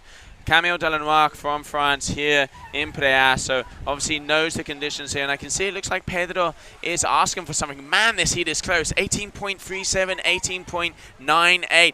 Down to the wire. So how many we got? 1, 2, 3, 4, 5, 6, 7, 8. 2 tricks for Pedro and 4 tricks for Yaris. Yeah, I already have a couple of close heats my entire, like, a lot. Actually, I had a lot of close heats. I had always when I go against Kozo, our heats is like so close. We got some close heats in Mauritius and close heats at Maracas now, like it's really close, and sometimes like you can win in the detail. Oh, he almost landed. Yeah, front shove looked like it isn't too hard, but for me it's one of the hardest trick you can do. And it also depends on how you kick it. This is also great to see different sports merging and seeing the tricks, that coming from the skating. I mean, Brazil also super powerful on the skating. There's a lot of the top guys there. Really good to see how you guys just taking into account, seeing what kind of maneuvers, and like you say, front shove is so hard. But Pedro Afonso, congratulations here at the moment with minute 50 to go, 24.63, but he's got one more trick attempt. Yaris still has 3, and Yaris did win the last heat on the last trick. Oh, really? Yeah. And something cool about the front shove that a lot of people, oh, maybe he's gonna land this one. Yeah, that was a good one, and I think, I think if he doesn't have, he gonna back up the 3.5. Yeah, back roll. Yeah, it'd be a 6.2. Yeah, for sure. It's definitely going to be in the 6-point range. So that is the back roll tic-tac. So that's going to increase the score. So again, Yaris, close. Man, this is about down to the wire. So Pedro Afonso has one more trick attempt. If he wants to get past Yaris, he has to do it with that one more trick. And then Yaris has 2 trick attempts. Pressure on the Portuguese-man here. So close, so close. I think he just needs to do a back row board off. He have a good back row, a 4.1, but he doesn't have a he has a front row board off, so he already have 2 board offs and 1 rodeo. Yeah, sometimes you need to know like all the good families. That's the like Rio. You need to understand properly the families and everything. 35 seconds left in this. Both of these boys at the moment. Yaris Olmo in the lead. And here we have going for that loop. Can he make the landing? No, he can't. Okay, so Pedro Afonso is going to go for his last attempt. That is 12 seconds. We can see him going out there. Pedro Afonso going up. Rodeo. Big kite loop. Can he pull off the landing? My God. Oh, so close. Didn't get the landing. Really, I mean, an impressive performance there from him, but waiting for that confirmation. Yep, confirmed. Yaris Olmo going through to the next round, so a big congratulations to him. He's going to be in the first heat of the day tomorrow against Simon Justin. Jesus, that was so close. He almost got the kite loop. Oh, my God. Yeah, that was incredible. I mean, Pedro Afonso putting in a very, very good performance, just unfortunately not quite getting the landing on that last rodeo. If he had landed that trick, he would have been going through into the competition. Yaris also great stylish rider. That was the move that made the difference for him. And you can just see really great riding here. The young Italian guy, Yaris Olmo, going through to the next round. I can see the boys on the streams very happy about that, but a big congratulations to this young kid, the young Tarzan as they call him, from Portugal, Pedro Afonso. Parabéns, absolutely amazing riding from him. So yeah, we're just going to enjoy these slow-mos. It's a quick commercial break, and we're going to be back in the water with Jean-Marco Rivera versus Alan Trancard.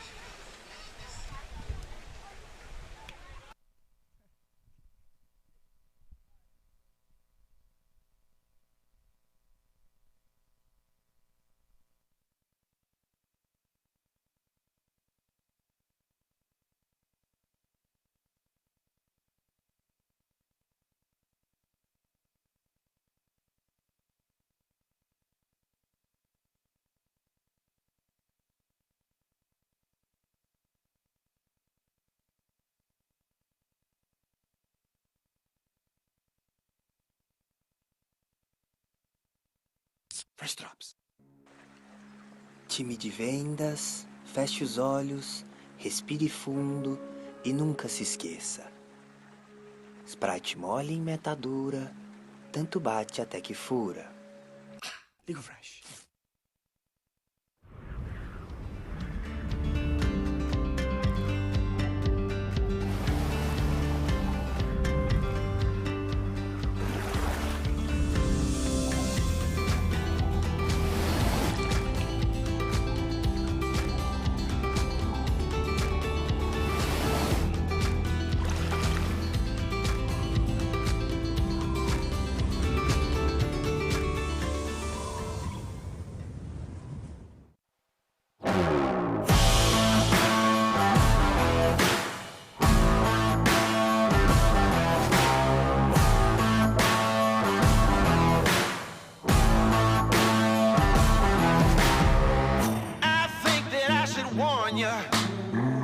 There's something about to change.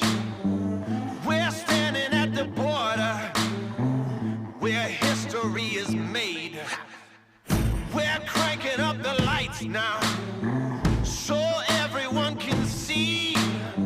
It's all happening right now. We're gonna make you believe. It's about to get crazy. It's about to go down.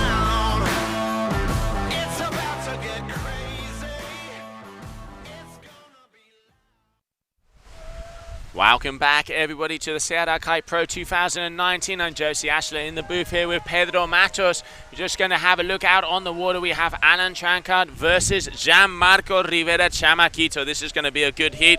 Gianmarco's already 2 numbers on the board. A nice 5 for that initial front roll. And then it looks like he's going to get a good score for that kite loop. Hey, Pedro?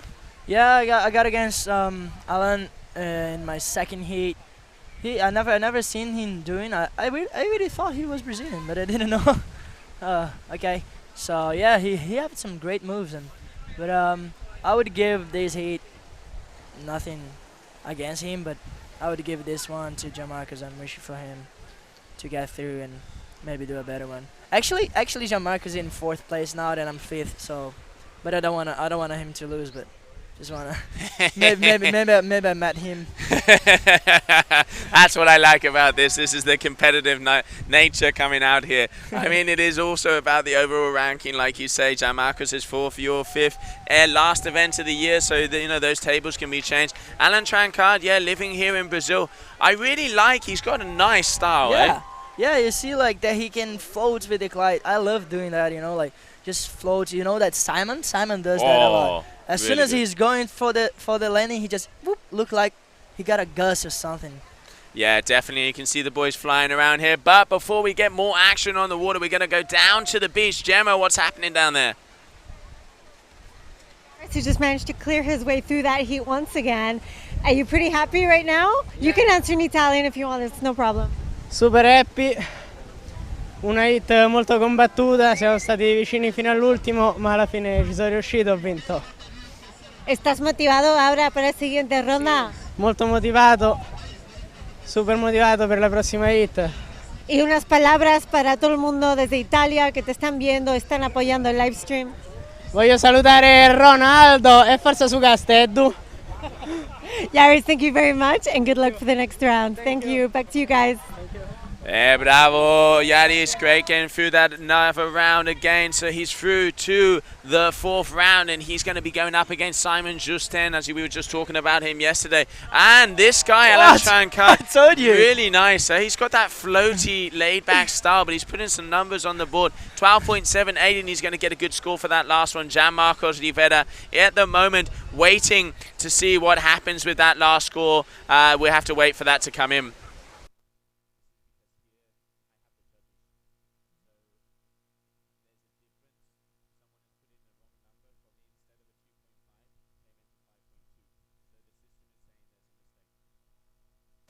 Gianmarco is on a roll here, 21.6, but he has Alan Trancard closely behind on his heels, 18.01. A back roll, nice and stylish. again, but he had that. He obviously wants to get it landed a little bit better, but he did have a 5.23 for that last one. That's still a solid score, but if you're going to take out Jean-Marcos Rivera, you need to get the big numbers. But still, only 3-point difference. Anything can happen. Already 6 tricks on the board, so that means they have 3 trick attempts left. 4 minutes to go. Yeah, you can see that Jean-Marcos have a really good style doing the front rows. I think the first time I saw him doing the front row, I was like, yeah, that's sick. Yeah, it's really stylish. I like to put a lot of stuff. Like, I think stylish needs to count a lot. Oh, absolutely. Because it's something that is really important. And the one thing I like about Jan-Marcos's front row, it is almost a front flip. It's tip over tip, the way he positions his body against the wind, and we just saw it there with that front roll rodeo. So great riding there from him, and now he is going to take the lead with that 28.4 in this round. So looking to go forward to next round number 4, and if he wins this heat, he would be going up against his good friend Reese Myerscott. Reese Myerscott, Dackler. What and where did that come from, huh, Pedro? He was surfing like an animal. Yeah, I don't know. He just show up in the middle of nothing and bit me and bit Ayrton. So yeah, it's really good for him. He's such a nice guy, a great rider. For Ocean Rodeo, and then Jan-Marcos is on a roll here. It looked like nice the flip. wind got stronger now, huh? It does look like it's picked up. The guys are going higher, and you can see you could see that Kiko did the double TikTok, and Jan-Marcos is going high. And look, yeah, for sure it's stronger than yesterday. It's definitely looking You can stronger see than he's yesterday. going for the Woo! Big cut. Oh! Jesus. Whoa! That is what we call a wipeout. I reckon the fish on the bottom of the ocean there went out of it underneath his feet. Oh, that was huge. Yeah, that's a good maneuver, huh? It's up, shove it, back row, shove it. Yeah, it's good. The thing is with the new rule book, that's going to be considered a tic-tac because he grabbed it with his hand. Interesting details, differences there, but still great riding there from Alan Trancard. He's a surprise entry at the moment, but still 30.6. Obviously, Jan-Marcos means business here. He wants to go through the rounds as he knows you're up there. You're in 5th and he's in 4th. Both of you guys all fighting against it, and then he wants to try and go to 3rd. He does have possibilities, but very hard because the fight for 3rd and 2nd position overall in between Mitu Monteiro and James Carew. So it's going to be interesting to see who ends up top 5 here at the GKA Kitesurf World Cup in Brazil. Yeah, I don't really know if it was just single elimination. Maybe now it would be in 4th, but now with the doubles, maybe if he lose now, that I don't think that's gonna happen. Maybe if I go through like 2 more heats, I would get the 4th. But I don't really mind about it. I just go like hit by hit and try to do my best. Absolutely, and if I can be brutally honest, I just want to see you guys out on the water more with more motivation and adrenaline to go for it. So that is the beauty of this double elimination. So you can have that second chance. Double front row. He has good kite positioning, though. He really does know how to float underneath the bar. They're not quite getting the landing. But still, Jan-Marcos there trying to pull down his lycra, almost losing his board shorts on that one. Yeah, like sometimes. That's what I was talking about kite loops. Sometimes you're trying a lot of kite loops. Like you crash a lot, but you're not going to have like the best, really, really best kite. Just if you go like so high. There's a thing about kite loops. If you go low, you can land it. But if you go like medium, you always go like crashing hard, and you need to like really huge. If you go really huge is better. Yeah, it's because you want to get that kite back on top of their head and get that pendulum effect, so then it comes round again. Well, another big heat there for Jan-Marcos Rivera. Big shout out to Alan Trancard there, almost getting to him with a 26.3, but unfortunately not quite making to the 30.6 of the Dominican. So going through to round number 4, and we'll be meeting Reese Myerscott tomorrow, is Jan-Marcos Rivera, Chamaquito. Big congratulations to him, and there's the sportsman and the ambassador he is, so he's going to be happy about that one. Coming back on the water is going to be one of the biggest heats of this 3rd round. Kiko Royds up against Arsenio Diaz. That's going to be one for the history. And that's it's like we're going to see which one is going up against me tomorrow. Oh, pressure. I like it. So, I mean, both of these guys would be a hard contender. Obviously, you know, you've rest up, you've seen them. It's probably going to be really good for you to see them here, to be able to analyze and know. If I know you well, you already know exactly what you have to do. Yeah, I already know. and that's the beauty of it. And yeah, here both of these guys on the screen now. Alan Trancard, living here in Brazil, very nice riding, really like his style. But Gianmarco Rivera just taking the advantage there. And it's with moves like this, with this back loop rodeo there that he got, is the ones that's given him the win here of this heat, and he's going through to round number 4. So we're going to be back right after the golden hour is coming. I can see the sunset starting to go in with more action after this short commercial break.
Okay, sorry about that.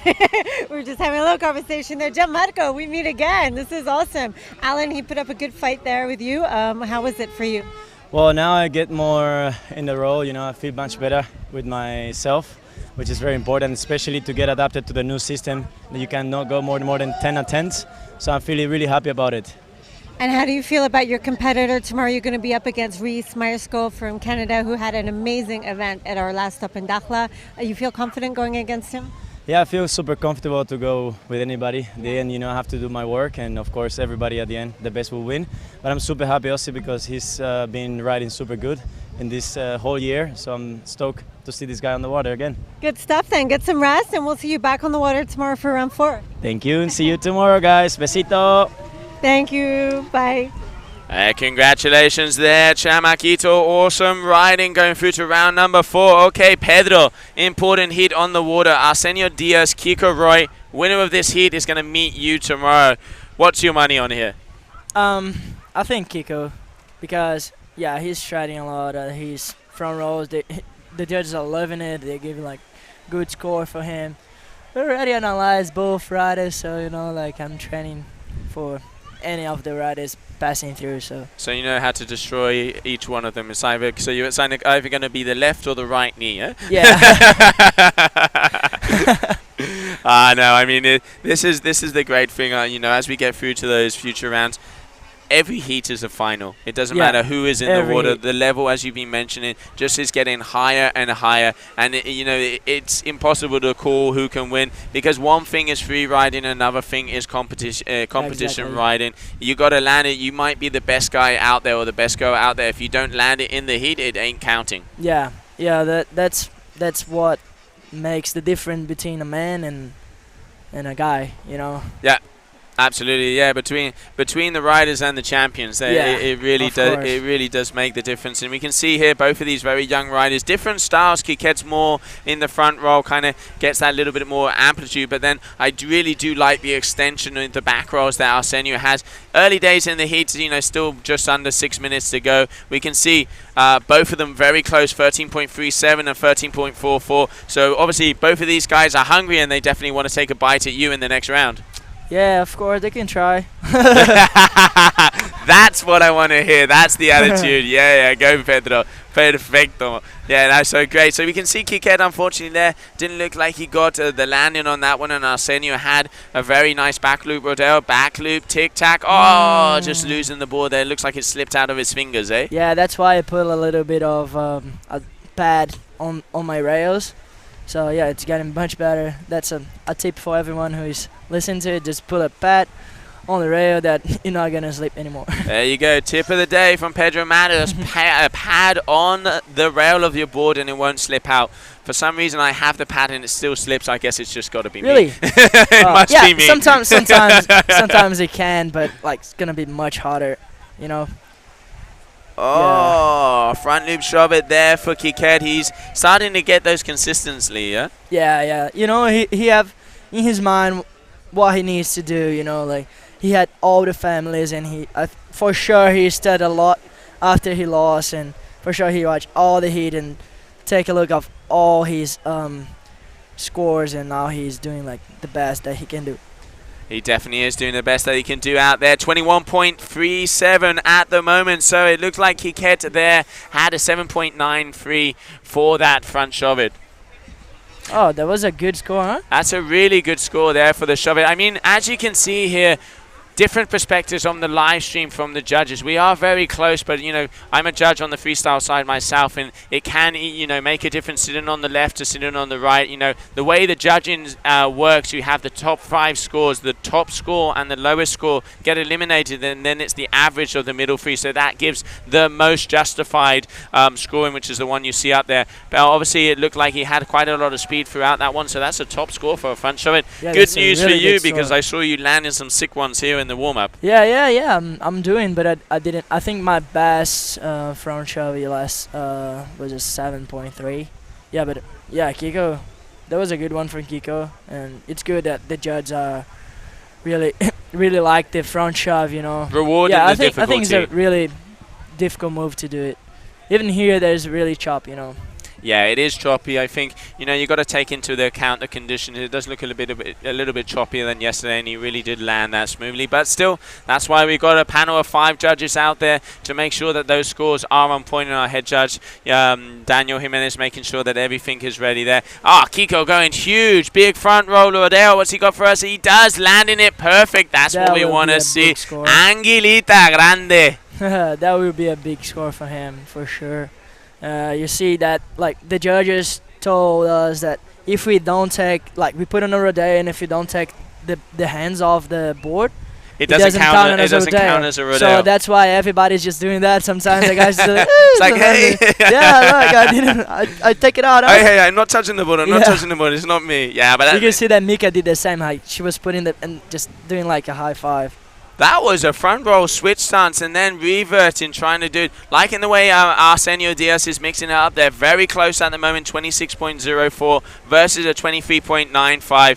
Early days, so let's see. 1, 2, 3. So we've got... Okay, Arsenio is tricked out already. 2 minutes left in the heat and he can't perform another maneuver. So that means... that Kiko Reut is already taking the win. So it looks like Kiko is going to be up against you, Pedro. So teammate is going to be a duotone team off. You guys know each other very well. So, you know, good result here for Kiko. Glad to see him coming back up in the doubles. And I am going to look forward to the heat between you boys. I think that will be a fun one. We are training together every time. And we have a matchup. Now we're going to rematch. We had a match in...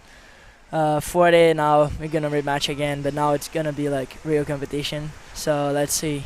So how it's gonna be. As you know, Kiko is obviously gonna review this live stream because he's gonna review his heat. He's gonna listen everything. Come on, give him. What have you got to say to him for tomorrow? Come on, a little bit of psychological pressure. Yeah, Kiko, I think you should do the front row triple TikTok. Yeah, I think you're gonna learn it. I love it.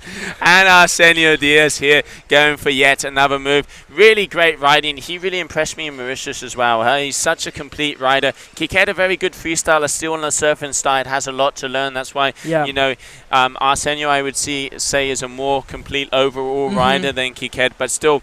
Great result here for him. He's already used up all of his tricks, so he's going to be happy with that one. 100% strapless freestyle here. Great result for him, but he's going to have to come and meet you yourself, mister, and let's see what happens there because both of you have been absolutely killing it at this event.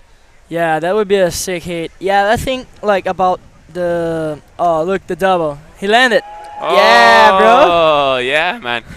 Now he's just got to get to the triple and... Yeah, now just do the triple against me, bro. Don't try the double, huh? Kiket, no, absolutely brilliant. I'm going to enjoy that heat tomorrow. So, yeah, congratulations there for Kiket. 13 seconds left. Huge back roll kite loop there from Arsenio. So, a big round of applause for the young Cape Verdean. Kun Cunha, he's got, done a great event. Looking forward to seeing him more next year. Back roll, tic-tac there. Landing switch sounds. Kiket is happy. So, he's going to be going through to round number 4. Arsenio Diaz, unfortunately, that's going to be the end of his event, but a big round of applause to him. Coming up next, we are going to have Francesco Capuzzo versus Nicola Adagiev. That is also going to be a good hit, so it doesn't get much better than this. We're going to see some more of these slow-mos. The golden hour is happening. We can start to see the little gold dust coming out there. It's such a beautiful location here at the GKA Kite World Cup here in Brazil. GKA Kite Pro 2019. But let's just enjoy some of these slow-mos. Short commercial break, and we'll be back for the final heat of the day. Nicola Adagiev, Francesco Capuzzo. Yeah, I think that will be a good one, Joe. Yeah, they're both good riders. They're both really same level, so that's going to be a good heat. Absolutely, and I can't wait.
First drops.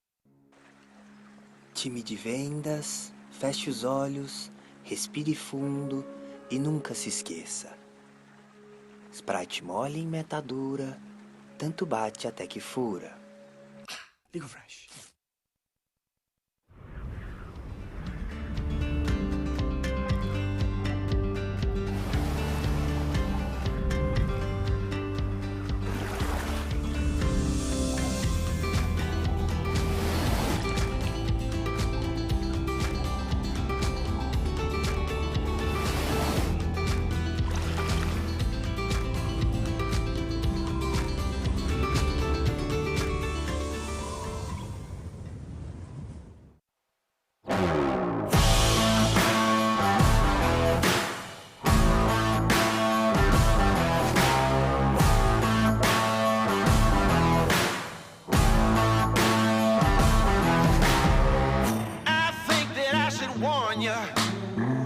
There's something about to change.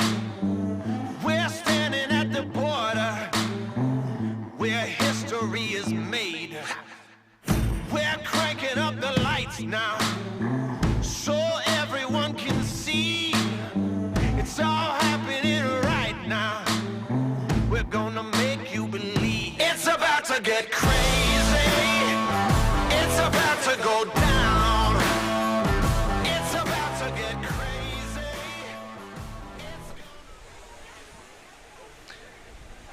Welcome back, everybody. GKA Kite Pro 2019, last heat of the day. Nicola Adagiev, Francesco Capuzzo on the water, but we are going to go down to the beach as we're going to have Angelita Kiket, the winner of that last heat. Okay, Kiket, I am so happy for you. You've made it through to next round. Tomorrow you're going to face up with Pedro Matos. How do you feel about that?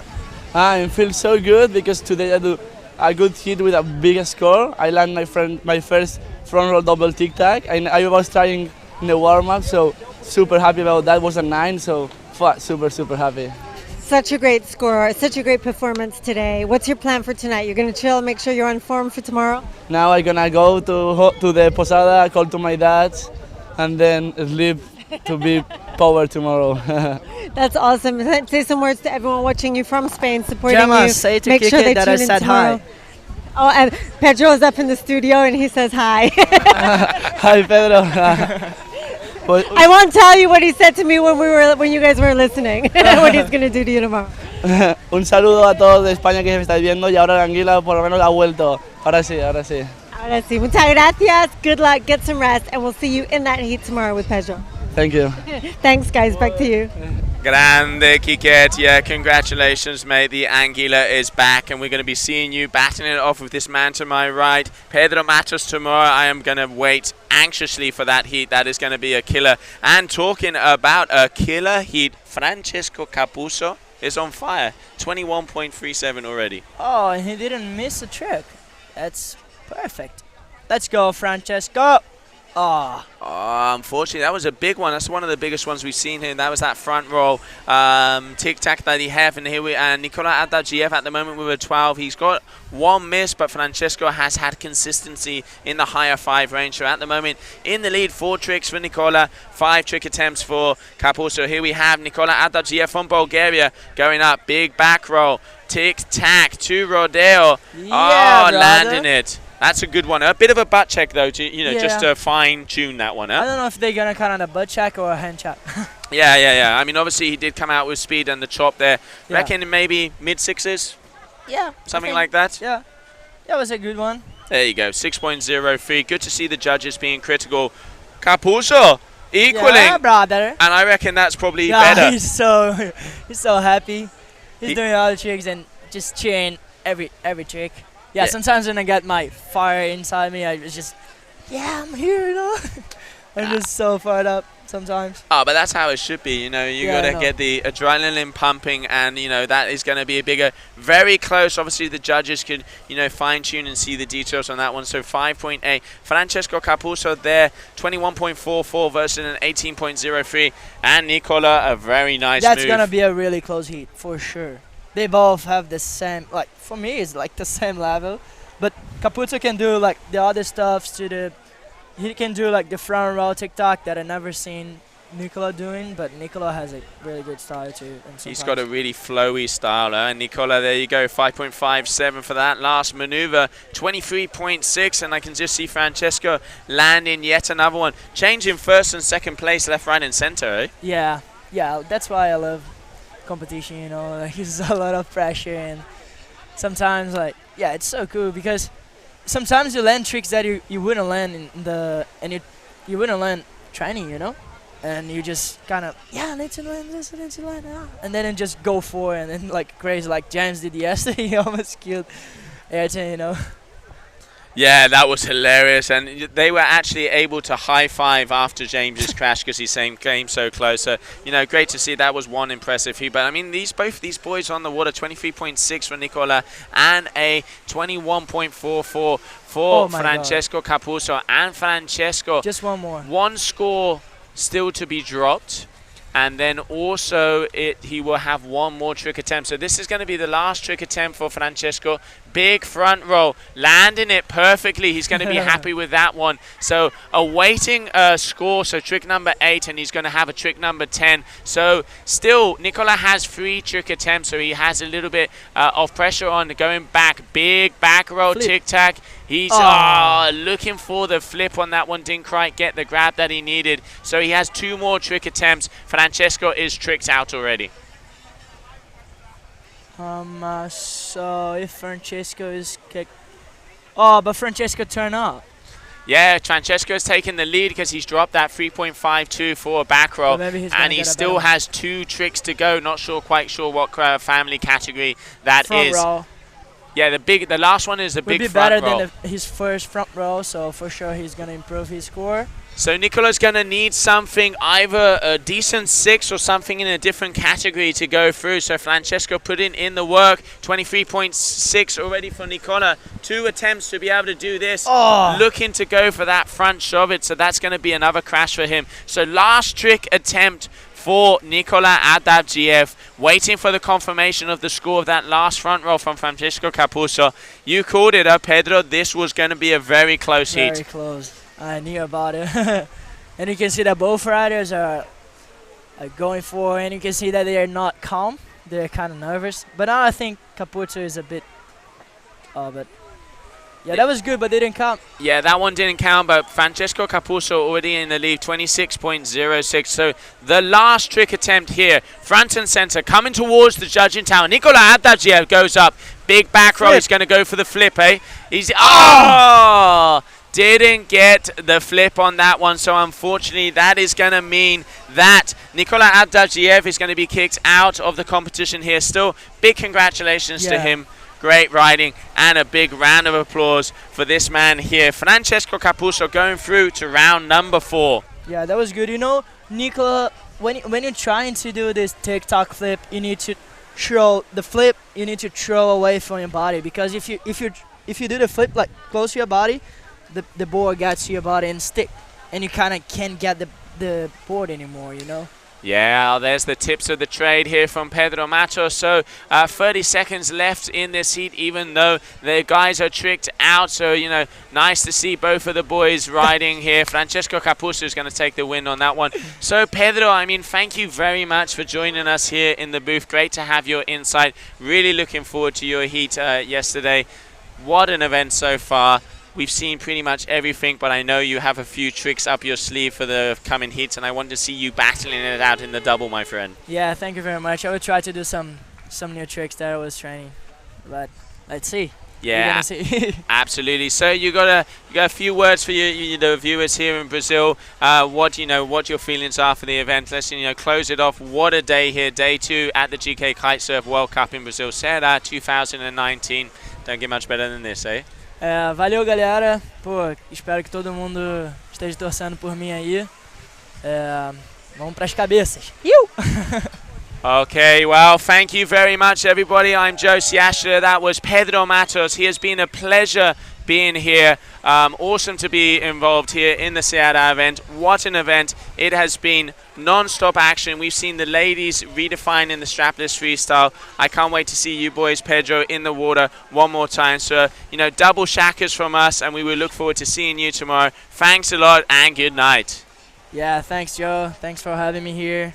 Hope you cheering for me tomorrow and I can talk to Gemma. Okay, bye, everybody. Thank you very much. Take care. See you tomorrow. See ya.